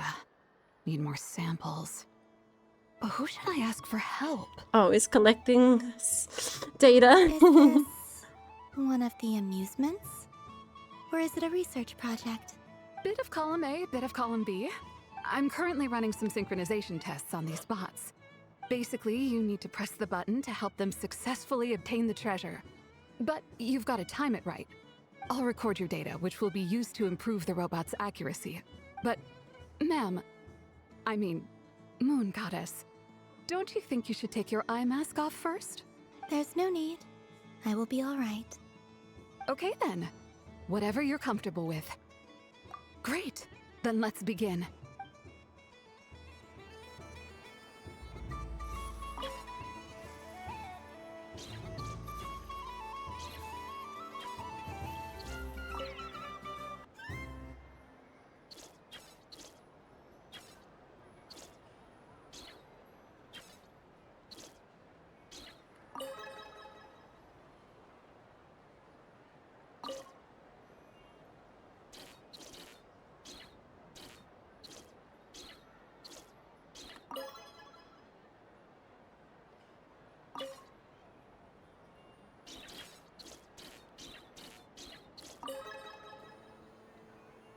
Nice. Data collection complete.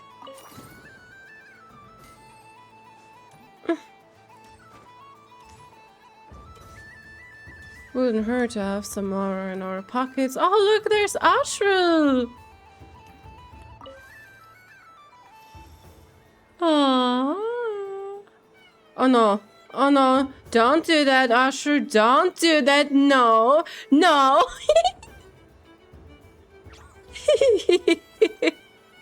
I love how they integrated that in here.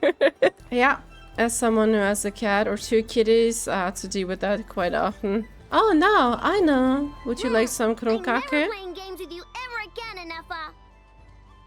Ooh, moon prayer candy. Sweet. Is it okay if I grab a whole bunch? Psst, Columbina, turn around. Use your huge cloak to block Enougha's vision. Mmm, yum. Oh, this one's even yummier. Oh, the flavors are blending in my mouth. Ew.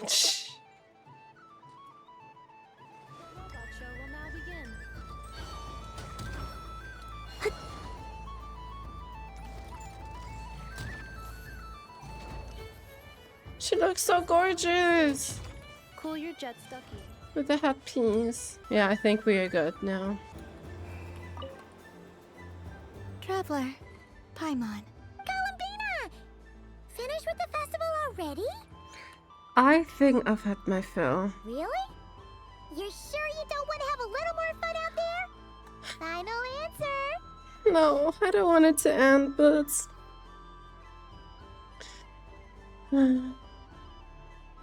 Every journey will reach its final end, but we will open the new chapter, or write a new chapter soon, right? I'm scared, I have a bad feeling. Final answer. Yes, I am sure.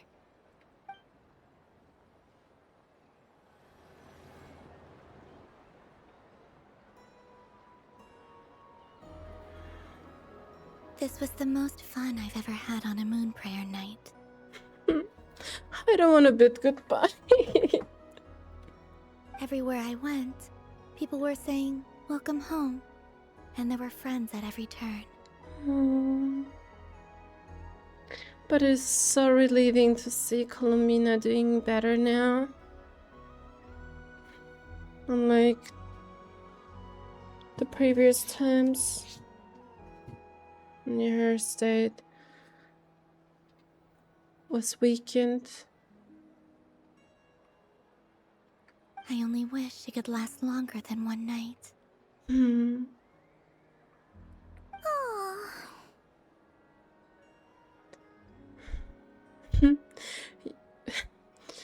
Your friends will always be here.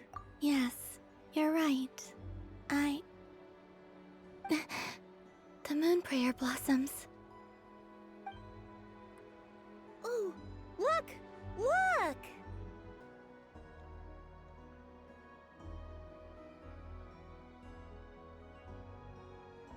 The moon. It's so beautiful. Happy moon prayer night, dear. Happy moon prayer night. Happy moon prayer night.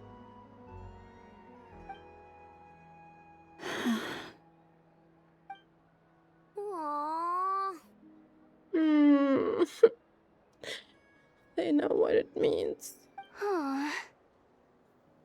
They collectively said.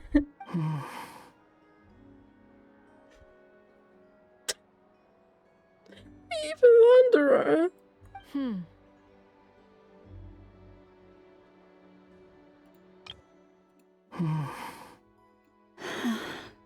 Aww. Huh.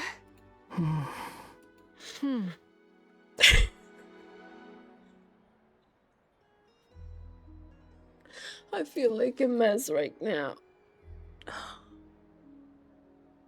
Like a wreck. Yeah, we know what what is going on deep inside of you. Behind the facade. Behind the facade. Time flies when you're having fun.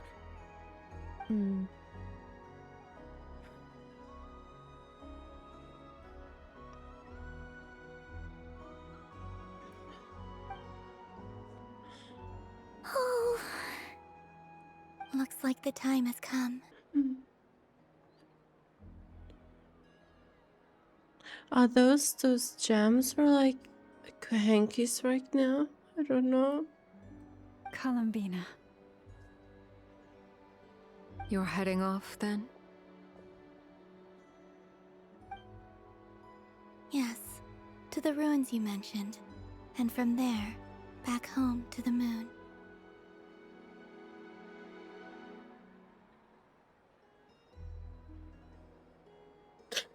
Wait! I know? At least... Take one of our craft shop's crumb cookies up to the moon with you. You know, for a snack. Sure, why not? The Curatorium of Secrets believes in proper farewells. No story should be left without a satisfactory endnote. Never. I made so many friends, Columbina. You have your own family now. Farewells are an important affair for the Ratniki, too. We never know when we might meet again. Haha! And here I thought grand farewells wouldn't suit tonight's mood. But I suppose friendly passion is not to be stopped, eh? We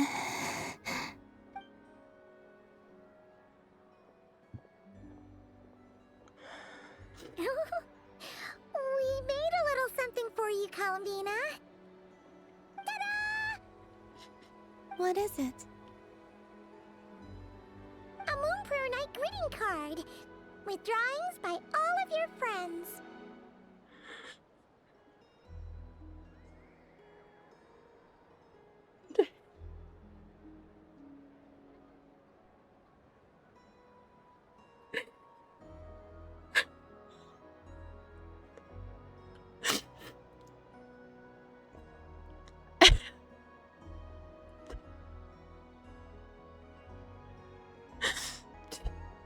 Course. Look! Nicole and Mini Durin. Columbina's so beautiful. You did mention that you'd like a portrait done, so I took the liberty of creating one for you.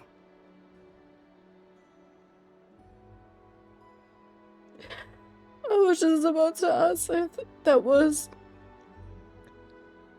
Albedo's doing, like when they have first met Durin, Columbina, and Albedo was trying to break the ice. We're starting a conversation, and they were talking about portraits. I, meanwhile, did the portrait of Mr. Albedo, and Mr. Varka did the same for me. I mean, I think my work was pretty true to life, don't you think? The picture of Ashru was my doing. The two of you seem to get along rather well. And the flower in its muzzle. Wait, was I the only one who did a full body picture? That's so embarrassing. I did pictures of me and Anefa. I did my own portrait and one for Hat Guy. Plus, there's the two mages, Arlecchino and Sandrone. So, if you ever miss us, just flip the card open and we'll all be right there with you. I don't know what to say. Thank you so much, everyone. This whole moon prayer night was more than I could have ever asked for. It is the greatest gift I have ever received. Lauma, I figured it out. Figured what out? Remember how the Frostmoon Scions used to use milk as invisible ink to write hidden messages? Oh. That was a very long time ago. Oh, are you saying? Yes. When I miss you all, I shall use moonlight in the same way, to write words that only you can see upon the moon itself. Wow, that sounds lovely. Quite. But how will we see them? Simply open your windows on nights when the moon shines bright, and the moonlight will naturally flow towards the words I have written. That sounds most fitting indeed. Very true to form. I'll try to write them in places that won't disturb your sleep. I, for one, would sleep all the better for having read one of your messages before settling down for the night. Exactly! So don't worry about disturbing anyone's sleep. Just promise you'll write to let us know you're okay, alright? All right. I promise.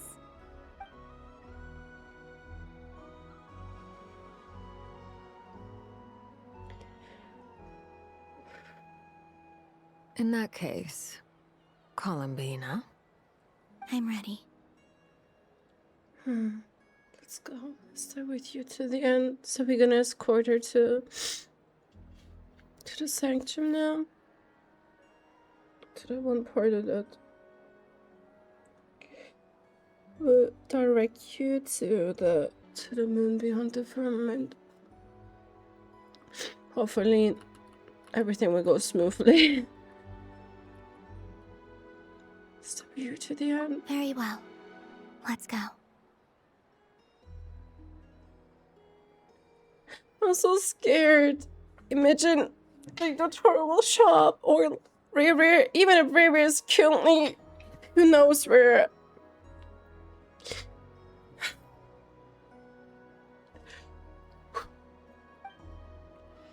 Oh, my heart is pounding.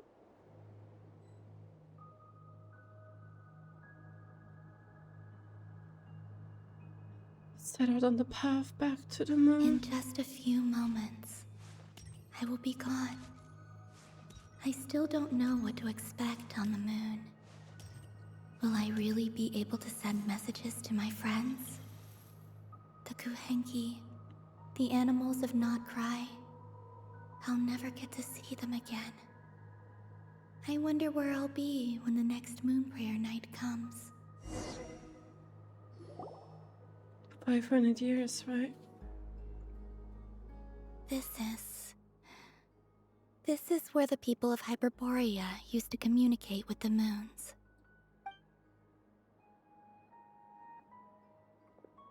Eternal moon, frost moon, iridescent moon. When the power of all three converge... The meaning of our time, life, space, death, and there's also reason, right? The gate to the moons Shall open.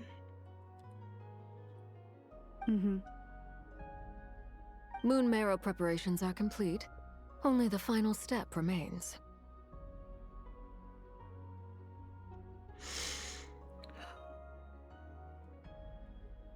I'm sure Nasha Town is livelier than ever at this moment. Yeah, it's a shame you couldn't be there for it, but it's now or never, right? It's fine. I'm more than happy with this. My last piece of luggage. My only piece of luggage.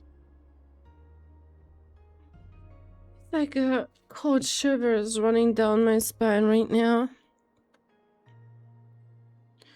My last piece of luggage, my only piece of luggage. Oh man. Oh man. I know for sure I'm going to have a big headache after this. I'm currently sick.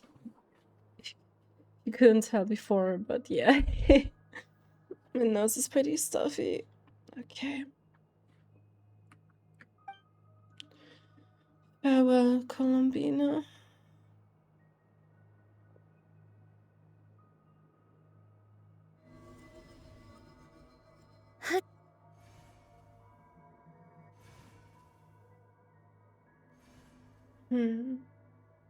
I can already feel the moon calling to me.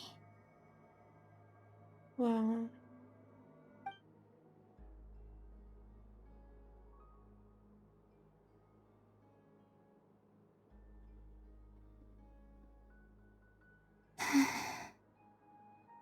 Your home lies on the far side of this light, Columbina.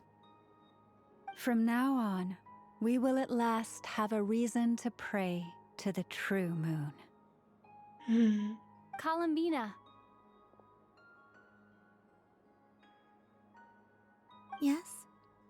I'm listening. Be sure to come back and see us when you get the chance.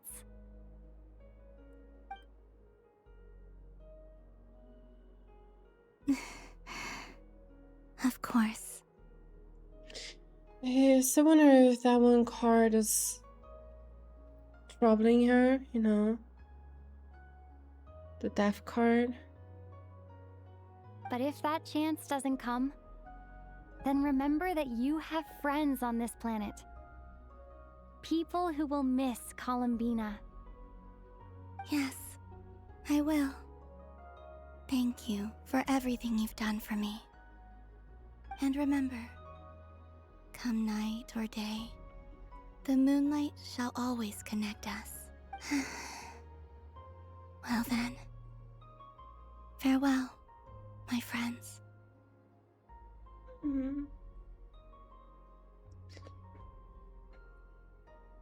Paimon and Arlecchino lowering their gazes. Look.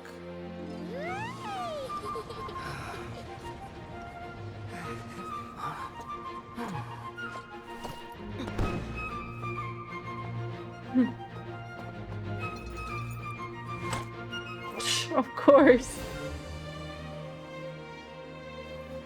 Thank you. This was my happiest night in Teyvat. Farewell, Columbina. Bye-bye, Columbina.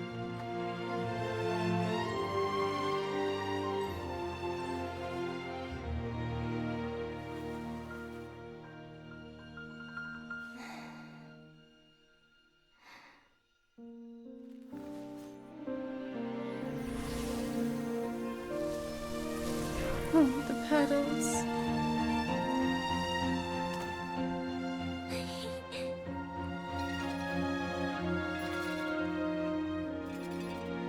Oh no, no one is answering the call right now. The moon really is closer than ever tonight. Dottore.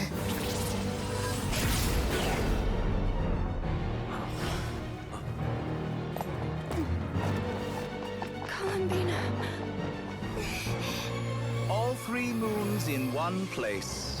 Time for one final experiment. Reason, life, death, time and space. They all believed I would fail. Oh shit.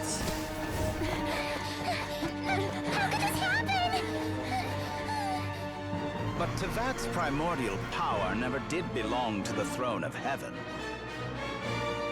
And now, they are mine.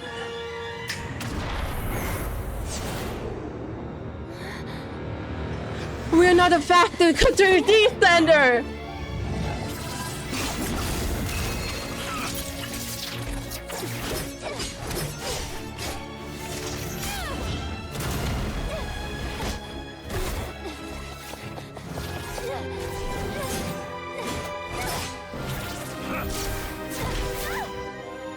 No, as long as I'm here. The Doctor is free to wield the 3 moons' power.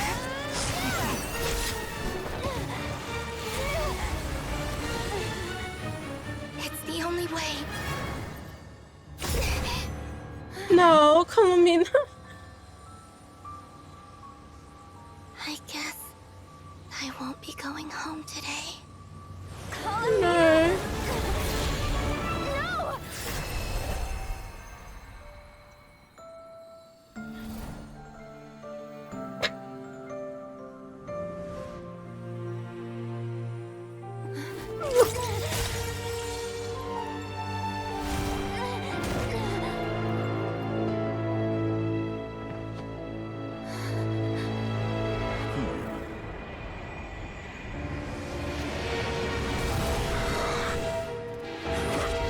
Stubborn world, do not try to control me.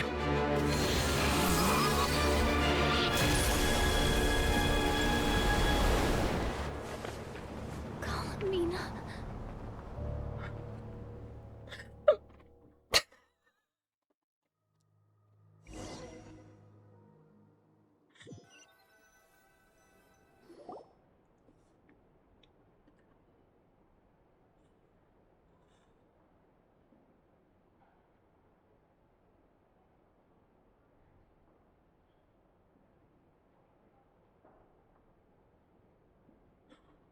Are you all right? Do your wounds still hurt?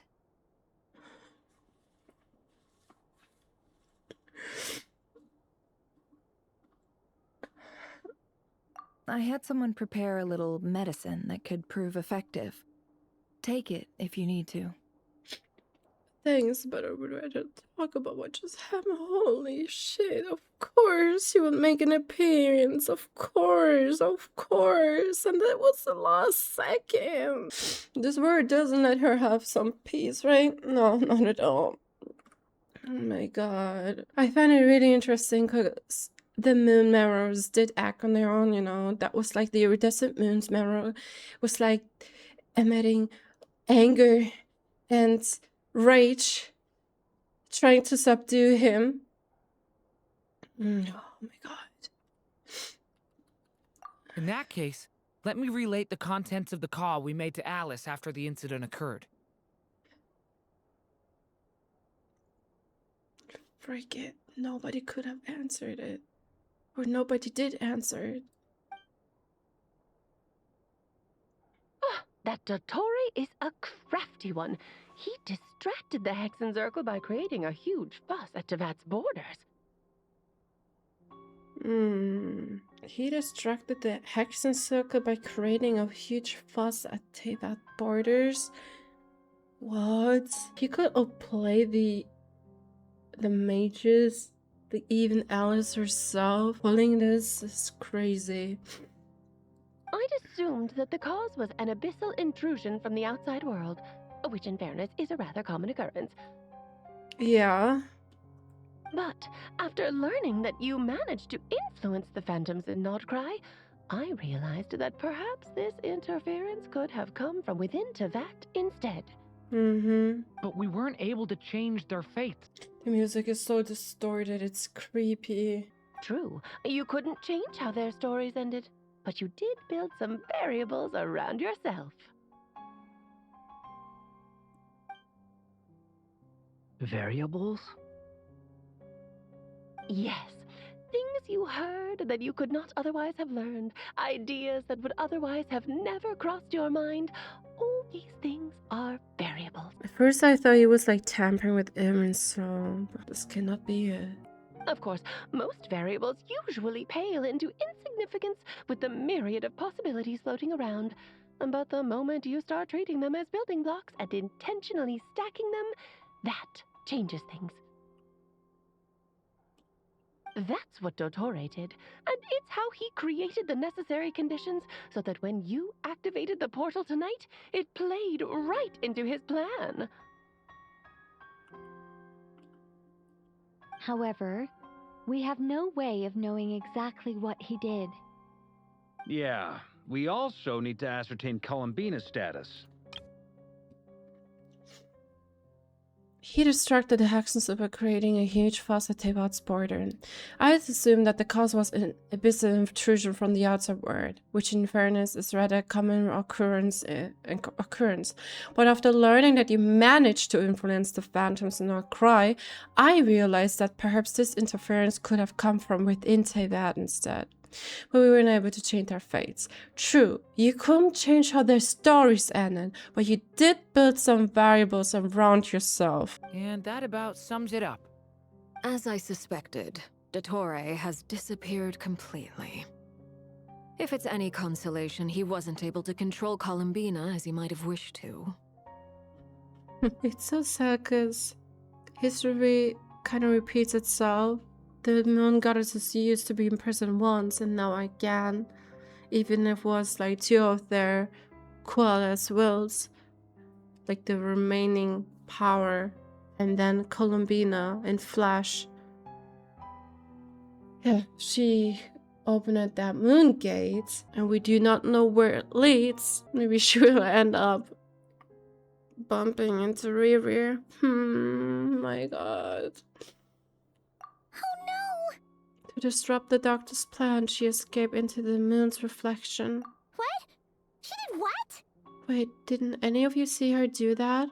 All we saw was Dottore appeared and used some kind of power.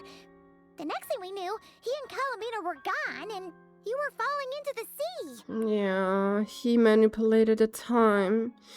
He controlled the time with the power, with the primordial power. This is crazy. Because it did work, you know? It did work. That was something I was concerned about after all. I see the doctor froze time, which is why I only could move freely. Which is why only I could move freely. From their perspective, the battle and Columbina's decision all happened in a single instant. So that's a part of the 3 moons, but why wasn't I affected?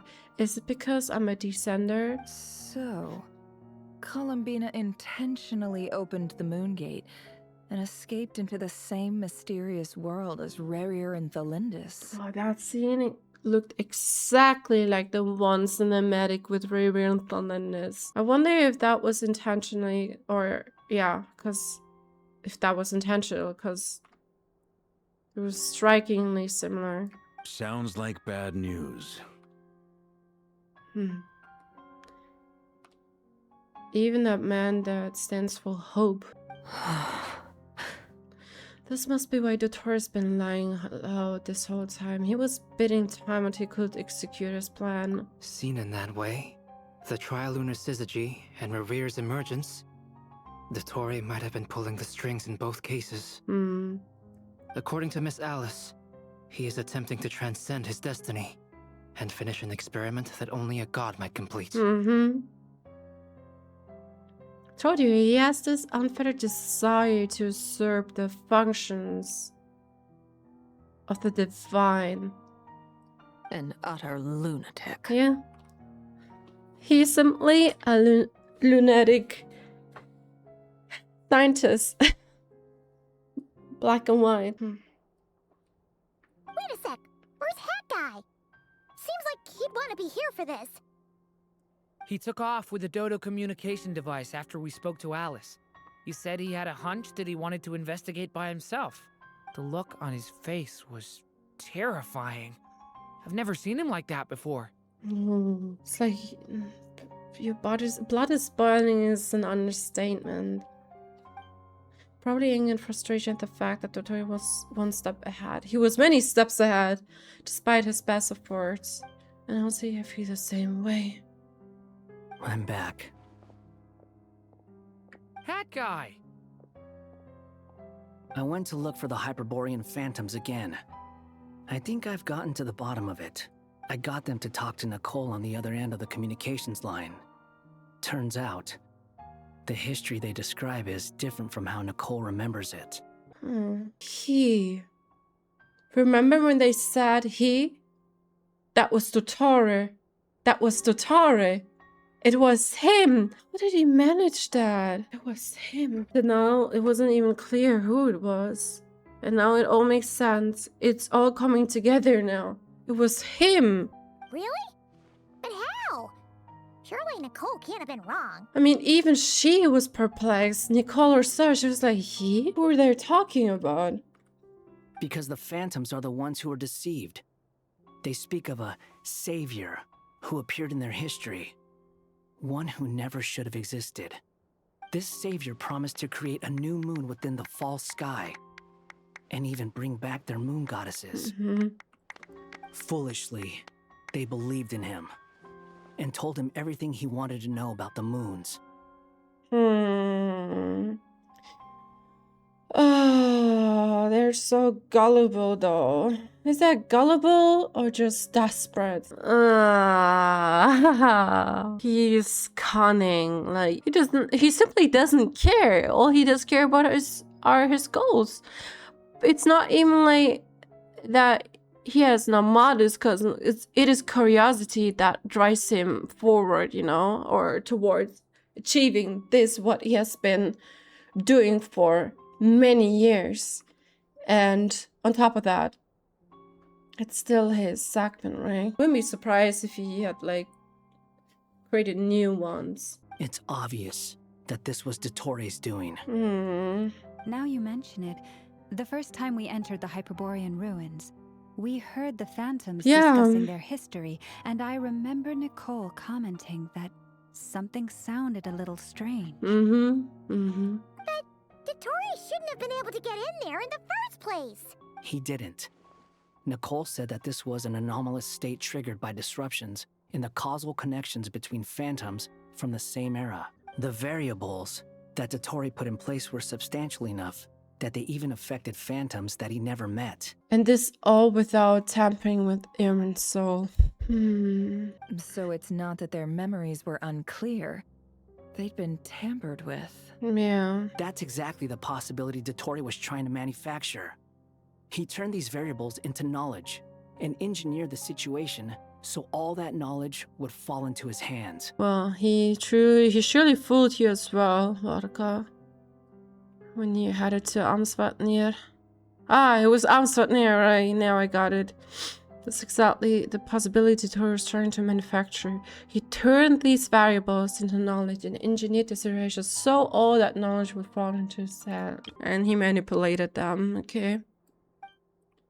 Then, he harnessed that knowledge on Moon Prayer Night to truly create a false moon. How is that even possible? To be precise, he exploited a weakness in the way the spell works. Oh. The spell senses Kuuhenkis to detect the moon's location. So, as long as the false moon more strongly resembled the moon than the frost moon beyond the skies, the gate would teleport Columbina to the false moon's location. In other words, to Dottore's side. Dottore's side. Yeah. Okay, this is how he directed her to him. Once he had her under control, the teleportation spell remained active, and he manipulated her power to seize both moon marrows. In a swoop. At that moment, the moon marrows disappeared right before our eyes. It was already too late, even as we were leaving the ruins. By then, Dottore had already amassed the power of all 3 moons. So, where does that leave us? What do we do now? I'd certainly like to know what Her Majesty thinks, now that the concerns I expressed to her have come to pass. But we cannot simply sit and wait for her to decide the matter. I mean, he simply posed a threat to the entire world. And in any case, it is not the Fatui Harbinger Damselette who sees us as her friends, but rather Columbina Hyposelenia. If, even in such extreme circumstances, Her Majesty will not lift the prohibition on Harbingers drawing steel against one another, then I will do as my heart demands. I will fight as Peruware instead. Well, she clearly stated her opinion on that. Their opinions might oppose, or if they're forced to be at odds, she won't hesitate to raise the weapon against her. Oh, Arlecchino! Time is short, so I'll make the first move.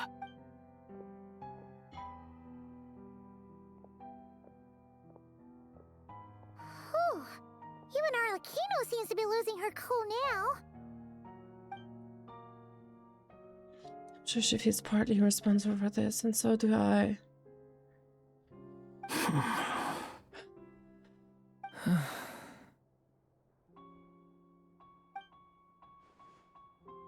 Varka, what do you say? All right. Lose those dejected looks for a moment and let me get a word in. It looks bad, I won't lie. Very bad, in fact. So Dottore's pulled some real dirty tricks to gain the upper hand. For now. And yeah, it's to the point where even the mages say that his variables have affected destiny. I'm not so sure, though. Many have told me that Teyvat's destiny is fixed, and that does appear to be the case. Well, what makes Dottore so sure he'll be the exception? And since he was able to stack these variables up, who's to say we can't do the same? You of all people should not be discouraged, traveler from afar. This isn't over yet. Still, I can't help but blame myself. And you're not alone in that. Everyone here does, whether they've spoken thus far or not.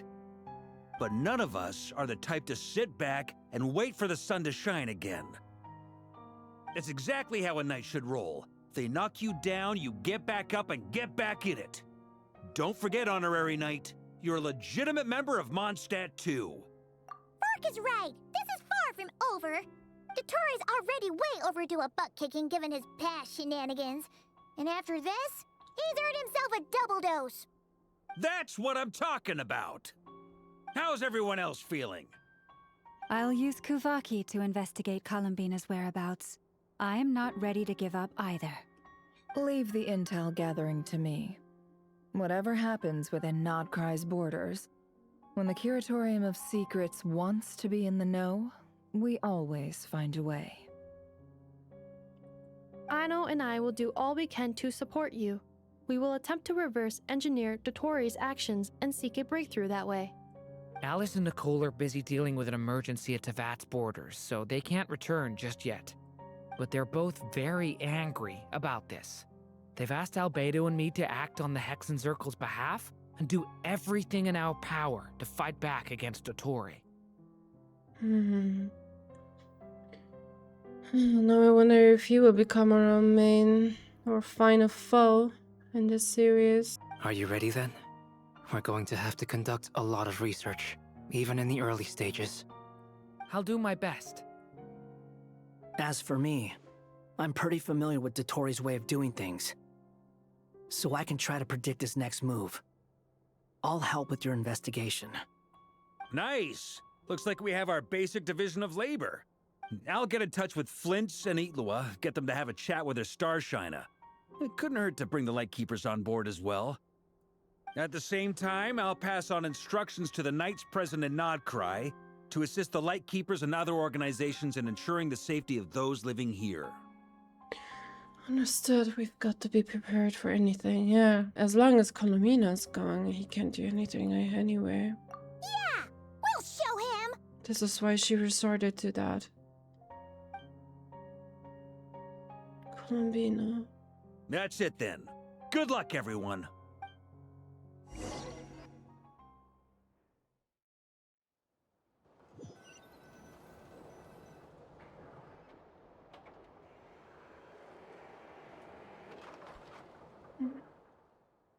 Columbina.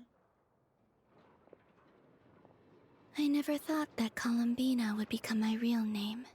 It went from being a Fatui code name to something my friends call me. And remember, come night or day, the moonlight shall always connect us.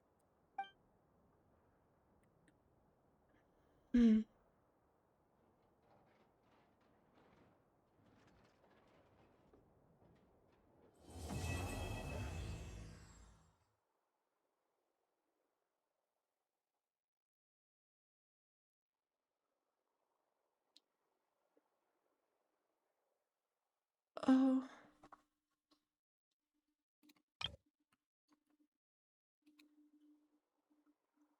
Columbina.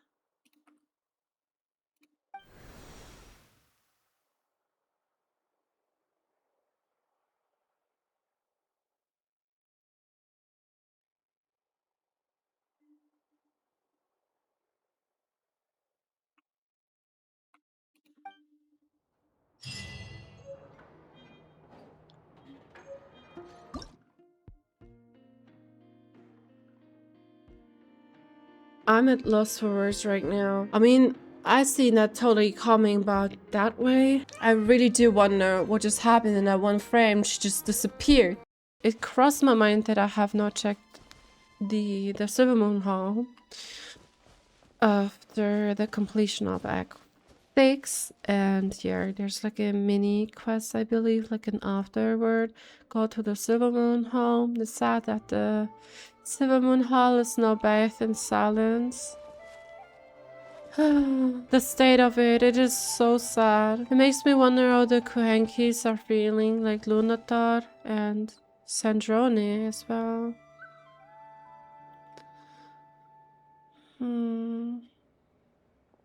Least expected Columbina isn't here. Could Columbina really? She's Step through the moon gate. No one knows what's inside, but it's a place that tore apart the extremely powerful Reich of Sonari. I don't know. Barbara, she reassured that death could also mean rebirth. And for some reason, I also associate that with her mask, the mask that veils her eyes. And it kind of, I can't help but think of like when you're born and you open your eyes to see the world for the first time, the life for the first time, you know? And I believe you get the idea, right? The allegory. Yeah. This is most likely not her end. I wonder who did pull that card. Columbina? No.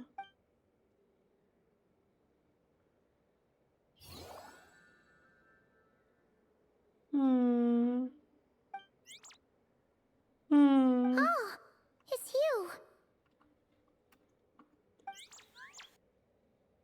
Are you also waiting for Columbina to come back? Oh, there she is. So, you too. Hey, come on, don't be so sad. Keep your chin up. If everyone was sad, that'd be like... Paimon doesn't want to think about it. I cannot allow myself to wallow in guilt. Columbina didn't sacrifice herself for us to end up like this, not to mention. I haven't given up yet. Columbina, all of her friends, none of them would ever just give up like this. Give us a little more time. I can't promise anything, but I'll do everything I can.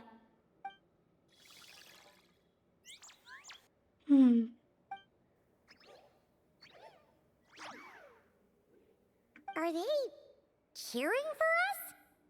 Thank you. Do you need us to help you with something? Oh, this is very adorable, honestly. They're so cute. This Kuuhenki. Paimon thinks she looks a little flustered. Why don't you play something? If they hear a familiar melody, maybe they'll calm down a little bit. Her lullaby. Let's try the one Columbina always sings.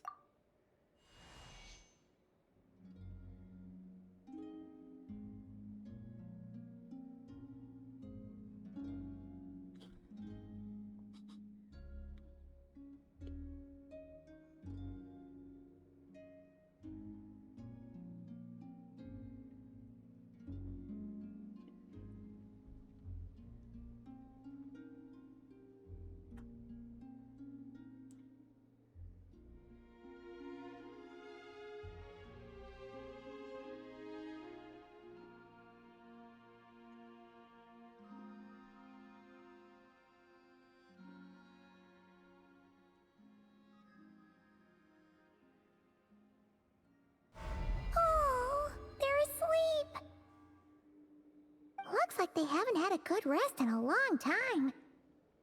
Shh, let's leave.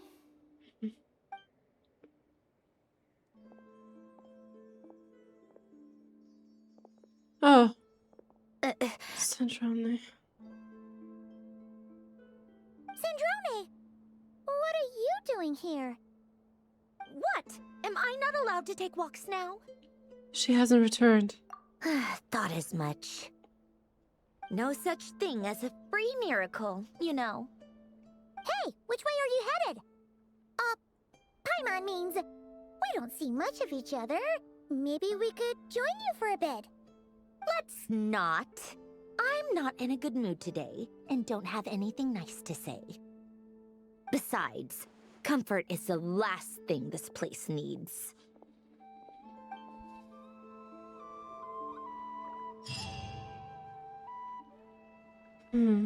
Comfort is the last thing this place needs. If somehow ended up back here. Columbina. Traveler truly lost her. I don't know, she kind of looks like an embryo here, you know? Not over yet, but still. It hits in the feels.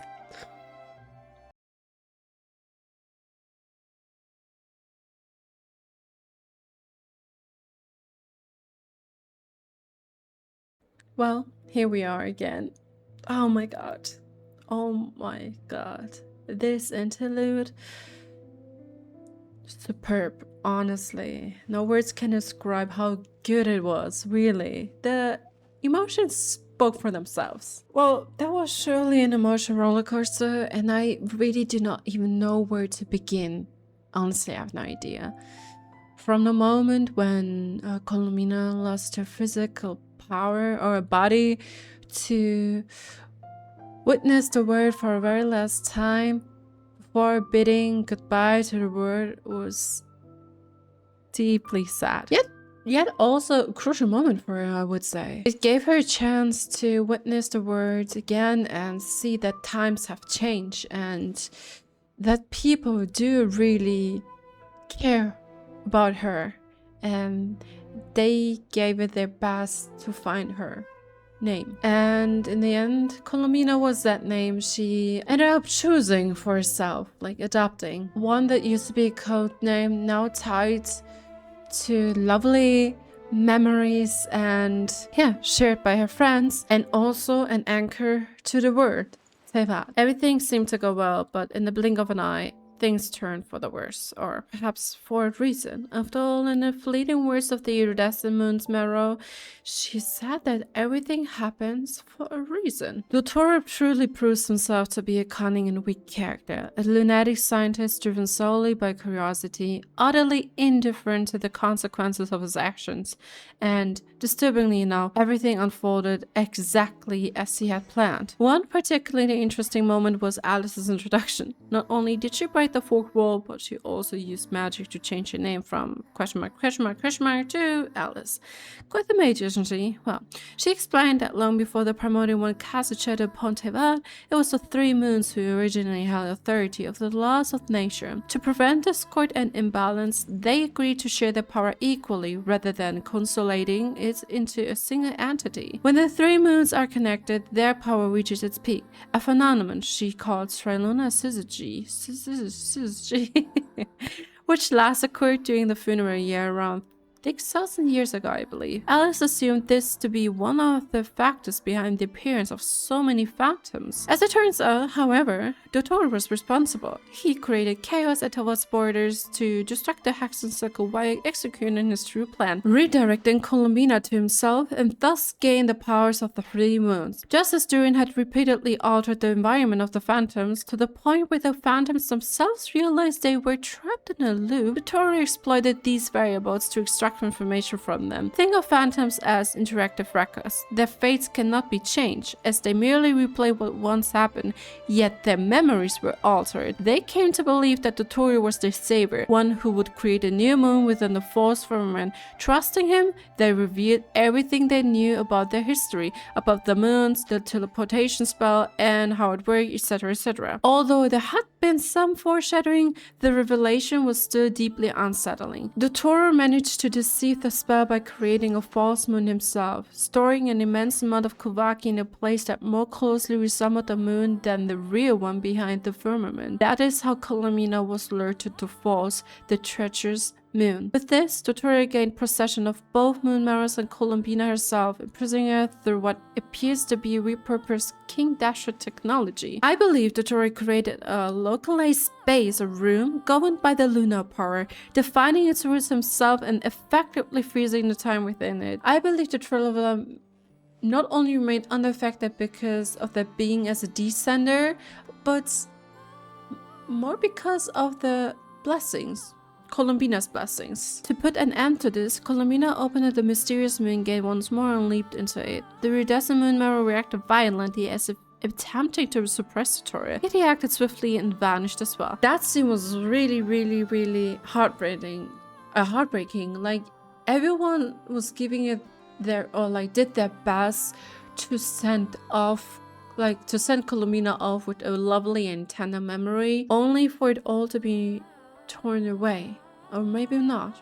I believe that is still crucial everything that happened and all the memories she has created with our friends will play most likely an essential role in the future. Though this is not the end, everyone is determined to find Columbina and Dottore will have to pay for what he has done. Even though Arlecchino asked Tsaritsa herself to order Dottore's return, it's probably another case of I was a Nod Krai, but I was also not a Nod Krai, since who are we to say he didn't simply create new segments afterward. Arlecchino made her statement clear. If the Tsaritsa doesn't act, she will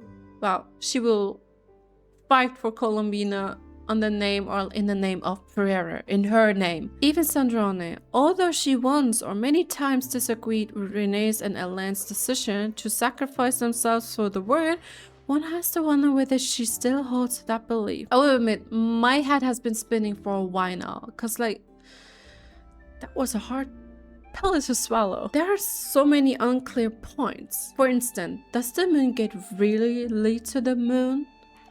Or does it function as a time portal? Could Columbina have traveled to the past through it, explaining how the Udesimoon knew part of her name? But if so, shouldn't the moons themselves have known about the moon gate? And then there's Riri and the Lindis. Riri managed to leap into the moon gate 500 years ago, despite Columbina stating that only a moon goddess can open it. When he did, he shattered into countless fragments, triggering the White Hunt in Nod Krai. Why Nod Krai specifically? Only remark about the moon gate is that the fragments seemingly have swirled through the winds of time. Though were the outcomes different because of his past sins, his purge of the Crimson Moon's descendants, and because the moon's reflection rejected or punished it? And why were Thalina's memories found within Riri's heart? There are still gaps in this theory that I cannot quite fill. One thing seems certain though, Dottore will most likely attempt to transcend his fate by transforming himself into some kind of moon god. How he intends to accomplish that remains unclear. Then again, it is Dottore. It's almost ironic. He seeks it through, yet remains trapped beneath a false firmament. For now, I need to gather my thoughts, honestly. I feel a bit of a mess because my brain feels so mushy. I'm trying to connect the dots, but I simply can't. I mean, it is obviously it's Genshin, it's hard, especially when time shenanigans are at play. Makes me wonder if Istar also has to do something with that. It's like, I don't know, like two systems are clashing, you know. But one thing is sure, we can definitely expect juicy lore in the next version, honestly. We will most likely meet Nikita, the Star Sishna of the Lightkeepers, and also Iluga stat. Yeah, perhaps the journey to Pyramida awaits us. But yeah, I also hope we will catch Varka in action. I mean, really, like, in action as the Knight of Boreas. After all, like the Knights of Favonius, their present ties to a mission, right? To a long-standing mission. I sometimes wonder, could it also be related to Boreas? And did they name Mondstadt after the moons because of some affairs? I have no idea. I'm genuinely excited. It feels so unreal that we're so close. I can't help but imagine that when Columbina reborns, that she will finally open her eyes as the veils are like falling, like as the veil that covers her eyes is like falling away. And her gait, it is so beautiful. It's really, really beautiful. Like she seems to float rather than walk, just as she belongs to the moon, like walking on the moon, you know, because of the lower gravity. Last but not least, Nicole. Oh my god. I've grown so fondly of her. I really, really love her a lot, and I don't know, her character, it's just like clicking, you know. But yeah, I hope you guys enjoyed this video. Let me know down below in the comment section what you think of Act 5 and 6, because oh my god, that was a long journey, and even now I'm still pondering.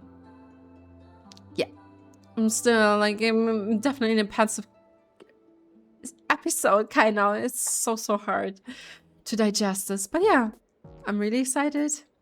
We will see us hopefully soon, and yeah, bye bye YouTube, bye bye.